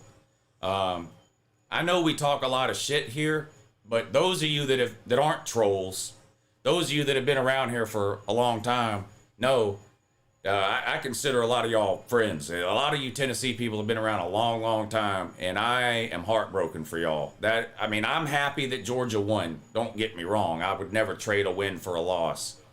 But my God, I genuinely feel bad for y'all. That was brutal. That was brutal.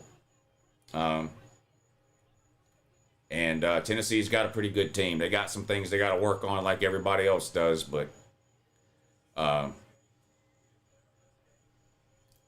was brutal. So that's my message to the Tennessee fans.